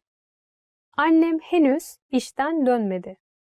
My mother hasn't returned back from work yet. Anne is such a nice word, right? My best word maybe. So, anne, just like baba, when your like little daughter or son would like to say it in a cute way, they change it and they make it anniş, annişko, anneciğim, which all means like mommy, mama, like this. And also, there is one more way to say mother in Turkish, and it is ana, A-N-A. Well, usually not in the big cities, but in the villages, like towns. I think people still using ana, but like cities, like Istanbul or Ankara, probably not most people are using ana anymore. It's more like in rural areas now. Kız, daughter. Kız, daughter. Hep bir kızım olsun istedim. I always wanted to have a daughter. Okay, so now we know how to say son and daughter, right? Son is oğul and daughter is kız. There are also another way to say, which is not very common in daily language, but you say like this. For son, erkek evlat. For daughter, kız evlat. Which means like the same meaning, son, daughter. And kız also, it means girl actually, right? So girl is also kız, daughter is also kız. Like we use the same word. Karı, wife. Karı, wife. Karım beni terk etti. My wife has left me. Well, if you cheat on your wife, then of course she will leave you like that. So if you use karı, the noun, just like that, I think it will sound rude. Because we use it as an insult in Turkey sometimes. Depends on the conversation. So please be careful about that. If you think it's too rude to say karı, then do you remember I just taught you another word, eş. You can just go with eş, eşim. It will be safer, I think. So karım, my wife, eşim, my wife. Same. You can just choose whatever you want. So thanks for watching. I hope you enjoyed today's lesson. Please visit turkishclass101.com and don't forget to subscribe our channel. Hope to see you guys in the next video. Take care and learn Turkish more. Bye bye. Let me introduce you to my father-in-law, Mr. Mehmet. Mehmet Bey. Oh, okay. Not Mr. Mehmet. Okay. Let me. Mehmet Bey this week. Mehmet Bey. Well, if you cheat on her, of course she will left you.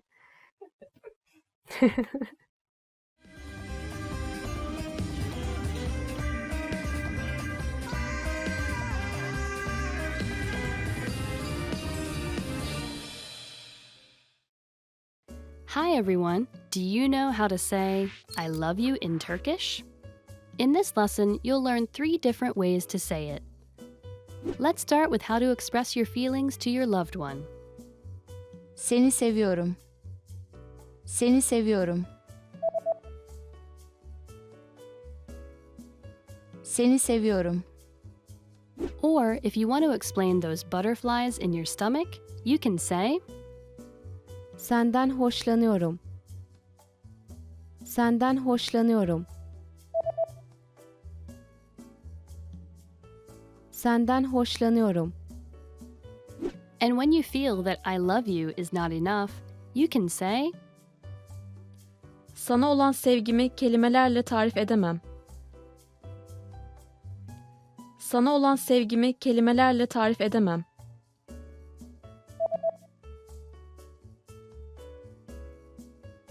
Sana olan sevgimi kelimelerle tarif edemem. You just learned 3 different ways to say I love you in Turkish. And if you're interested in learning more, don't forget to download your free Romance and Love cheat sheet, which includes romantic words, compliments, and pickup lines. Check out the description below and go to turkishclass101.com now. See you next time! Hello everyone, I'm Celine from turkishclass101.com. I hope you guys are having a nice day. Today we are here with another top word series. It is 5 sentence patterns for beginners. So if you're a Turkish learner and a beginner, I'm sure today's lesson will be very useful for you. Ne kadar? How much for? Number 1. Ne kadar? Blah blah blah. Ne kadar? How much for? How much for? So, ne kadar is used to understand the price of something or the value of something. So now let me give you different examples so you can understand this grammar, this sentence pattern better. Bu kıyafet ne kadar? Bu kıyafet means this dress is how much? Bu kıyafet ne kadar? Or, in our next example, let's try to understand the distance between 2 places, okay? Let's say from Ankara to Istanbul. Ankara is our capital city. İstanbul'dan Ankara'ya ne kadar? So, if you say like this, the person may think you're asking the price or the distance, so it depends on the conversation. If you just use ne kadar, then as I told you, it has 2 meanings, whether price or distance. So you need to, how should I say, it depends on conversation. It depends on what you're talking before. İstanbul'dan Ankara'ya ne kadar? Biliyor musunuz? Do you understand? Biliyor musunuz? Biliyor musunuz? Do you understand? Or actually it means do you know? Do you know? Do you understand? Biliyor musunuz? When you say a fact about Turkey, and if you end with biliyor musunuz, it means you're asking the other person, oh, did you know this fact about Turkey? Okay, let's give an example for better understanding. Turkey's capital is Ankara. Let's ask if the other person knows that or not. Türkiye'nin başkentinin Ankara olduğunu biliyor musunuz? Türkiye'nin, Turkey. Başkentinin means its capital. Ankara, Ankara olduğunu means, here it means to be. Biliyor musunuz? Do you know that Turkey's capital is Ankara? Benim adım, my name is, benim adım, blah blah blah. My name is. So it's a very, very basic pattern of sentence for beginners. Benim adım.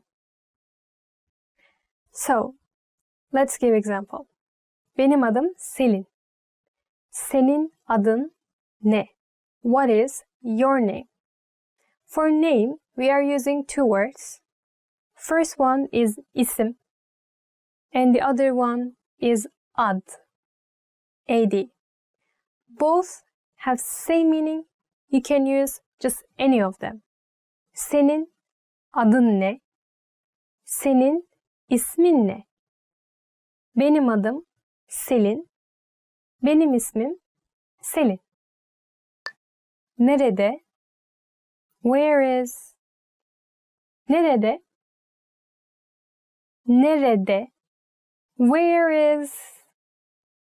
So, if you're a tourist in Turkey, and if you get lost, or if you just want to ask something, like bathroom or station, then this is very useful sentence pattern. Where is? Nerede? Let's ask, where is station? Where is bus stop? Okay. İstasyon nerede? İstasyon means station. İstasyon nerede? Let's ask bus stop. Otobüs durağı nerede? Otobüs, bus, durak, durağı, stop, bus stop is where? Or let's ask bathroom, restroom. Tuvalet nerede? For bathroom, actually you can rather use tuvalet or lavabo. Lavabo is, I think, more polite compared to toilet, but both are not rude. I mean, you can use, but maybe there is this kind of like difference. Lavabo is a bit more, it sounds a bit more polite. Lavabo nerede? Tuvalet nerede? En sevdiğim A, B. My favorite A is B.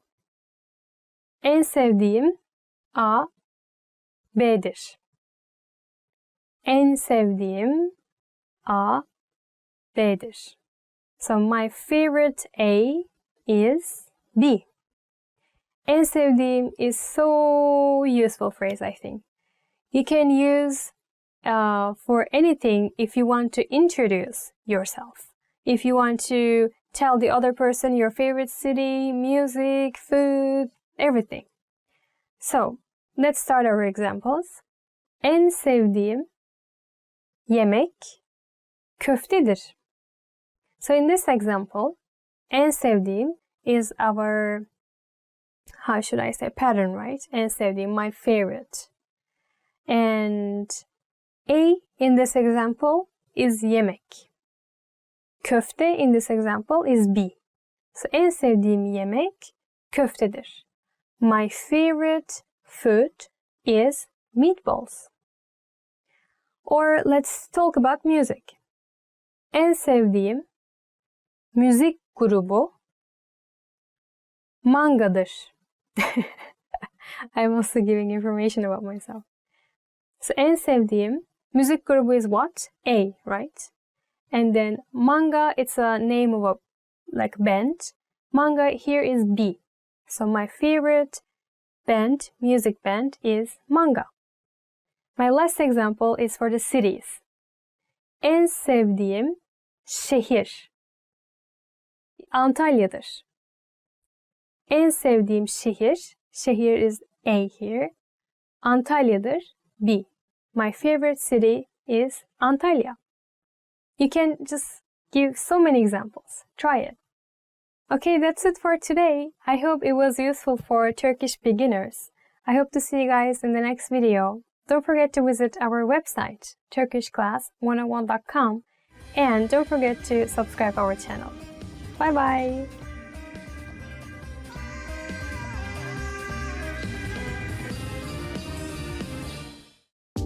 Hi everybody, I'm Celine from turkishclass101.com. Do you know how to say I love you in Turkish? In this lesson, you'll learn 3 different ways to say I love you and a special phrase for Valentine's Day.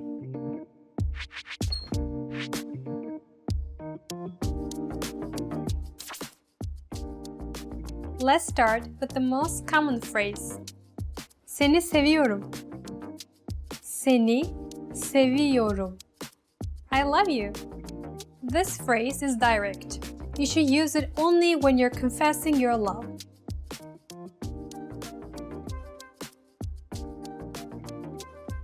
If you want to be less direct, you can use this phrase.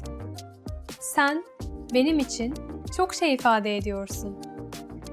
Sen benim için çok şey ifade ediyorsun. It means you mean so much to me.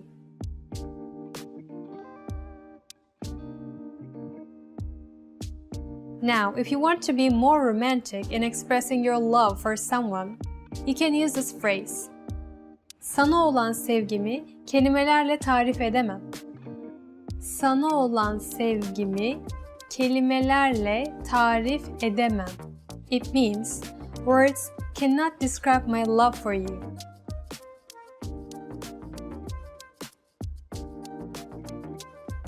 Now you know 3 different ways to say I love you in Turkish. And here is one more. What if you want to spend Valentine's Day with someone special? In that case, you can say, Sevgililer gününü benimle geçirir misin? Sevgililer gününü benimle geçirir misin? It means, will you be my Valentine?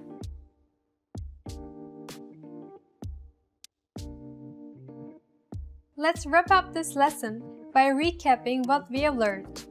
Listen to the expression and repeat after me. I love you. Seni seviyorum.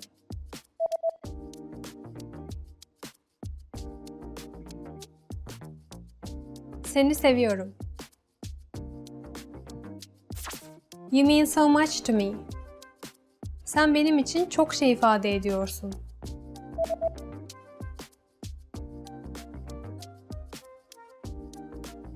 Sen benim için çok şey ifade ediyorsun.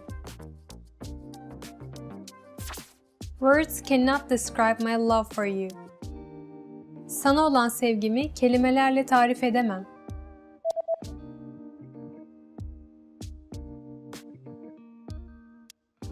Sana olan sevgimi kelimelerle tarif edemem. Will you be my Valentine? Sevgililer gününü benimle geçirir misin?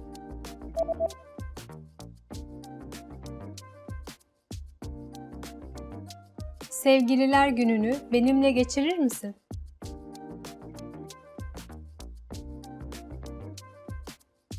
Well done! Here is a fun fact. Do you know how Turkish people show their love on Valentine's Day? They buy gifts for each other and write love messages on cards. Flowers, chocolates, and heart-shaped toys are among the most popular presents in Turkey. Most people like having a romantic dinner together. You just learned 3 different ways to say I love you in Turkish and 1 special phrase for Valentine's Day. Also, don't forget to download your free cheat sheet on how to be a good lover in Turkey, including words for romance, compliments, and pickup lines. Check out the description below and go to turkishclass101.com now. I'll see you next time. Hoşça kalın.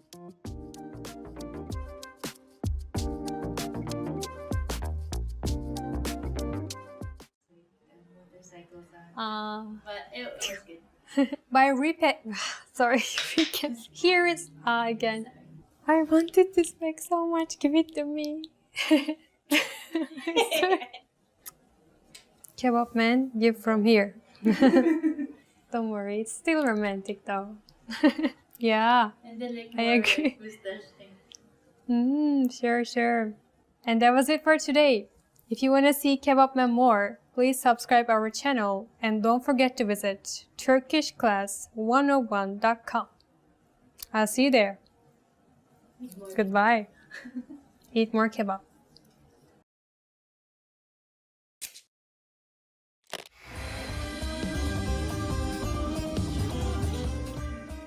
Selam arkadaşlar, ben Zehra. Hi everybody, I'm Zehra. Welcome to turkishclass101.com's 3 dakikada Türkçe, the fastest, easiest, and most fun way to learn Turkish. In the last lesson, we learned how to count in Turkish. I hope you spent some time practicing the numbers, because they will come in handy today. We're going to learn how to go shopping in Turkey. Before we go, you need to know how to say, how much is it? Bu kaç para? Bu kaç para? Are you ready to go to shopping in Turkey? Let's go!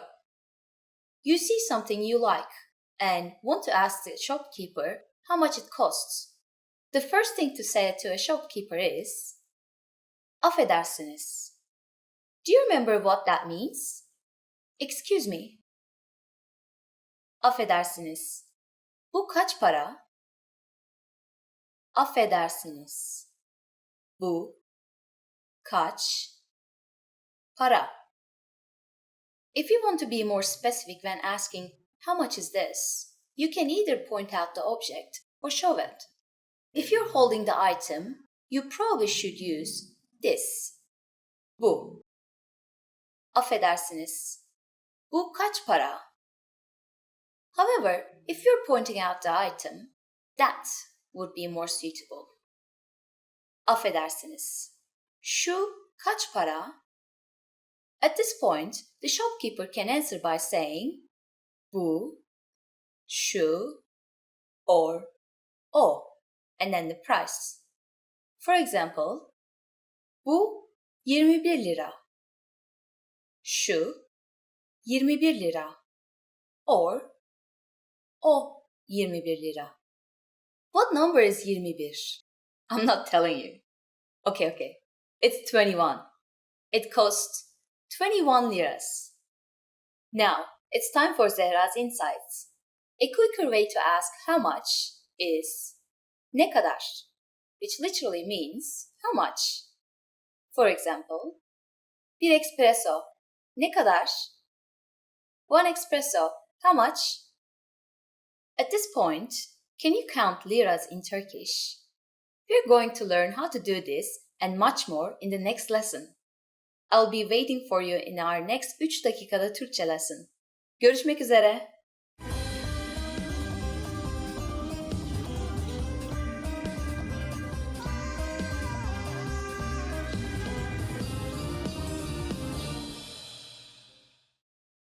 Hi everybody, I'm Celine from turkishclass101.com.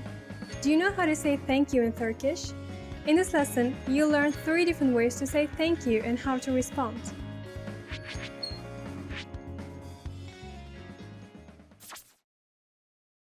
Let's start with the easiest one. Teşekkür ederim.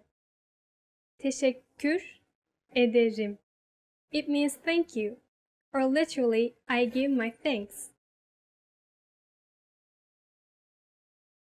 If you want to show your sincere appreciation for something, you can say this phrase. Çok teşekkür ederim. Çok teşekkür ederim. The word çok means very, so this expression means thank you very much. It expresses a deeper appreciation for a personal kindness.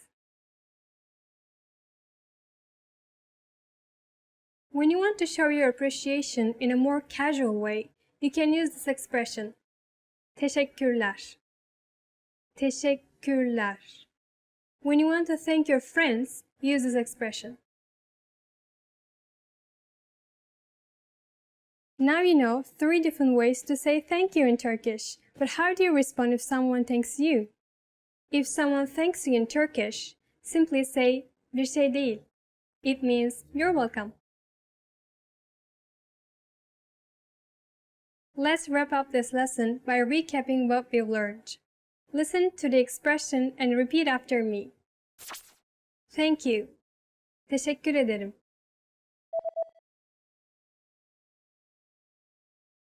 Teşekkür ederim. Thank you very much. Çok teşekkür ederim. Çok teşekkür ederim.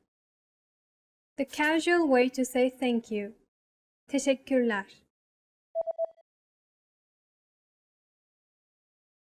Teşekkürler.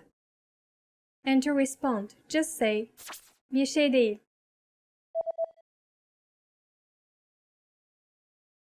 Bir şey değil. Well done! If you're not sure which one to use, you can just say the casual one. Teşekkürler. It can be used with anyone, anywhere, and at any time. You just learned 3 different ways to say thank you and how to respond in Turkish.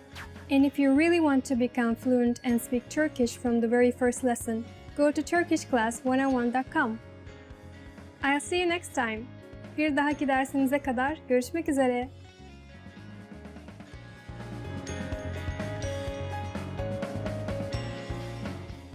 Herkese merhaba. Hi everyone, I'm Celine from turkishclass101.com. Today, I'm going to teach you 10 hardest words to pronounce. The first one is şoför, driver. O, ünlü bir iş adamının özel şoförü. He is the personal driver of a famous businessman. So, many Turkish people say şoför, actually, but it's not correct. So we say ö, but it's actually o-ö. So it's gonna be şoför, not şoför. So please be careful about that when you're learning Turkish. Meşgul, busy. Meşgulüm. Sonra konuşalım. I'm busy. Let's talk later. So we say meşgul usually, and it's also not correct. We say ü, but it's actually u. So meşgul, not meşgul. So please be careful about that too. And meşgul is, I think, originally from Arabic language, if I'm not wrong. It's also not Turkish word. Japonya, Japan. Japonya'da yaşıyorum. I live in Japan. So I think it is hard to pronounce because many foreigner people, they tend to say Japan like Japonya. Especially I heard Japanese people speaking Turkish and they say Japonya, but it's actually Japonya. So the letter J we read as J. That is why it is going to be Japonya, not Japonya. Eczane, pharmacy. Eczane çoktan kapanmış. The pharmacy is already closed. So now I will tell you what mistakes we make in Turkish when we say eczane. For example, we say eczahane, yazane, eczane, all wrong. The correct one is eczane. I know it's a bit hard to say, but do your best. Şemsiye, umbrella. Şemsiyemi unuttum. I forgot my umbrella. Actually, it's a very basic word, right? Şemsiye, umbrella. But yeah, it's because of the sh voice. I think it is hard to pronounce. Şemsiye, şemsiye. Memnun, content. Hayatımdan memnunum. I'm content with my life. Okay, so this one is also not a Turkish word. I mean, the origins are different. It is Egyptian dialect. And I think it is hard to say for us, pronunciation I mean, because there are so many M's and N's in one word. Memnunum. I am content, hard to pronounce if you're speaking fast. So the correct pronunciation is memnun. Yayla, plateau.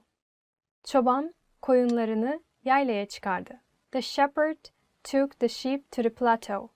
Actually, we also say plateau in Turkish, not just yayla. There are 2 words, but both are actually hard to pronounce, yayla and plateau. So the correct pronunciation is yayla, yaylalar, Plato. Karşılama. Greeting. Harika bir karşılama partisi hazırlayacağız. We will prepare a great welcome party.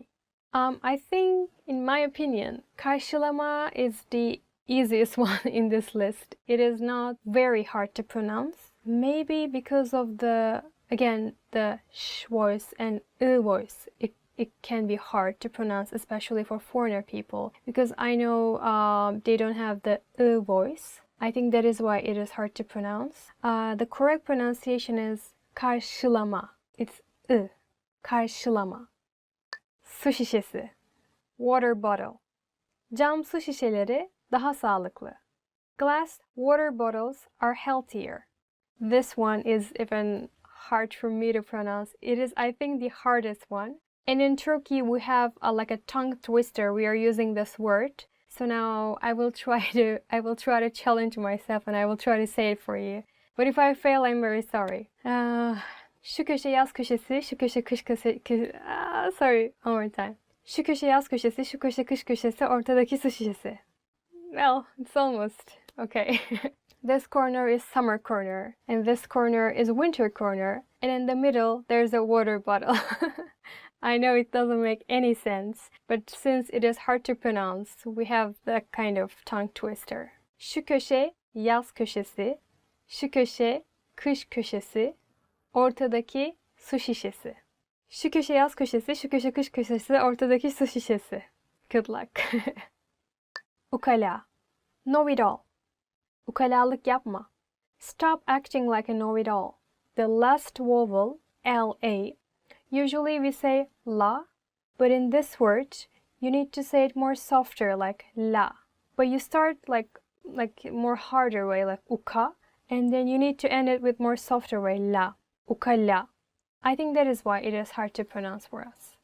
Okay, that's all for this lesson. I hope you learned a lot about the words that we cannot pronounce. Please try it at home. I'm sure you can do it.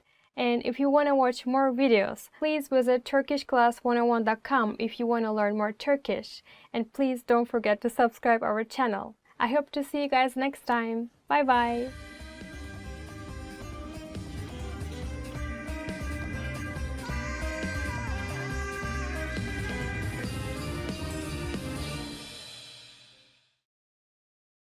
Hi everyone, I'm Celine from turkishclass101.com. Herkese merhaba. Today, I'm going to teach you 10 phrases to amaze native speakers. Okay, so let's amaze me. Geçmiş olsun. Get well soon. The first one is geçmiş olsun. Get well soon. I think it's a very basic one, right? When I get sick, if you tell me geçmiş olsun Selin, then I will be very amazed. Boş ver. Don't mind. Boş ver. Don't mind. Oh, maybe that's my favorite. So if a foreigner comes to me and say boş ver in my bad mood, then I will be very amazed. Kurt gibi açım. I'm hungry as a wolf. Kurt gibi açım. I'm hungry as a wolf. I'm not sure they use this phrase in English. Maybe they don't even use. But it's the exact translation. We use this phrase to make other people understand we are very hungry. Kurt gibi açım. And that's what I am always, all the time. Ben her zaman kurt gibi açım. It means I am always very hungry. I am always as hungry as a wolf. Beklemekten ağaç oldum. I've turned into a tree while waiting here for so long. Beklemekten ağaç oldum. I've turned into a tree while waiting here so long. I know it doesn't have any meaning in English, but we are using it to make other people understand that we are waiting here for so long time. So we turn into a tree. I think it's because like the tree has roots, right? So if tree wants to live, then it needs its roots. So it's gonna be its home. So it means now we have roots. Now it's our home. So we're waiting here so long time. Like that is why we're using this phrase. Beklemekten ağaç oldum. I'm a tree now. Can you see? Çok yaşa. God bless you. Çok yaşa. God bless you. We say it when we sneeze. Okay, in Turkish, çok yaşa doesn't mean God bless you. It's not the direct translation. It means live long. So when you sneeze, we actually wish you a long life. Çok yaşa. Why we do that? Ne olur. Please, I beg you. Ne olur. Please, I beg you. Like you want to go somewhere very much and you're asking permission from your mom. Mom, I beg you, just once let me go. Ne olur bir kere gideyim. Or like for example, there is something you want to eat so much. You want to taste. Then ne olur bir kere tadayım. Let me taste once, please, I beg you.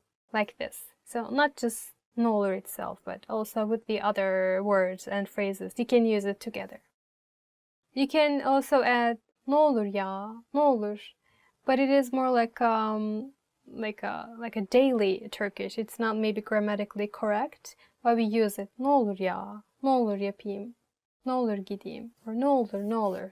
You really want it badly. It sounds like that. Başım şişti. I've got a headache because of the noise. Başım şişti. I've got a headache because of the noise. That's maybe, yeah, it looks like a phrase that the parents use for their children. Başım şişti. Or, like, for example, somebody listens music very loudly, your friend, and you're kind of angry, like, oh my god, I have a headache because of that. Stop it. You say, başım şişti ya. Başım şişti. Like that. Yeah. Falan filan. Etc. etc. Falan filan. Etc. etc. It's very common in Turkish language. Very, very common. You can use it basically with everything. For example, somebody asks you, like, what did you buy from the supermarket? And you say watermelon, fish, chips, etc. Then you say, let's say, karpuz, cips, falan filan. You say like this. You're talking about a situation. You're telling your friend like some story or something happened. Like, oh, okay, he went there and then he bought this and then this happened, etc., etc. Then again we use falan filan. So now I will speak Turkish. To give an example. İşe gitmiş, patronuyla konuşmuş, hasta olmuş, eve gelmiş, falan filan. It means like he went job, he talked with the boss, and then he got sick, he went back home, etc., etc. So you can use like this too. Yok artık. No way, really? Yok artık. No way, really? It shows that you're very surprised with the situation. You cannot believe it. Like yok artık. Or like you're very shocked with the amount of something. Let's say your friend bought 5 bags. Like she went shopping and she bought 5 bags. And you say, yok artık. It's like too much. Did you buy 5 bags? Ne güzel. How lovely. Ne güzel. How lovely. For example, if you say, what a nice weather, then you say, ne güzel bir hava. Then it becomes like, how nice weather. Or if you say, ne güzel bir kız, what a lovely girl. Or one more example. If you say, ne güzel bir hikaye, it's a what a good story. So it has many meanings actually. It depends on where you use the phrase. That's all for today. I hope this video will be helpful for you. So tell me, which phrase would you use to amaze me? So falan filan, like etc. etc. I think if I hear this from a foreign people, then I think I would be very amazed. So tell me your ideas about it. And if you want to watch more videos, please don't forget to subscribe our channel. If you want to learn Turkish more, then please visit turkishclass101.com. I hope to see you guys in the next time, in the next video. Bye bye, take care.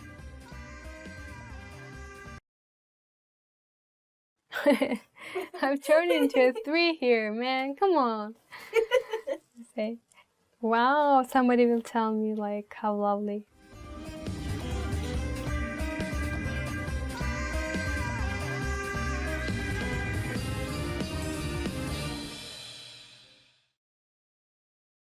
Hi everyone, it's Celine and welcome to Turkish Weekly Words. Yay! Today we're gonna speak Turkish together. Okay, let's start. I'm really excited about the topic, so let's go and see. Fruits! Yay! Finally about fruits. I'm so happy. Fruits. I really like fruits. Meyveler in Turkish. If you wanna say fruit, then it's meyve. Meyve is fruit.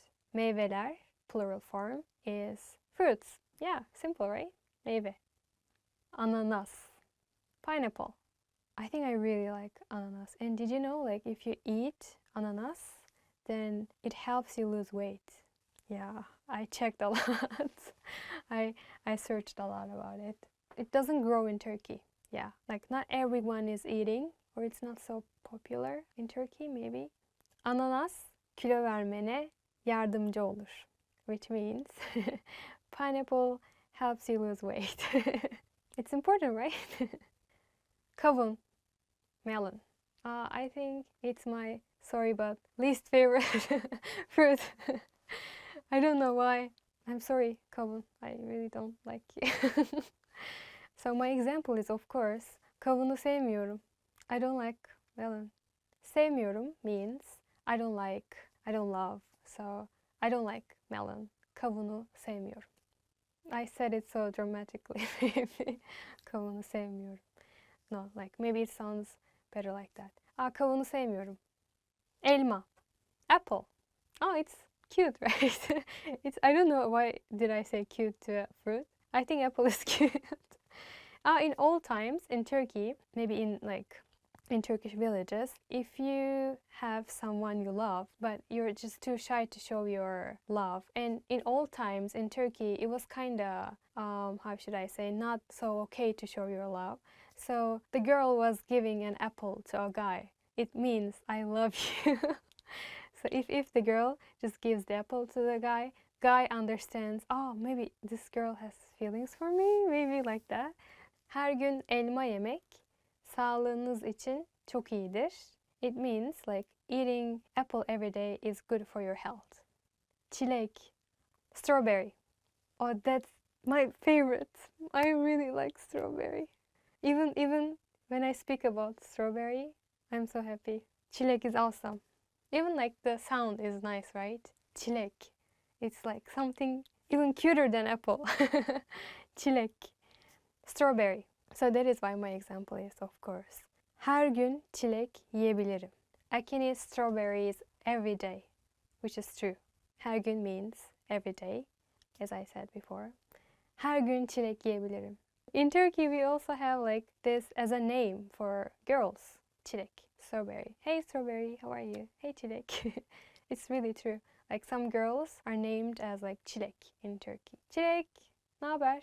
Naber means like, hi, how are you, çilek? Like that. Portakal. Orange.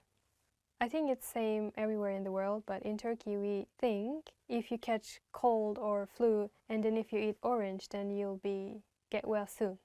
Maybe that's why I kind of don't like it, because like every time when I eat orange, portakal, I remember the old times when I got sick. Oh, every time when I got sick, I had to eat orange because my family just pushed me to eat orange. It reminds me kind of being sick.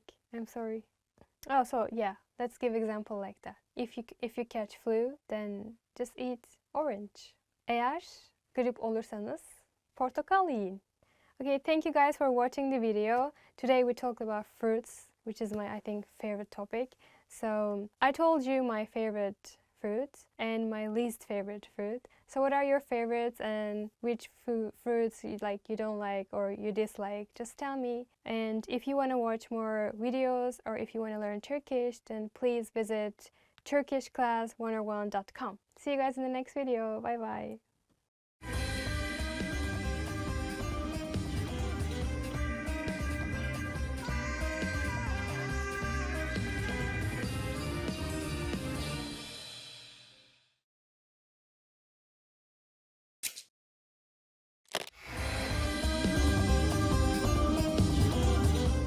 Selam arkadaşlar. Ben Zehra. Hi everybody. I'm Zehra. Welcome to turkishclass101.com's 3 dakikada Türkçe. The fastest, easiest, and most fun way to learn Turkish. In the last lesson, we learned the most common forms of greetings in Turkish. Do you remember them? In this lesson, we're going to learn a very useful phrase. Do you speak English? If you find yourself in a situation where you need assistance in English, this phrase can be a lifesaver. And because you're asking it in Turkish, you can be sure that everyone will understand what you're saying, even if their answer is no. Here's the informal way to say it. İngilizce konuşabiliyor musun? İngilizce konuşabiliyor musun? In Turkish, verbs change depending on the pronoun that is used. Please notice the suffix musun at the end of the sentence. This is the informal word for you. The word before that is the verb konuşabiliyor, which means can speak. Because it is referring to you, it is conjugated konuşabiliyor musun? And you probably recognize the first word İngilizce. It means English. İngilizce konuşabiliyor musun? To learn how to conjugate verbs in more detail, please check out our Absolute Beginner series on turkishclass101.com. You can find very detailed grammar lesson and resources there. We are now going to make this sentence a bit formal. First, we need to use the formal version of you. Just take musun and add a us sound at the end to make musunuz.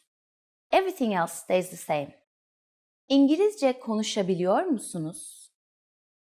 İngilizce konuşabiliyor musunuz? If you add affedersiniz, excuse me, to the beginning, the sentence becomes even more polite. Affedersiniz. İngilizce konuşabiliyor musunuz? Affedersiniz. İngilizce konuşabiliyor musunuz? The responses you will receive could be one of these three. Evet. Yes. Evet. Biraz. A little. Biraz. Hayır. İngilizce konuşamıyorum. No, I can't speak English. Hayır. İngilizce konuşamıyorum. Now, it's time for Zehra's Insights. For those of you who are not only English speakers, you can obviously use this question with any language you need. Turkish people study other European languages at school, so maybe you will get lucky. Just substitute İngilizce with İtalyanca for Italian, Rusça for Russian, İspanyolca for Spanish, or Almanca for German. In this lesson, we mentioned the expression affedersiniz. But did you know that this could also be used as an apology? In the next lesson, we will learn this and the other ways to apologize in Turkish.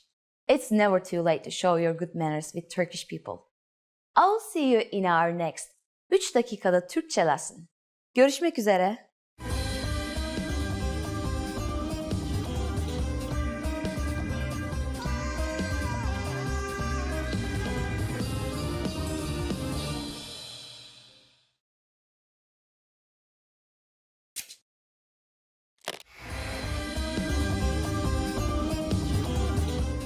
Selam arkadaşlar, ben Zehra.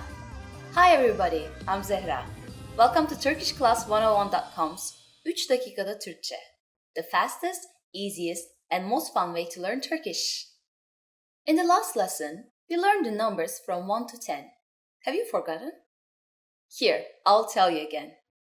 1, 2, 3, 4, 5, 6, 7, 8, 9, 10. And now, let's continue from 11. 11, 11, 12, 12, 13, 13, 14,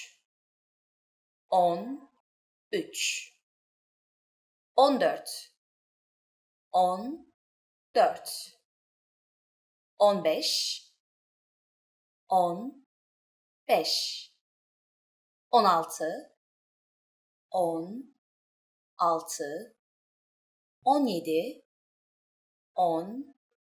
15, 15, 16, 17, 18, 17, 18, 18, 19, 19, and finally we have 20. 20. Okay, now repeat after me. I will say the numbers and give you time to repeat each one. 11, 12, 13, 14, 15,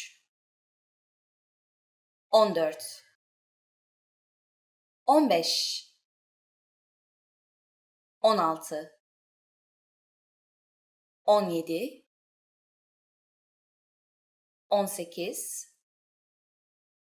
17, 18, 19, 20. These numbers may seem harder to remember, but if you notice, there's actually a simple pattern to them.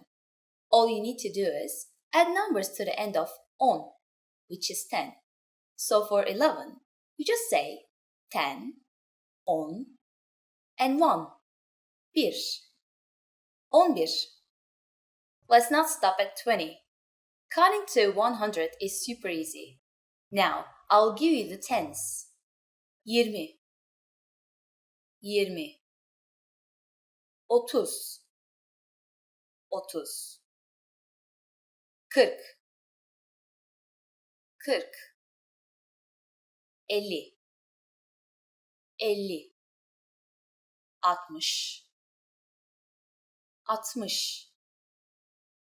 60,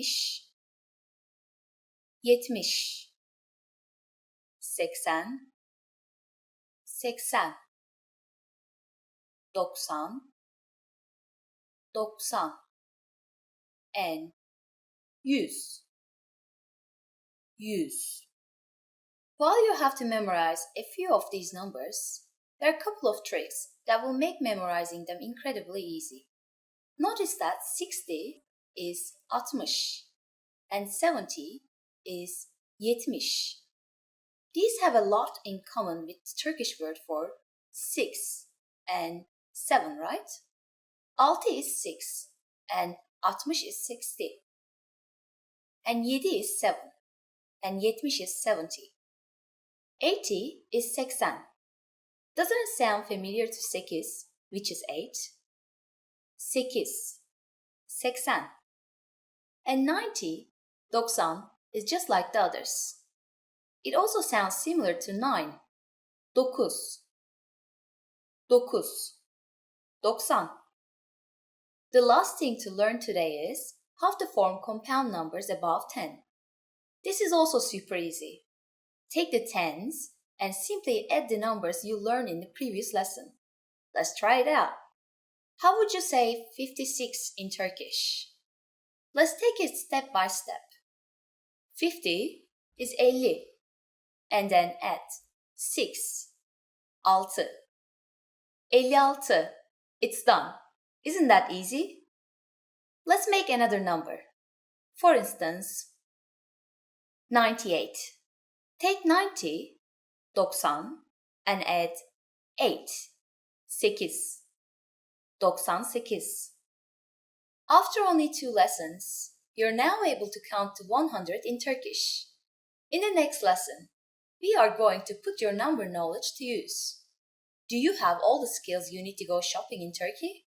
If not, I'll be waiting for you in our next 3 dakikada Türkçe lesson. Görüşmek üzere.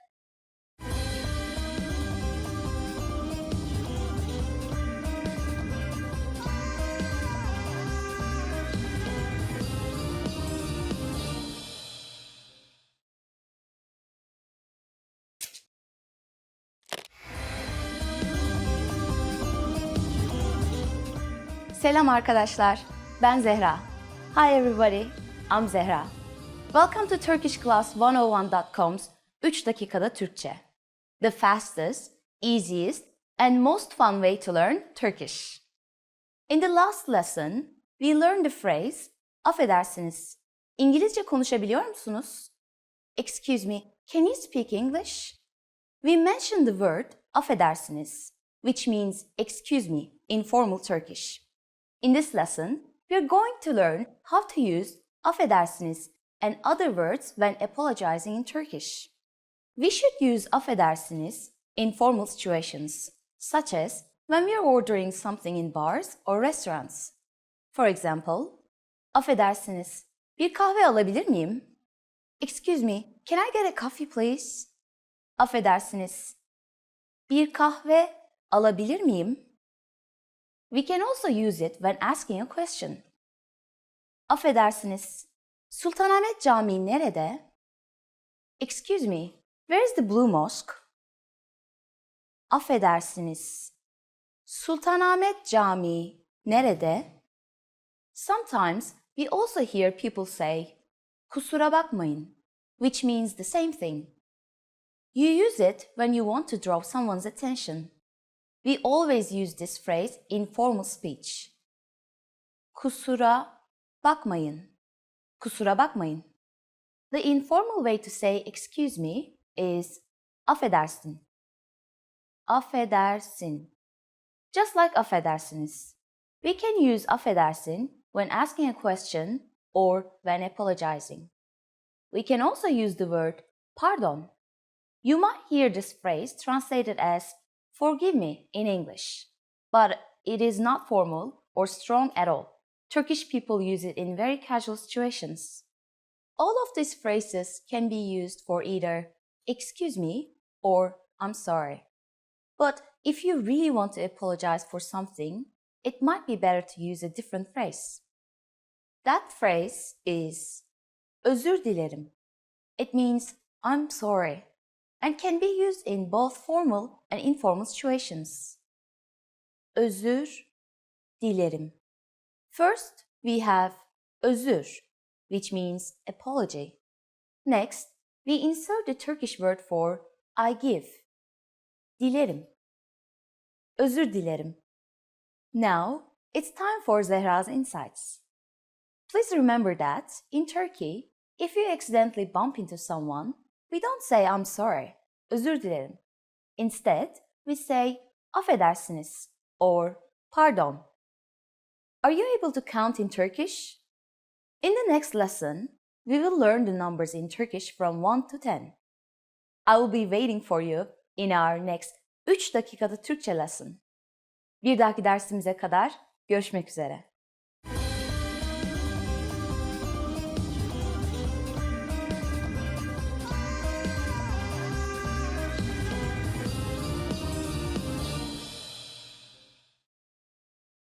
Welcome to Top Words. Today we are going to be talking about top 25 phrases in Turkish. Let's begin. Merhaba. Hello. Our first word is merhaba, meaning hello. We use merhaba, for example, when we are being introduced to someone else. After say, for example, we are introduced and we say merhaba. When we say the H between the R and A is lost. Merhaba. Nice to meet you. Merhaba. Günaydın. Good morning. Our second word is günaydın, meaning good morning. We always use it, of course, in the mornings. Günaydın. İyi günler. Good afternoon. Our third word is iyi günler, meaning good afternoon. İyi geceler. Good night. Our fourth word is iyi geceler, meaning good night. İyi geceler. This is how I sound when I say iyi geceler. İyi geceler. Adın ne? What's your name? Our fifth word is adın ne? What's your name? Büşra, what's yours? Ben. I am. Our sixth word is ben, meaning I'm. For example, I am Büşra. Büşra'yım. Tanıştığımıza memnun oldum. Nice to meet you. Our seventh word is tanıştığımıza memnun oldum. Meaning nice to meet you. Tanıştığımıza memnun oldum. This is how it sounds when I don't slow it down. Nasılsın? How are you? Our eighth word is nasılsın? Meaning how are you? It goes like nasılsın? İyiyim. Sen nasılsın? I'm fine. And you? Our ninth word is İyiyim. Sen nasılsın? I'm fine. And you? Lütfen. Please. Our tenth word is lütfen. Meaning please. It goes like lütfen, lütfen, lütfen, lütfen. No, it doesn't go like that. Lütfen. Teşekkür ederim. Thank you. Our 11th word is teşekkür ederim. Meaning thank you. You can also say teşekkürler if you want to shorten it. Teşekkürler. Rica ederim. You are welcome. Our 12th word is rica ederim. Meaning you are welcome. Rica ederim. Evet. Yes. Our 13th word is evet. Meaning yes. Hayır. No. Our 14th word is hayır. Meaning no. Tamam. Okay. Our 15th word is tamam. Meaning okay. Affedersiniz. Excuse me. Our 16th word is affedersiniz. Meaning excuse me. Özür dilerim. I'm sorry. Our 17th word is özür dilerim. Meaning I'm sorry. Saat kaç? What time is it? Our 18th word is saat kaç? What time is it? Saat kaç? Banyo nerede? Where is the restroom? Our 19th word is banyo nerede? Where is the restroom? Dur bir dakika. Wait a moment. Our 20th word is dur bir dakika. Meaning wait a moment. Bu ne kadar? How much is this? Our 21st word is bu ne kadar? Meaning how much is this? Hesap lütfen. Check please. Our 22nd word is hesap lütfen. Check please. Tebrikler. Congratulations. Our 23rd word is tebrikler. Meaning congratulations. Görüşürüz. See you later. Our 24th word is görüşürüz. Meaning see you later. Güle güle. Goodbye. Our 25th word is güle güle. Meaning goodbye. Thank you guys so much for watching. Today we talked about the top 25 phrases in Turkish. Don't forget to check out turkishclass101.com to learn more Turkish And please give this video a thumbs up if you liked it. Thanks again. Teşekkür ederim. Görüşürüz. See you later. Hoşçakalın. Bye bye. Lütfen. Please. Lütfen. Lütfen. Lütfen. Lütfen, lütfen, lütfen, lütfen, lütfen, lütfen.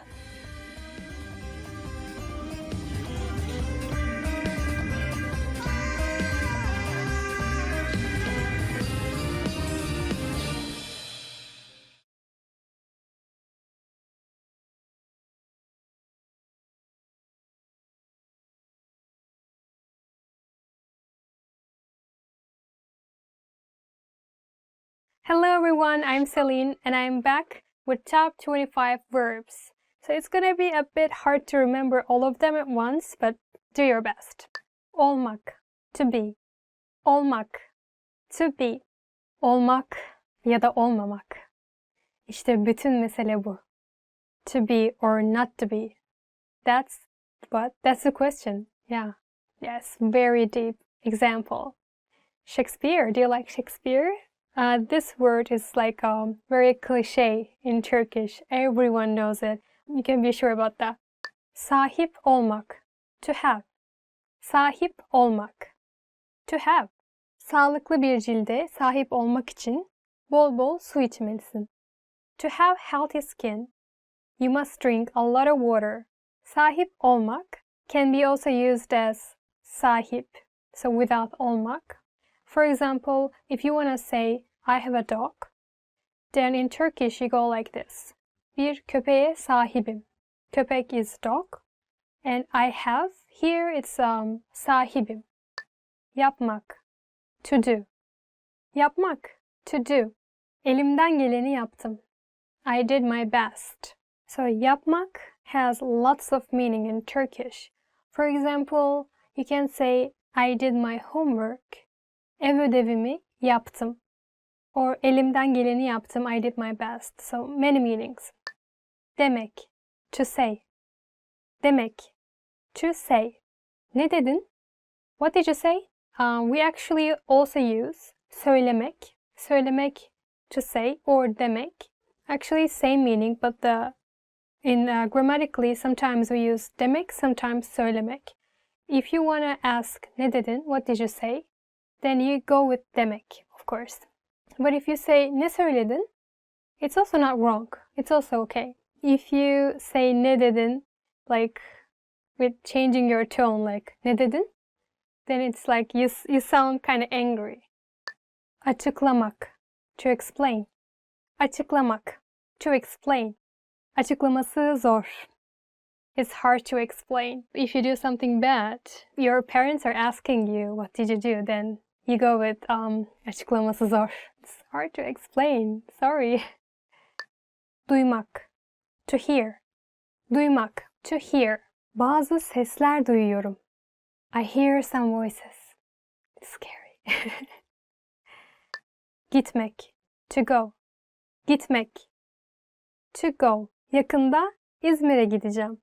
I will go to Izmir soon. Wow, then it's very nice. You're very lucky. Izmir is one of the best cities in Turkey. It's in the west side of Turkey. And people in Izmir is also very nice and everything. So you should go. Bilmek, to know. Bilmek, to know. Kung Fu biliyorum. I know Kung Fu. So in Turkey, the national sports is oil wrestling. Did you know that? Almak, to take. Almak, to take. Bir tanesini alabilir miyim? Can I take one of these? Or for example, bugün bir kitap aldım. Today I bought a book. It's also okay. Almak, you can use it as like to buy. Görmek, to see. Görmek, to see. Seni görebiliyorum. I can see you. Can you see me? Beni görebiliyor musun? Gelmek, to come. Gelmek, to come. Geldim, gördüm, yendim. I came, I saw, I conquered. Düşünmek, to think. Düşünmek, to think. Düşünüyorum, öyleyse varım. Another cliche in Turkey. I think, therefore I am. Well, Descartes said that, right? In Turkish, we pronounce the person's name Descartes as Descartes. Bakmak, to look. Bakmak, to look. Bana bak. Look at me. This one too, if you say with a different tone, like bana bak, then it sounds angry. It's like you will start a fight, like bana bak. So it really depends on your tone, I think. İstemek, to want. İstemek, to want. Hiçbir şey istemiyorum. I don't want anything. Ne istiyorsun? What do you want? Ne is what? I want a cat. Ben bir kedi istiyorum. İstiyorum means I want. So you can use it basically with everything. For example, I want a car. Bir araba istiyorum. I want a house. Bir ev istiyorum. Then I need to work a lot, right? Kullanmak. To use. Kullanmak. To use. Fax makinesini kullanmayı biliyor musun? Do you know how to use the fax machine? I think it's fax machine still exists. And let me give you another example too. Today I use moisturizing cream. Bugün nemlendirici krem kullandım. Moisturizing cream is nemlendirici krem. Bugün today I used moisturizing cream. Bugün nemlendirici krem kullandım. We can use it like that as well. Or another example. Bugün araba kullandım. I drove a car today. Bulmak. To find. Bulmak. To find. Sokakta bir cüzdan buldum. I found a wallet on the street. Let me give you another example too. I found you. Seni buldum. Anlatmak. To tell. Anlatmak. To tell. Haydi bana bir fıkra anlat. Come on, tell me a joke. If you like jokes, and if you're learning Turkish, then I'm sure you know Nasreddin Hoca. He became really famous years and years after we still talk about him.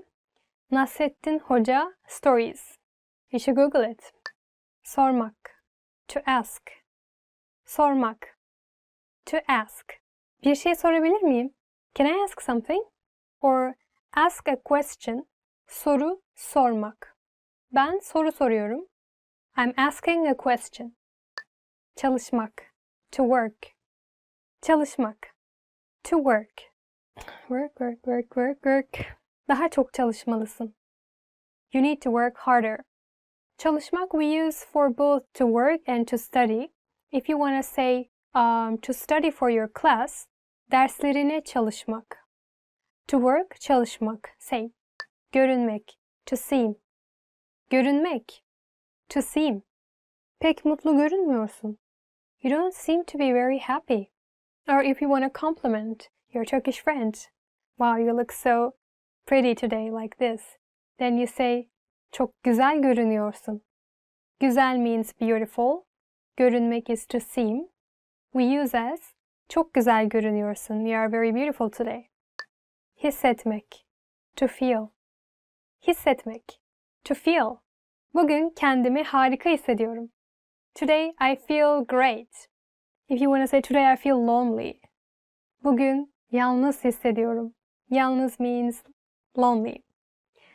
Bugün üzgün hissediyorum. Today I feel sad.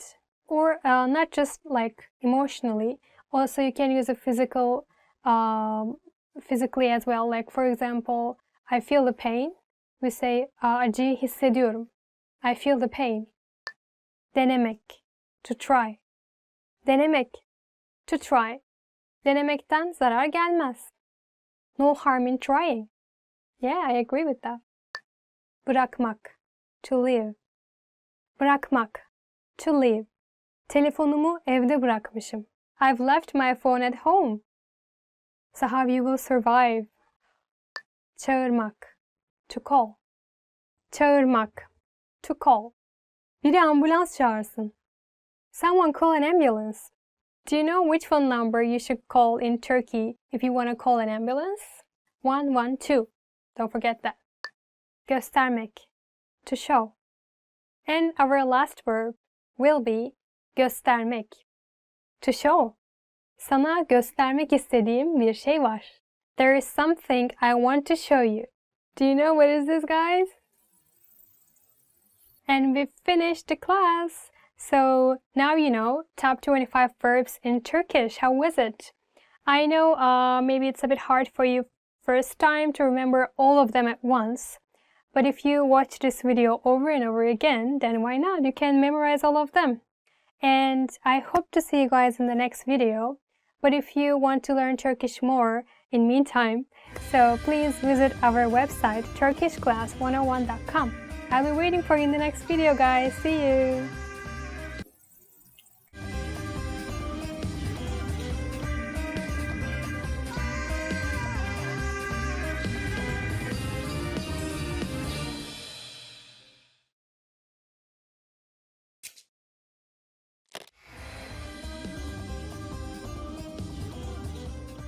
Welcome to turkishclass101.com's 3 dakikada Türkçe.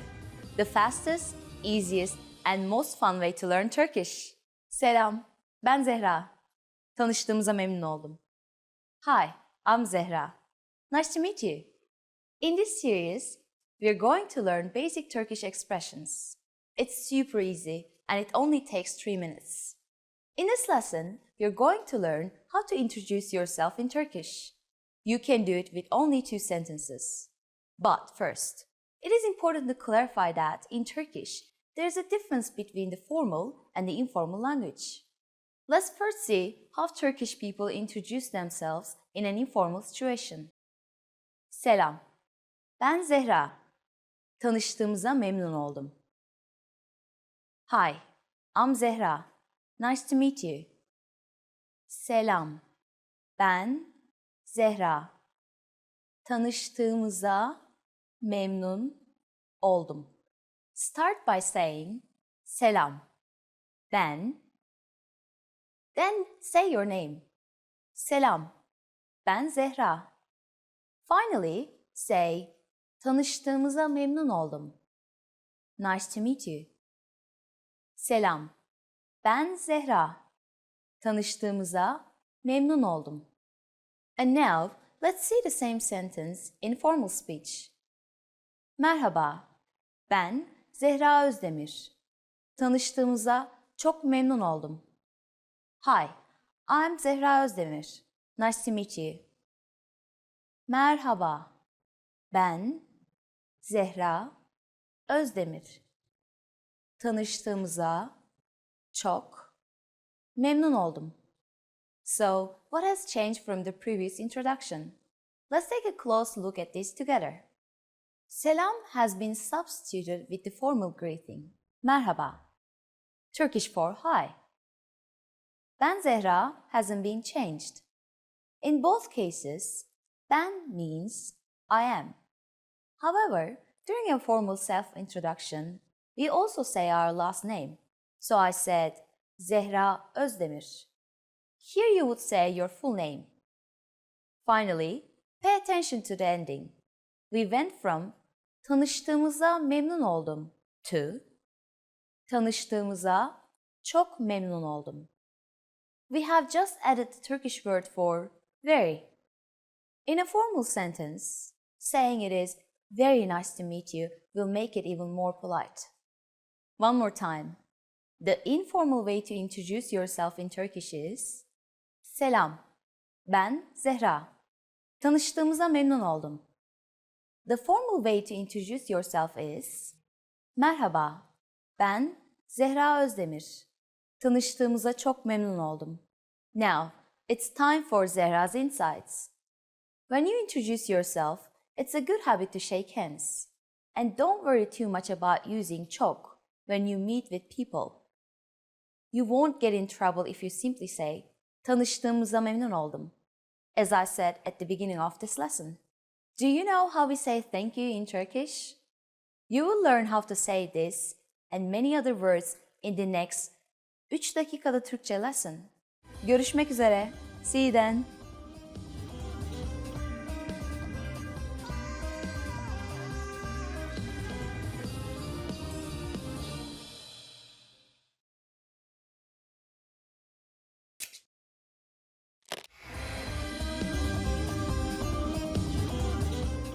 Selam, ben Zehra.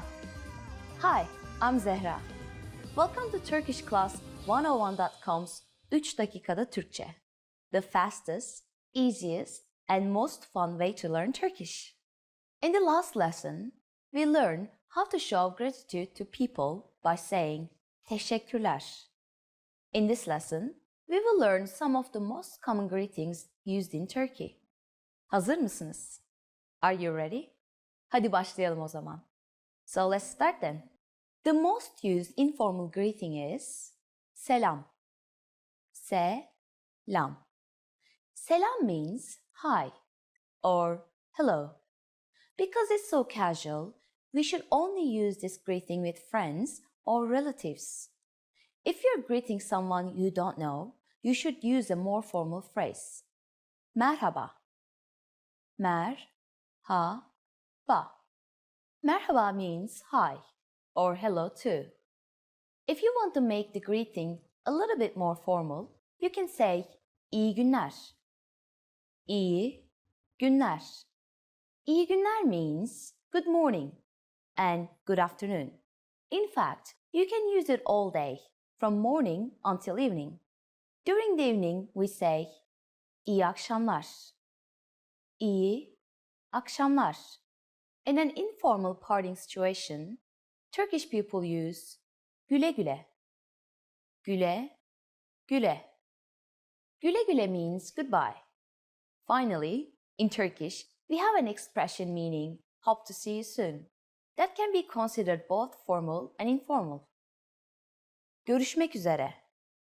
Görüşmek üzere. Now you can greet people in many different ways in Turkish. Let's review them all again.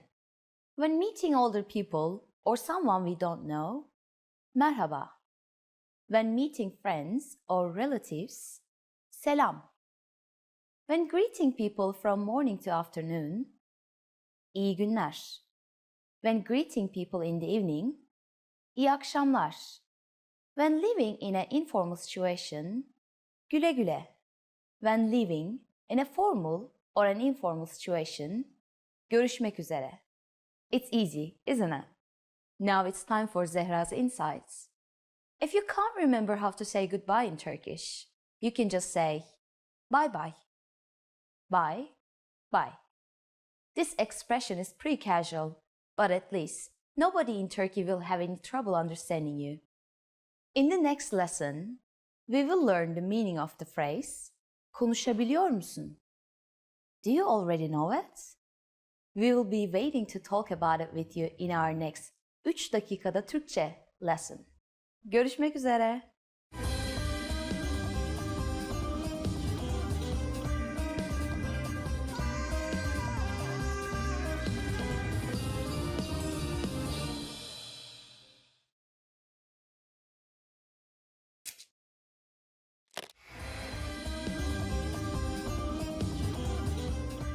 Selam, ben Zehra.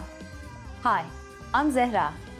Welcome to Turkish Class 101.com's 3 dakikada Türkçe. The fastest, easiest, and most fun way to learn Turkish. In the last lesson, we learned how to introduce ourselves in Turkish. In this lesson, we're going to learn how to use good manners as we thank people. Hazır mısınız? Are you ready? Hadi başlayalım o zaman. So let's start then. There are several ways to thank someone. So let's start with the easiest. It is just one word. Teşekkürler. Teşekkürler. Teşekkürler means thanks. Another casual way of saying thanks is sağ ol. Sağ ol. When saying thank you, you just need to use teşekkür ederim.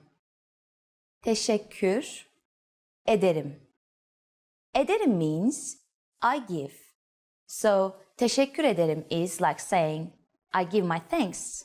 In the last lesson, we mentioned both the informal and the formal way of speaking Turkish. If you want to be more formal, there's another phrase you should use. Çok teşekkür ederim. Çok teşekkür ederim. Let's break this phrase down. Teşekkür ederim means I give my thanks. You probably remember çok from the last lesson. It means very. And when we add it to the phrase, it strengthens teşekkür ederim and makes it more formal. How do you answer when someone thanks you? It's easy. There are basically two different ways to do it.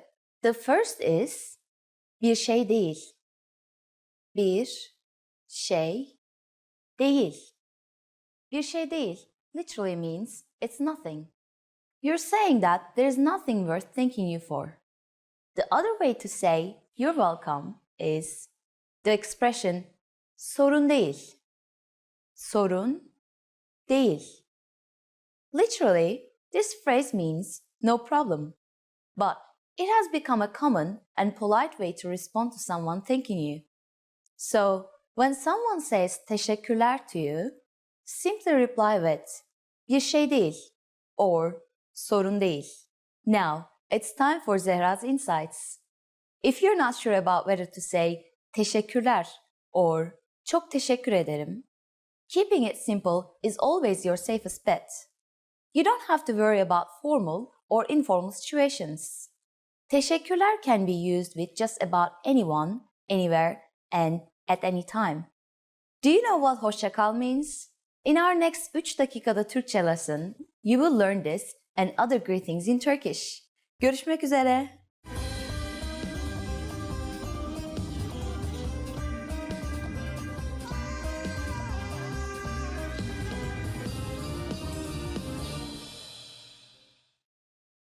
In this video, you'll learn 20 of the most common words and phrases in Turkish. Hi everybody, my name is Celine. Welcome to the 800 Core Turkish Words and Phrases video series. This series will teach you the 800 most common words and phrases in Turkish.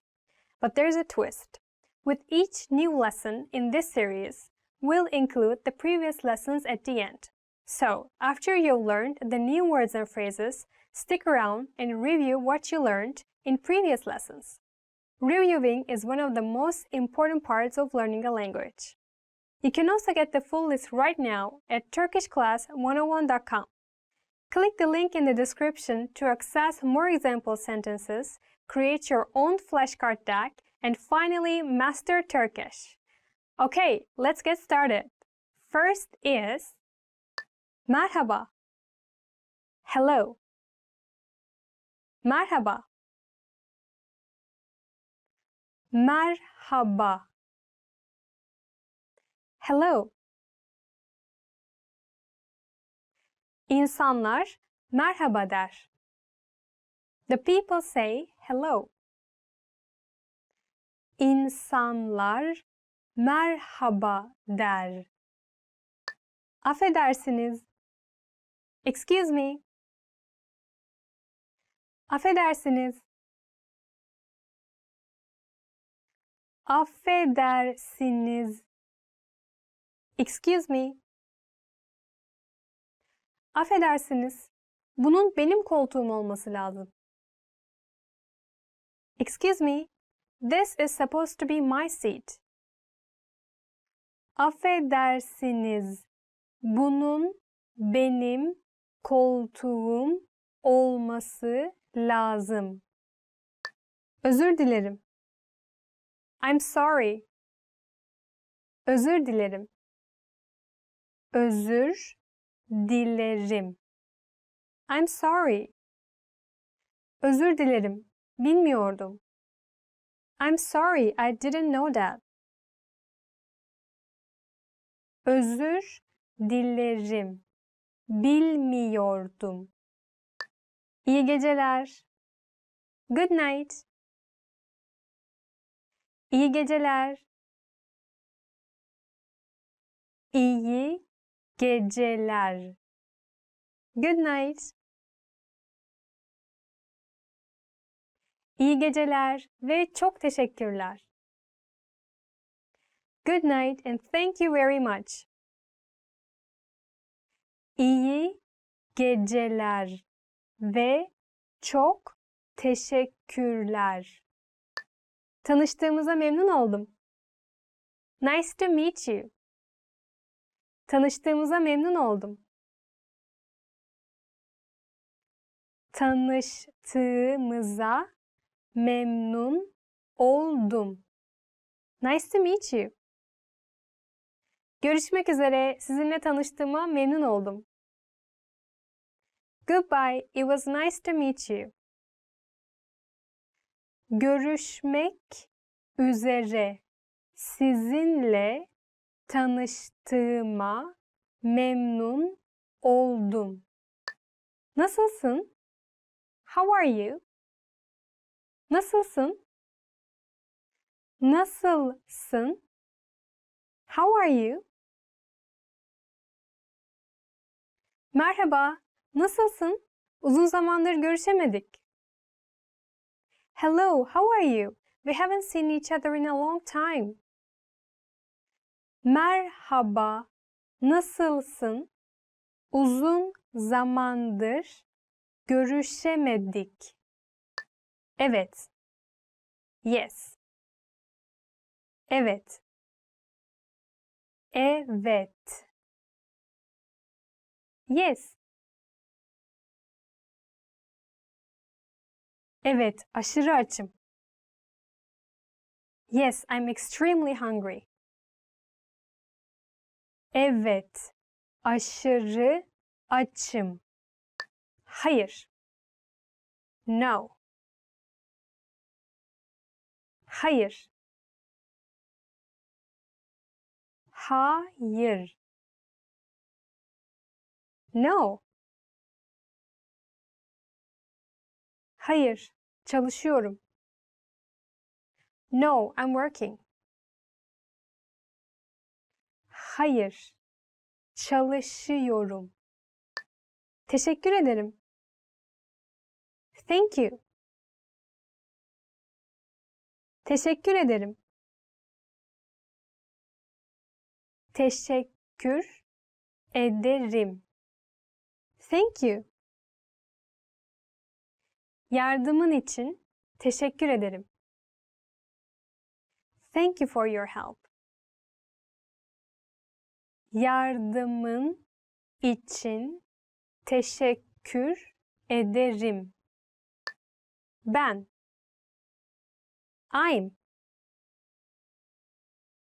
Ben. Ben. I'm. Ben Selin.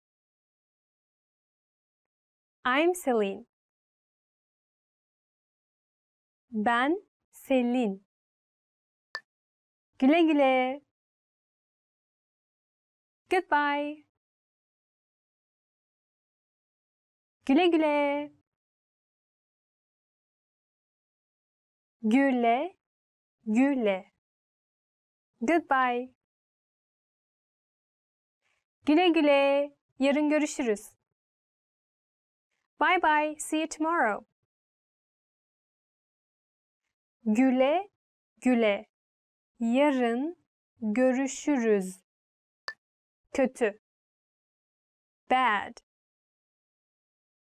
Kötü.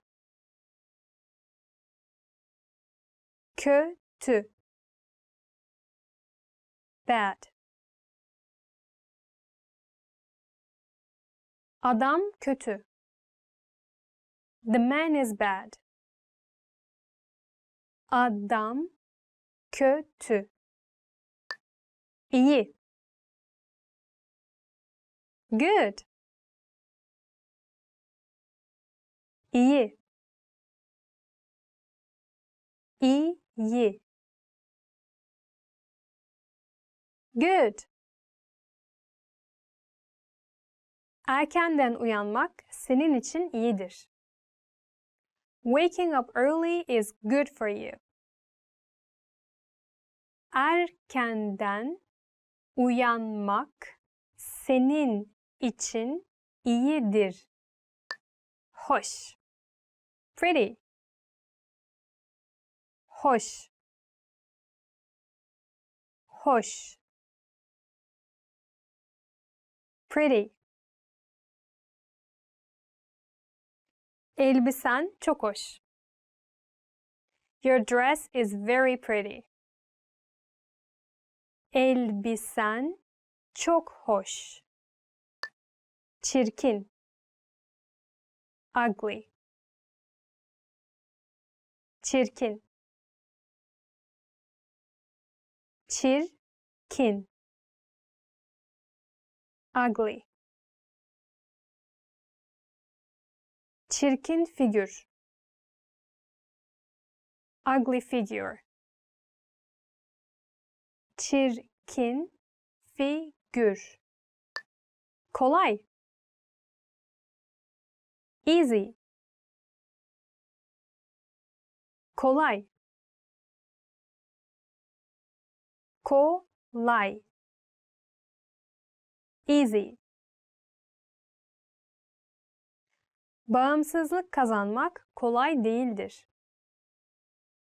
Winning independence is not easy. Bağımsızlık kazanmak kolay değildir. Zor. Difficult. Zor. Zor. Difficult. İngilizce zor. English is difficult. İngilizce zor. Yakın. Near. Yakın. Yakın. Near. Ben üniversitenin yakınında yaşıyorum. I live near the university. Ben üniversitenin yakınında yaşıyorum. Uzak. Far. Uzak. Uzak. Far. İstasyon buradan çok uzak. The station is far from here. İstasyon buradan çok uzak. Küçük. Small. Küçük. Küçük. Small. Çok küçük. Very small. Çok küçük. Remember, the goal of the series is to build a vocabulary of the 800 most common words and phrases in Turkish.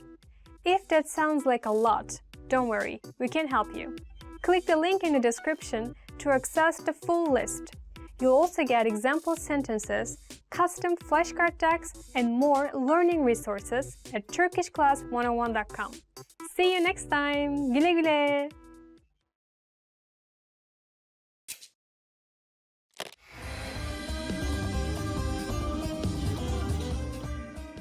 Selam arkadaşlar, ben Zehra. Hi everybody, I'm Zehra. Welcome to turkishclass101.com's 3 dakikada Türkçe. The fastest, easiest, and most fun way to learn Turkish. In the last lesson, we learned some words used when apologizing in Turkish, including affedersiniz and özür dilerim. In this lesson, we are going to learn numbers in Turkish. Yes, numbers, sayılar, from 1 to 10. And you're going to learn them only in 3 minutes, 3 dakika. Are you ready? Let's start then. 1 1 2 2 3 3 4 4 5 5 6 6 7 7 8, 8, 9, 9, and finally 10, 10. Okay, now repeat after me. I'll say the numbers and give you time to repeat each one. 1, 2, 3, 4, 5, 6,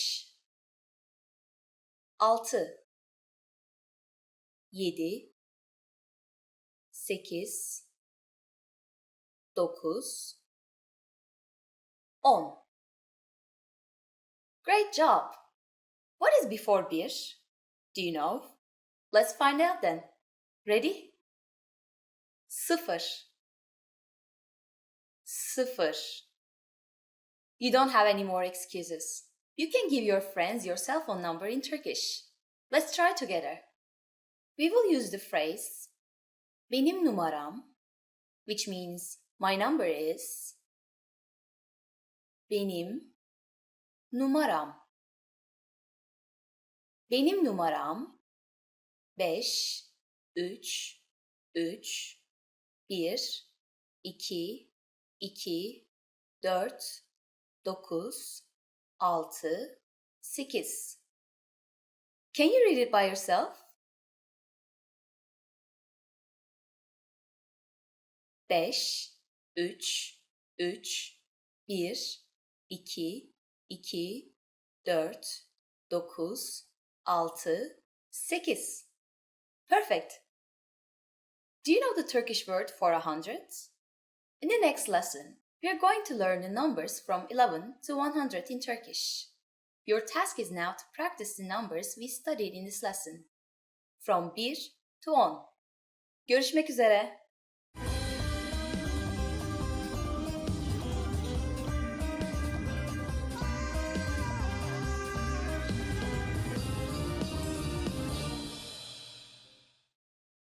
Now that you're finished with this lesson, don't forget, as a free bonus, you get over 30 conversation cheat sheets, but only if you sign up via the link in the description. You'll learn how to have flowing conversations and how to answer the most common questions. You can also print out these colorful cheat sheets to keep as physical study material.